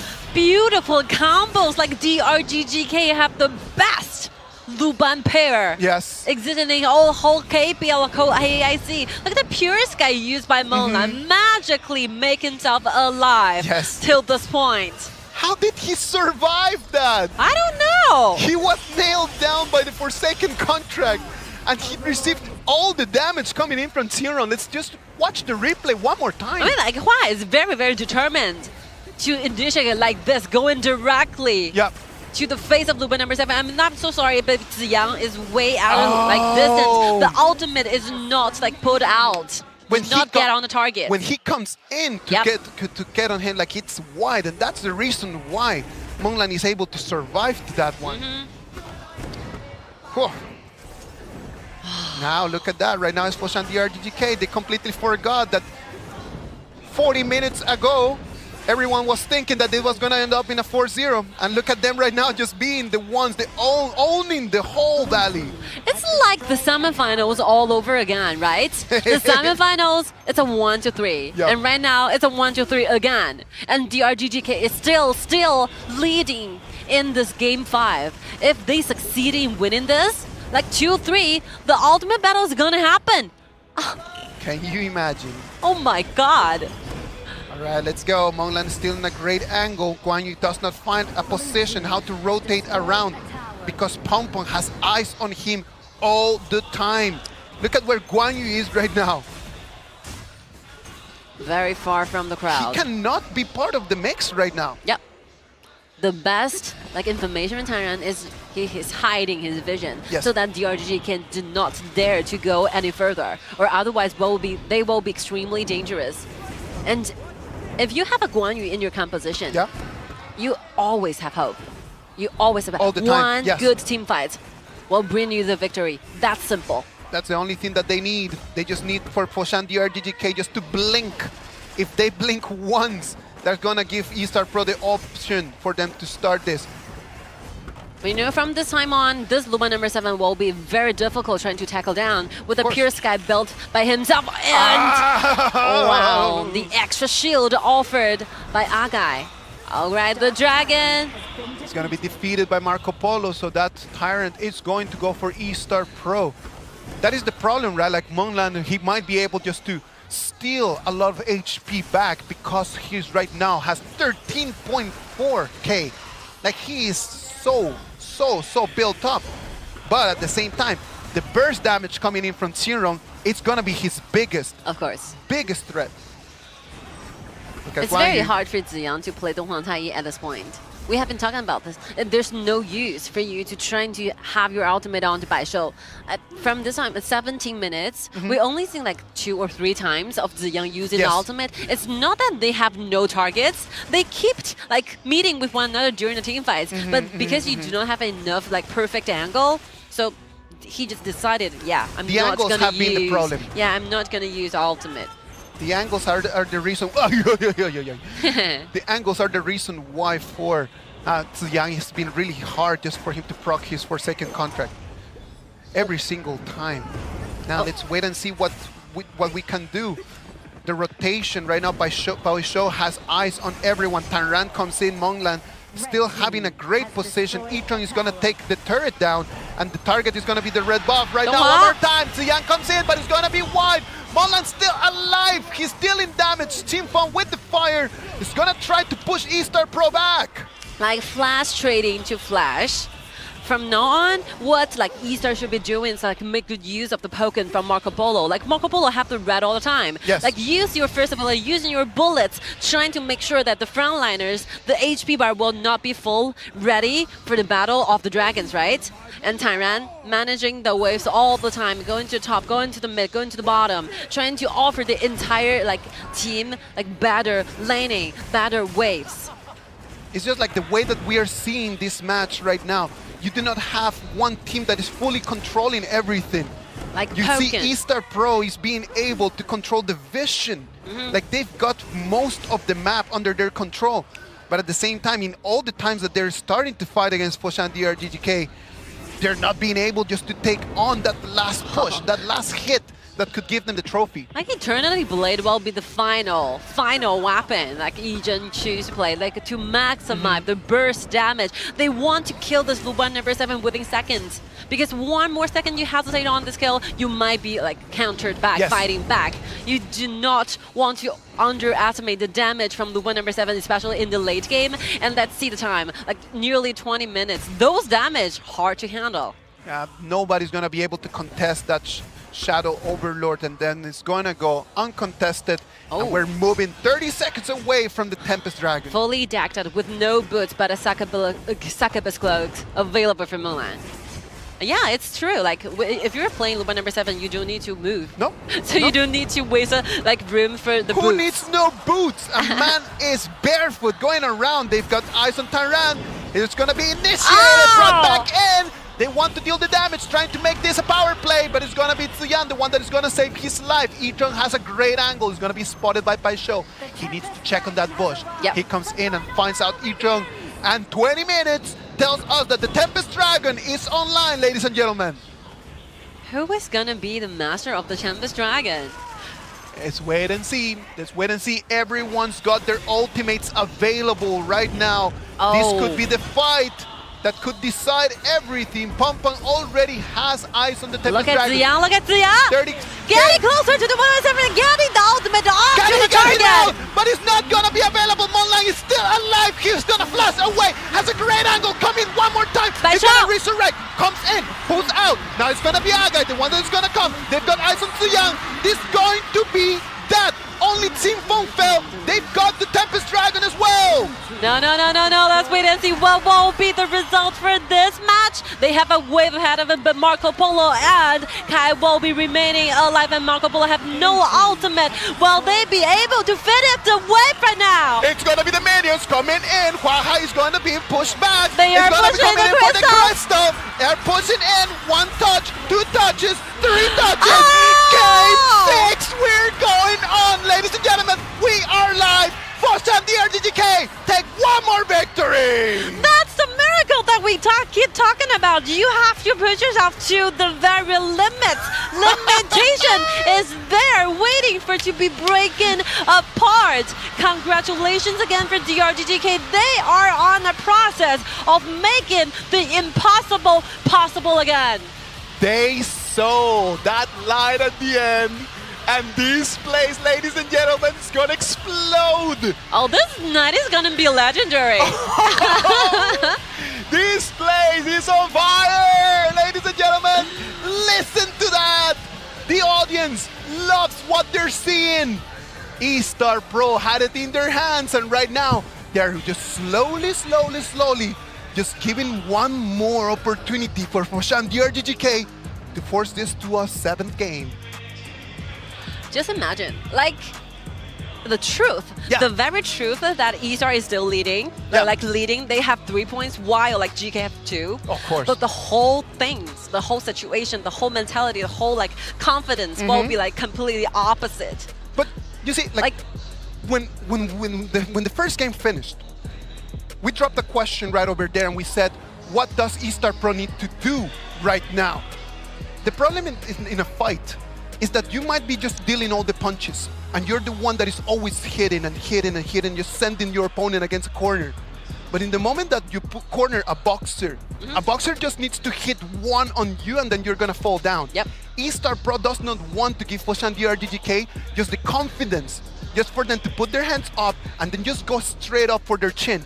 eStarPro might not have that strong a chin and they might not be able just to come to survive that. But I started thinking that they realize how to play the best of this composition too late, because you can see they have like longer range. They have Gang Jiamoye and Marco Polo at the same time. It's a very old-fashioned like poking abilities, right? Poking combos. You have to make good use of the poking instead of just going directly trying to force something to happen, you know?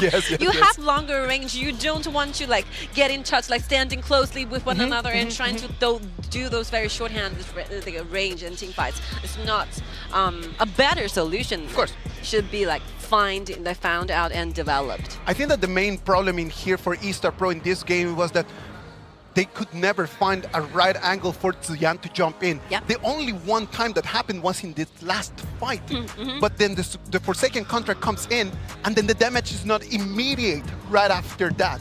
Yes, they're able just to come in and then just to kill Lupin number 7 once. But in the moment that Lupin number 7 stands up one more time, half of eStarPro had already been killed. So speaking of true god in the late game, the marksman, the only character and hero who can fight against Lupin number 7 will be Hou Yi. With no doubt. Like Marco Polo, and not even a marksman. The late game is speaking of the damage. Like the angle is perfect for TianYun. That last fight, using the accelerated howling emblem by himself to get in touch, trying to initiate. But the fact that you're seeing the succubus cloak is there, the chain is there, like the other like support items are there, trying to make sure like Menglan stay alive all the time. Menglan was just vital in that one. Like he was just the core. He just was like the light of hope that Foshan.DRG.GK just needed in there. I was a little bit worried about Menglan, right? Because his performance with Gunsun Lee on game 1 was not the best. So I was a little bit hesitant about just like putting the spotlight on the man for this such a vital game 5. And I do believe that he's the reason why we're forcing all the way this to a game 6. You know, for the last one, or no, for the next one, if like eStar is not putting those priority onto Zhou Yu, or otherwise they will be gonna showing us a surprising pick. There's very limited choices when it comes to mid laners. Like Qingrong has used a lot, like Mai Shunli will be his first picks, even though he used like Shou Yue to beat a mid laner for one time. The remaining hero pools are still very limited, and we're like watching those very targeted bans from Foshan.DRG.GK, Gongsun Li and Shen Mengxu all taken away, right? And they're not gonna allow them in game 6. I'm so sorry, like they're not gonna allow that, and then Zhou Yu is gonna be the option for Wuhan.eStarPro. And not to mention that they still have Lupin available for their own, like eStar, right? eStar, but they could just reply back with the exact same composition that Foshan.DRG.GK just used. Yeah, the MVP definitely awarded to the one true god in the late game, because the damage, look at the stats, it's amazing. Like 51.3%. Half of everyone's damage. Over half, please. Over half. Over half.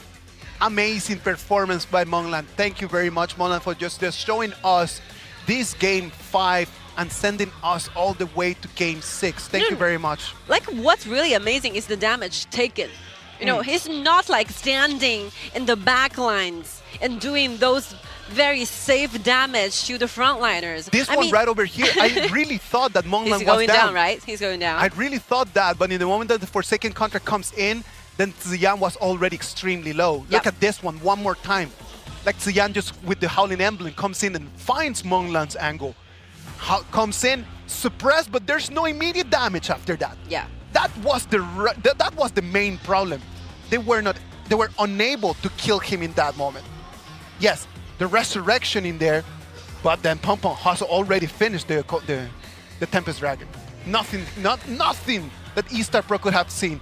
They were just fighting two completely different fights at the same time.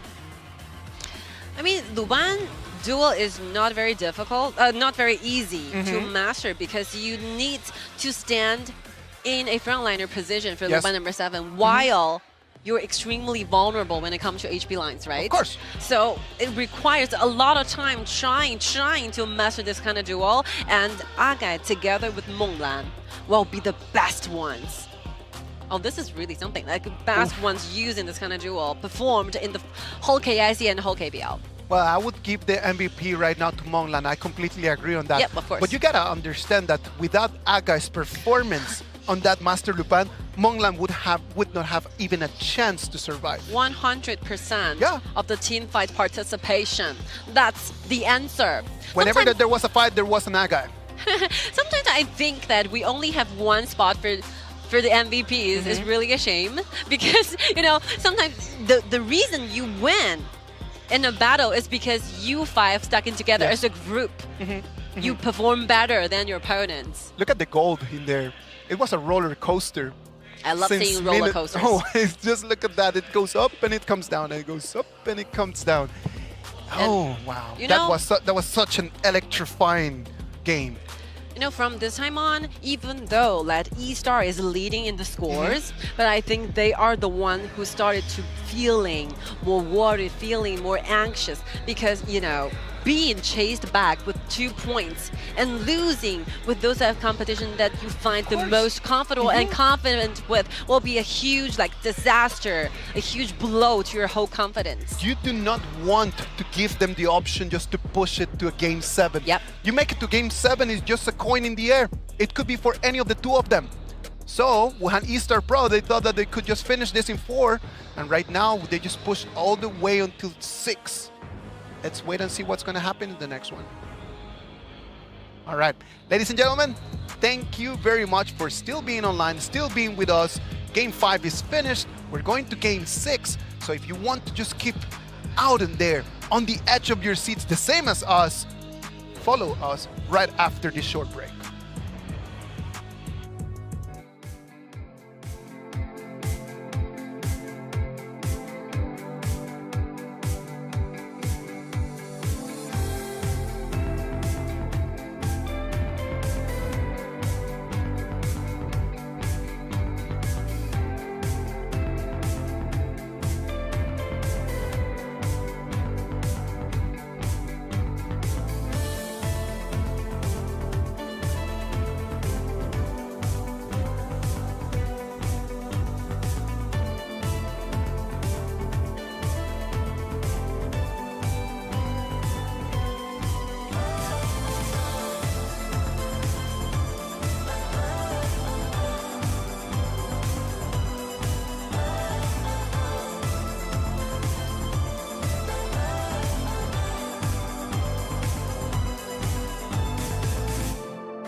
Do you believe in miracles?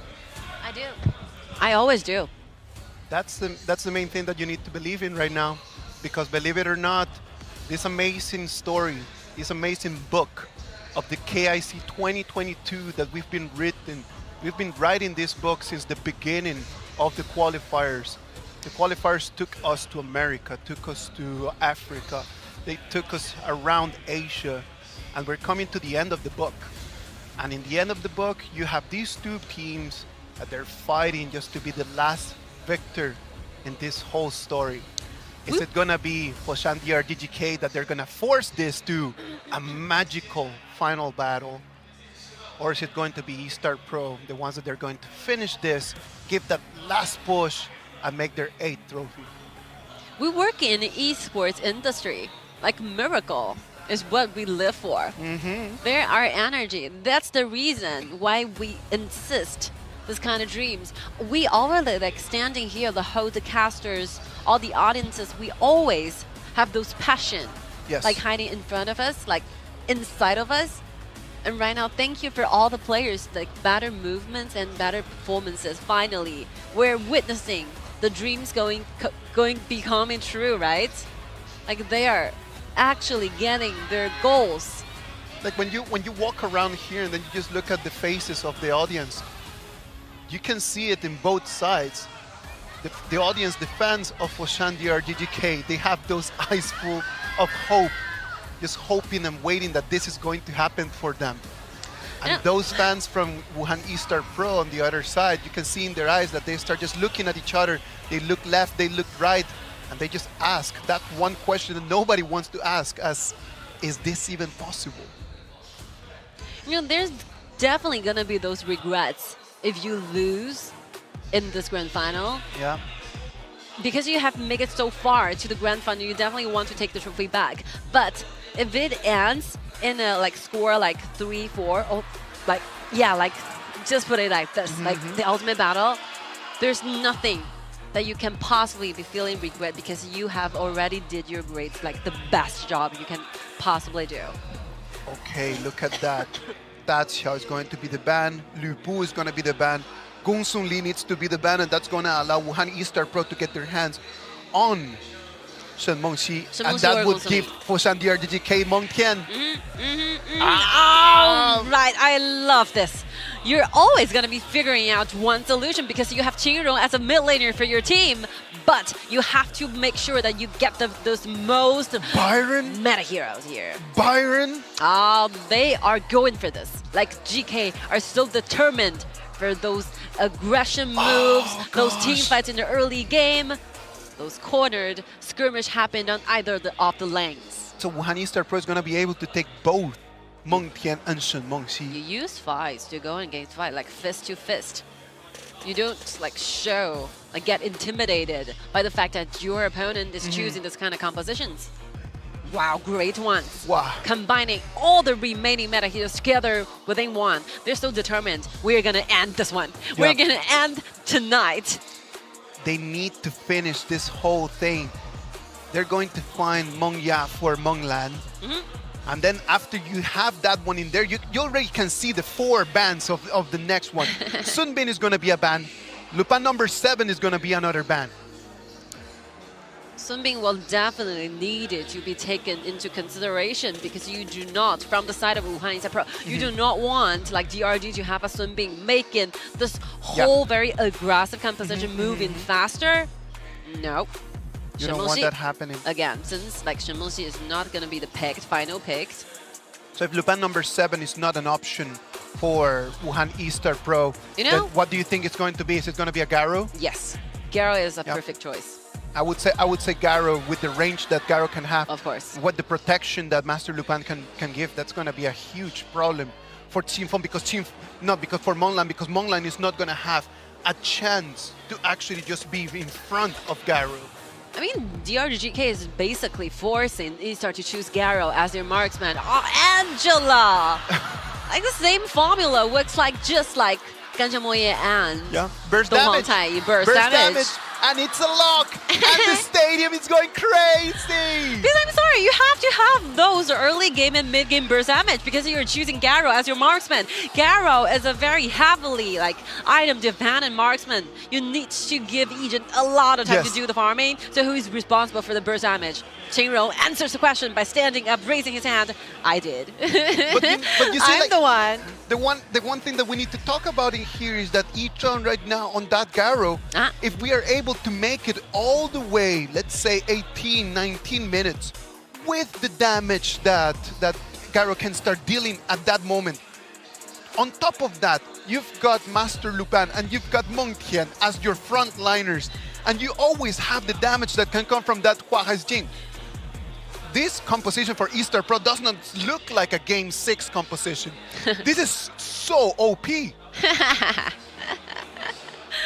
That's the benefit you got when you're leading in the first half. Yeah. You know, saves you from a lot of heroes.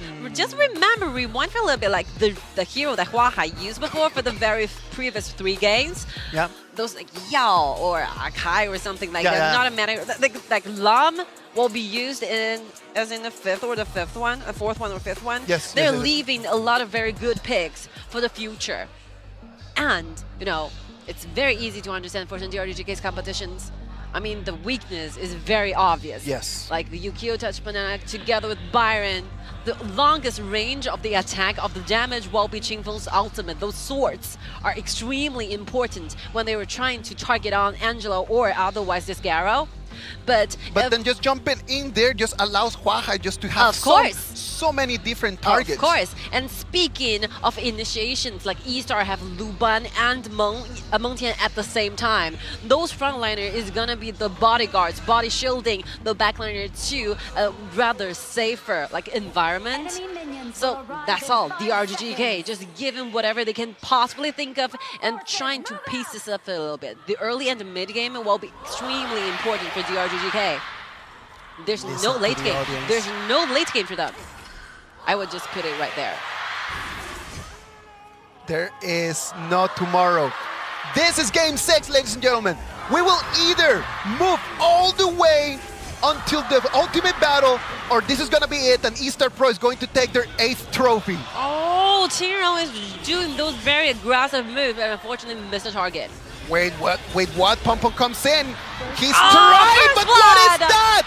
He's just allowing first blood to go to eStarPro. Oh, that's a sign of danger for DRG.GK. They have to rush back for a little bit. He saw TianYun coming in. He got vision on him, and he still tried to come in and tried to take the kill. And not to mention, we have this early game before 4 minutes. The jungle have the self-protection system. Your damage is gonna be deducted for a little bit. Not the best way to start for Pom Pom one more time, and that's gonna be bad news for Paixão. Yep. Because that means that whenever that Mengtian is gonna make it to level 4, and they're gonna come and target Paixão, Pom Pom is not gonna be able to support him in that fight. Yeah, oh, this blue is brought very low, but fortunately went to the side of Pom Pom. Pom Pom is not losing the buffs, but obviously eStar is making quicker moves and when it comes to rotations.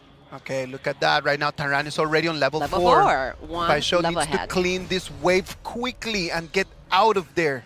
You know, if you want to invade, just make sure Paixão stick with you together. Yes. You do not want to do those solo invasions because your damage will be deducted quite heavily.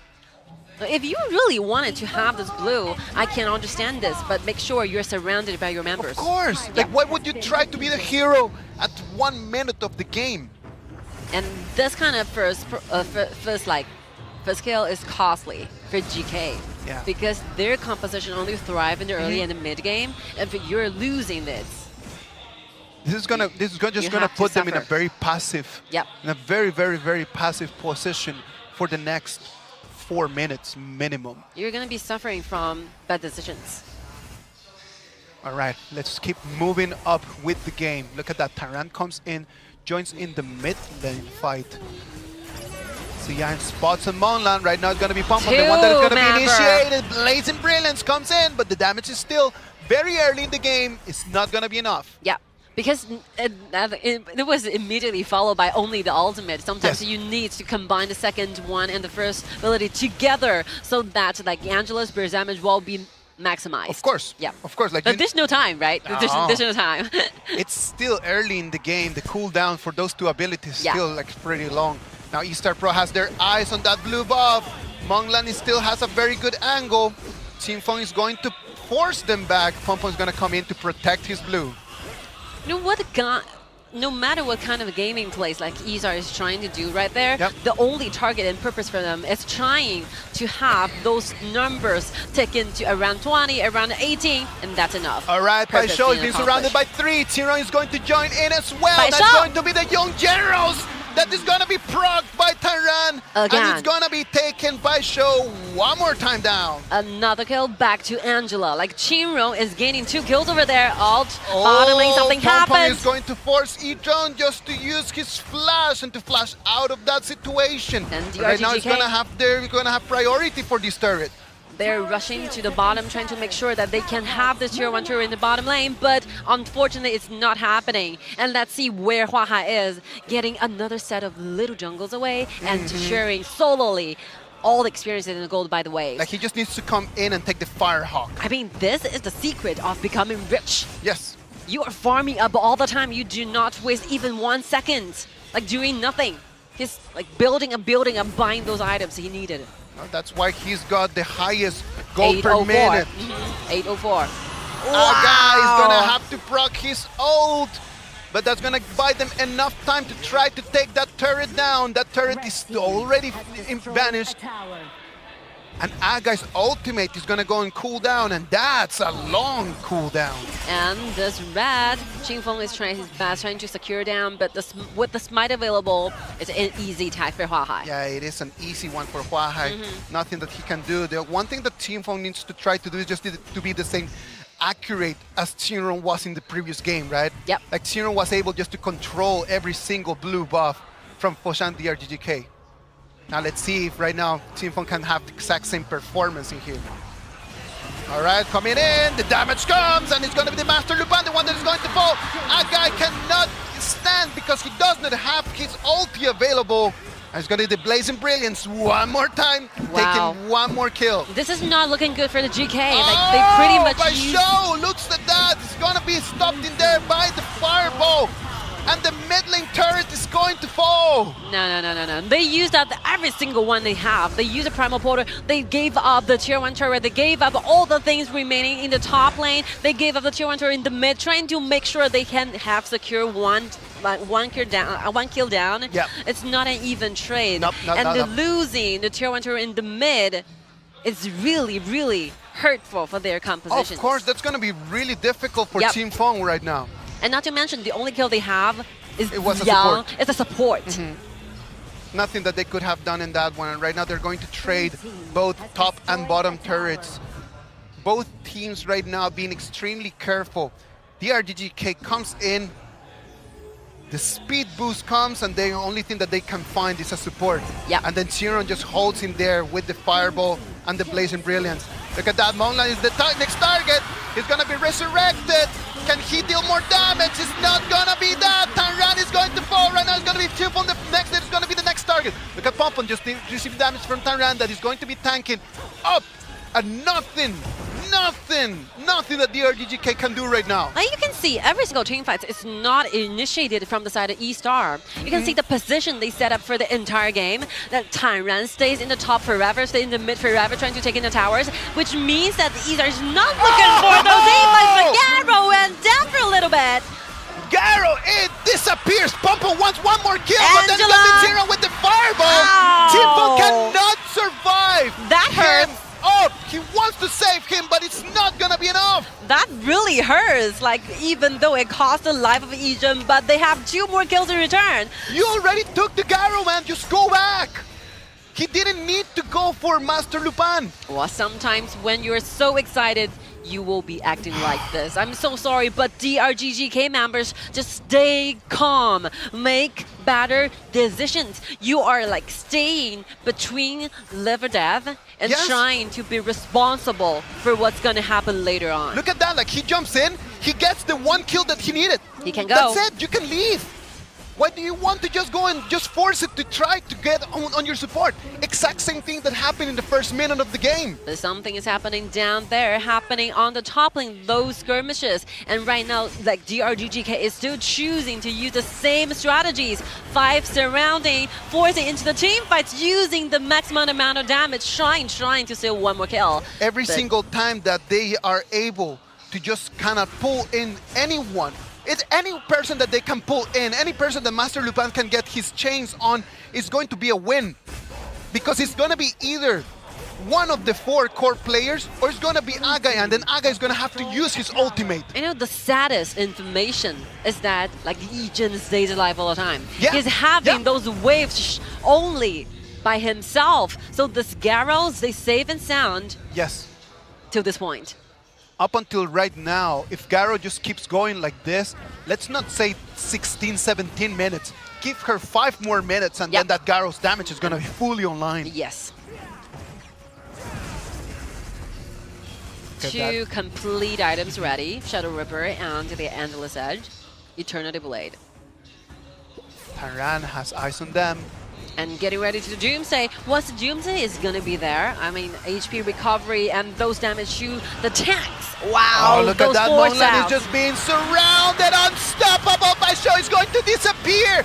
Look at that. TianYun is just sucking in so much damage. Nothing that Monlan can do to try to avenge by Xiao. 20 seconds power play for eStarPro. You know, eStar is setting Yijin as a bait on the bottom lane, while those very precious time they're giving it to TianYun, they're giving it to Huahai. So that's like check the personal gold. Like Yijin is not leading that hugely, but if you see like Huahai personal gold at like 7,000 already, like ready to do a lot of challenges. You see like how many damage like TianYun solo like taken up there, soaking in like a soap or something. That's why nobody wanted just to allow this mountain to get in the game. Oh.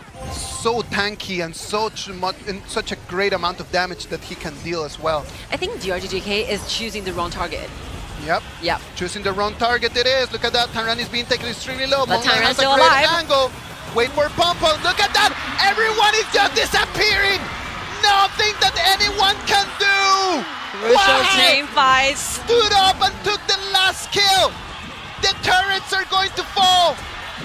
The waves are running in. eStar and making sure that Qingfeng cannot just go back. They're sending 3 of their members trying to clean the way, trying to get closer to the high ground towers. Look at that. It's going to be only Pompon, the last hope. He needs to go back, needs to buy 5 more seconds for Paixão to come in. It could be this! It could be this, ladies and gentlemen! The ballista is coming in! The wave to rush it in! eStarPro! Becoming the final 2022 Honor of International Championship final champions! The champions of our KIC 2022 Wuhan.eStarPro!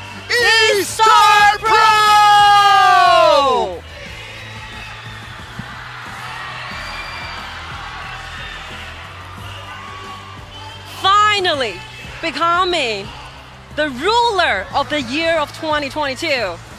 Becoming who is dominating the entire year. eStarPro will be the answer.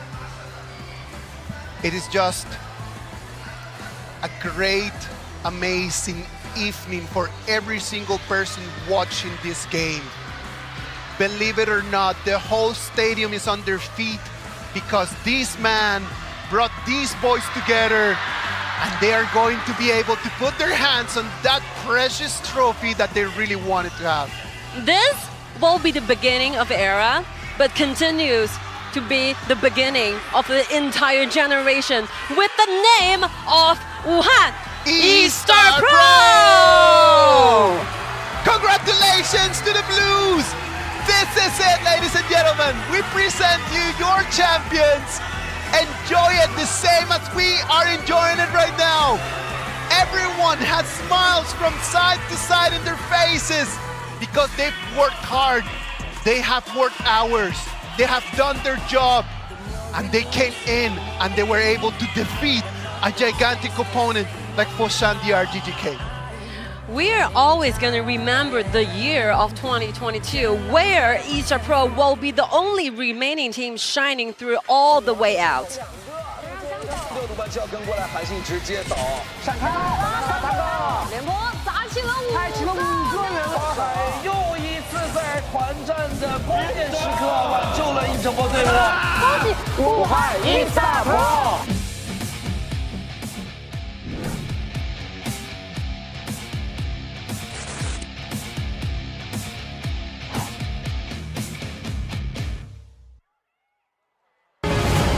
群星闪耀，我击光芒，江城少年智勇无双。我们恭喜武汉1StarPro获得2022年王者荣耀世界冠军杯 KSA 总冠军，恭喜！历经17个比赛日，55场比赛，他们从全球16支顶尖队伍中脱颖而出，捧起了属于武汉1StarPro的第2座金凤凰杯。 逐梦之路未曾止步，他们用汗水凝聚胜利，他们用实力告诉所有人，武汉1StarPro就是那颗最闪耀的星。让我们再次恭喜武汉1StarPro，同时也恭喜台上的所有选手们获得了专属于他们的世冠冠军战队签名。 此时此刻，本届世冠冠军武汉1StarPro战队签名信物已正式上架王者荣耀游戏内商城。静态签名信物售价82点券，动态签名信物售价250点券。1月3日更新后，即可在背包里使用信物兑换武汉1StarPro战队签名，以武汉1StarPro之名，耀世冠之光。 时隔3年，武汉1StarPro再次获得了世冠的冠军。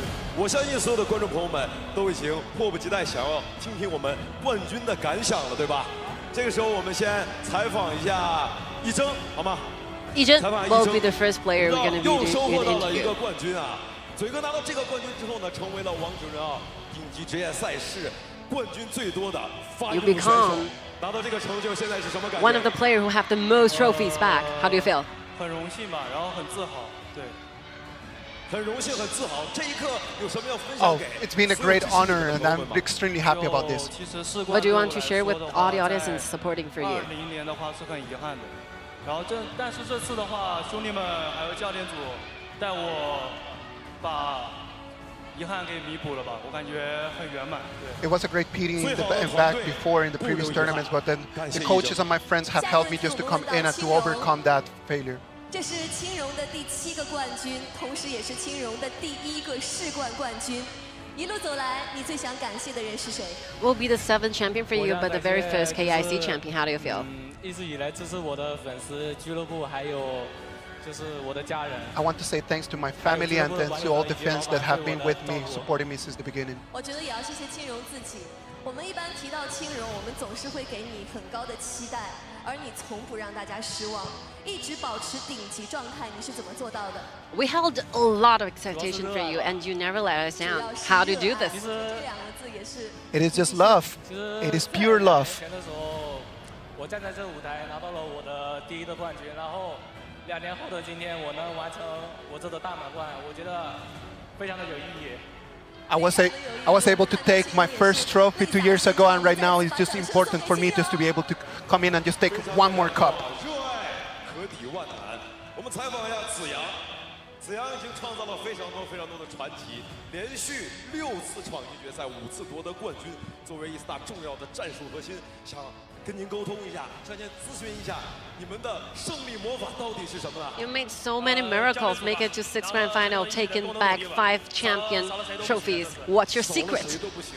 The coaches and my friends, every single teammate in here, we cannot miss even one of them. 下一个问题我们问到坦然，我们知道1月1号将会上线坦然的吕布怒海灵威 FMVP 专属皮肤。 可以跟我们分享一下这款皮肤体现了你什么风格 You're going to be having your personal design skin released on January the 1st. So please share with us the inspiration you got for the skin. It is going to represent the connections that I have with my friends, the connections that I have with my teammates, and the fun and the amazing times that I am having here. 同时也征服了这个赛场，而且在大家心目当中的坦然也是临危不惧、大将风范的。曾经你说兄弟们天下无敌，今天拿到这个世冠冠军以后，你有什么想说的？ Once you said, like, we are the legendary body, so what do you want to say to your teammates and all the audiences? Every single victory comes from all different angles and from all different experiences for every single person that has been in here. So I want to say thanks to everyone. 结果他们收获了这样的荣耀。好，我们来采访一下花海。对的，花海。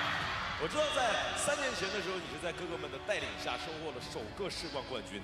现在你是作为队长的身份，带领兄弟们再次获得了最新的世冠冠军。回想过去，有什么特别的感受吗？ You have your very first KIC champion 3 years ago, and right now, after 3 years of hard work, and you managed to gain yourself once more. How do you feel? 但是我们没有像其他队伍一样，我们还是站了起来，然后最后。 The great experience has been just in this 1 year and a half. We've participated in 6 finals and we've taken 5 trophies and 1 second place. So I want to say thanks to all the persons that have been there with us.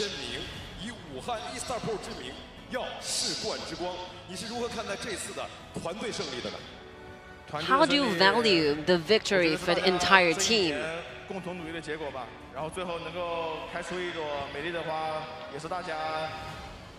The victory is just because we've been working all together for this 1 year and a half, and we're expecting just that everything is going to keep going. And I believe that we did not just say any regrets for anyone. And you have your signatures during in our game. What do you mean by it? That will be the meaning representing the whole team, our whole spirit. 那最后也是请我们的主教练 SK 来给大家做一个总结吧。 在这一年，队伍没有缺席过任何一次总决赛。回顾一整年队伍的经历，你会给一个什么样的总结呢？ You're like the whole eStar teams are never absent from any single grand finals. How do you evaluate the whole performance through the entire year for eStar? 老板还有包括我们俱乐部所有人都想要夺得这个冠军。 I would give full points for everyone, full scores, because not only the bosses but the whole team and the whole club, it has been the goal that we had for us to finish this 2022, just to be able to finish as champions. Do you have some unfinished wishes and goals for the future? 但是的话，其实和我这帮团队一起拼搏，还有包括我这帮兄弟，让我感受到了电竞的魅力。 I felt inspired by my teammates, by my family, by the help that I've been able to have during this 2022, and thanks to Wuhan.eStarPro. 然后也证明了今天是蓝色的海洋，是吧？是的。实际上，我想我们在场上我们6个人喊一次加油。I want just all of us to come in together, huddle up one more time, and let's call it for eStarPro. 非常的令人动容啊 ！SK 在这个时刻分享了更多对于队伍、对于家人的更多的感想。再次恭喜到你们收获了这样宝贵的一个冠军啊！那么接下来，我们有请深圳市人民政府副市长张华女士为本届王者荣耀世界冠军杯 KIC 总冠军选手颁发冠军奖牌，有请。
张华女士和冠军战队合影留念，我们一起记录下这美好的瞬间。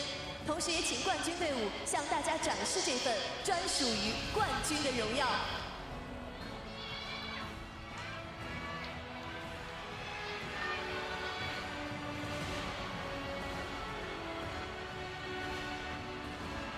好的，感谢张华女士，请移步台下继续观礼，谢谢。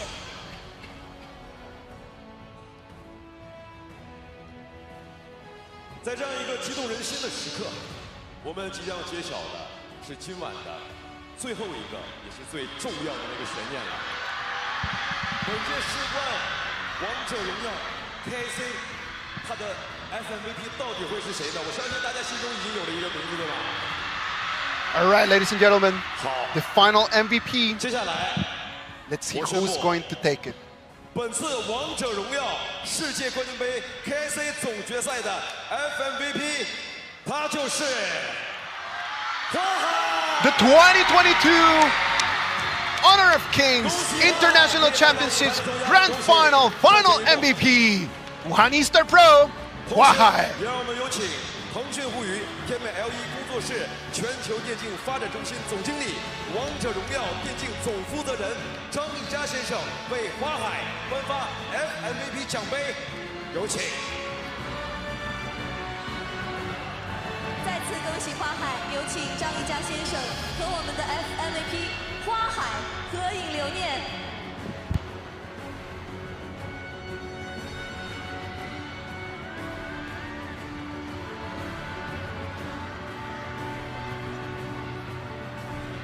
好的，感谢张一佳先生，请移步台下继续观礼。请 FMVP 花海留步。我知道在这个时刻对你来说一定是意义非凡的，因为世冠的 FMVP 是每一个职业选手最终极的梦想，也是最顶级的荣誉。现在你手捧着这个奖杯，有什么感受跟大家分享？ Share with us how do you feel holding this trophy as an FMVP for 2022 KIC? This is a great moment after playing all these years. This makes me feel extremely satisfied about my performance. 世冠 FMVP 的专属奖励，现在有什么初步的想法吗 Do you have any more thoughts? 好不容易拿一个，我觉得有必要深思熟虑一下。有必要深思熟虑一下，我们也给花海更多的时间，好吗？ After taking this one trophy, I'm just going to keep working hard just to make everyone feel proud. 跟全场所有的支持者们再分享点什么吗？ As a team leader representing eStar, please say something to the audience and fans are supporting you all along. Wuhan will keep going, moving forward. I'm gonna let everyone see the brightness, the light coming out of Wuhan.eStarPro. 恭喜，请归队。 同享冠军荣耀，共贺冠军庆典。在这里，我们再次感谢官方比赛用机 iQOO11对本次王者荣耀世界冠军杯的大力支持。更快、更稳、更准、更全能的未来电竞旗舰 iQOO11，用硬核性能助力选手超强发挥。所有手机都可以成为国际赛事用机，它需要更快、更稳。 我们赛场见。接下来，让我们有请 iQOO 产品经理宋紫薇女士为我们的选手颁发冠军纪念机 iQOO11，有请。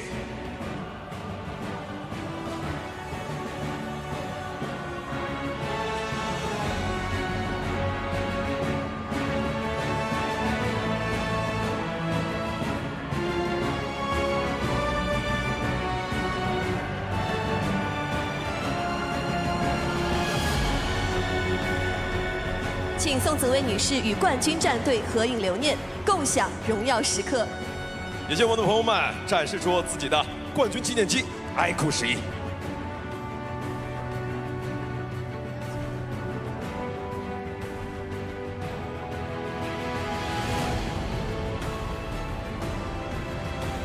好的，感谢宋紫薇女士，请移步台下继续观礼。聚光灯下。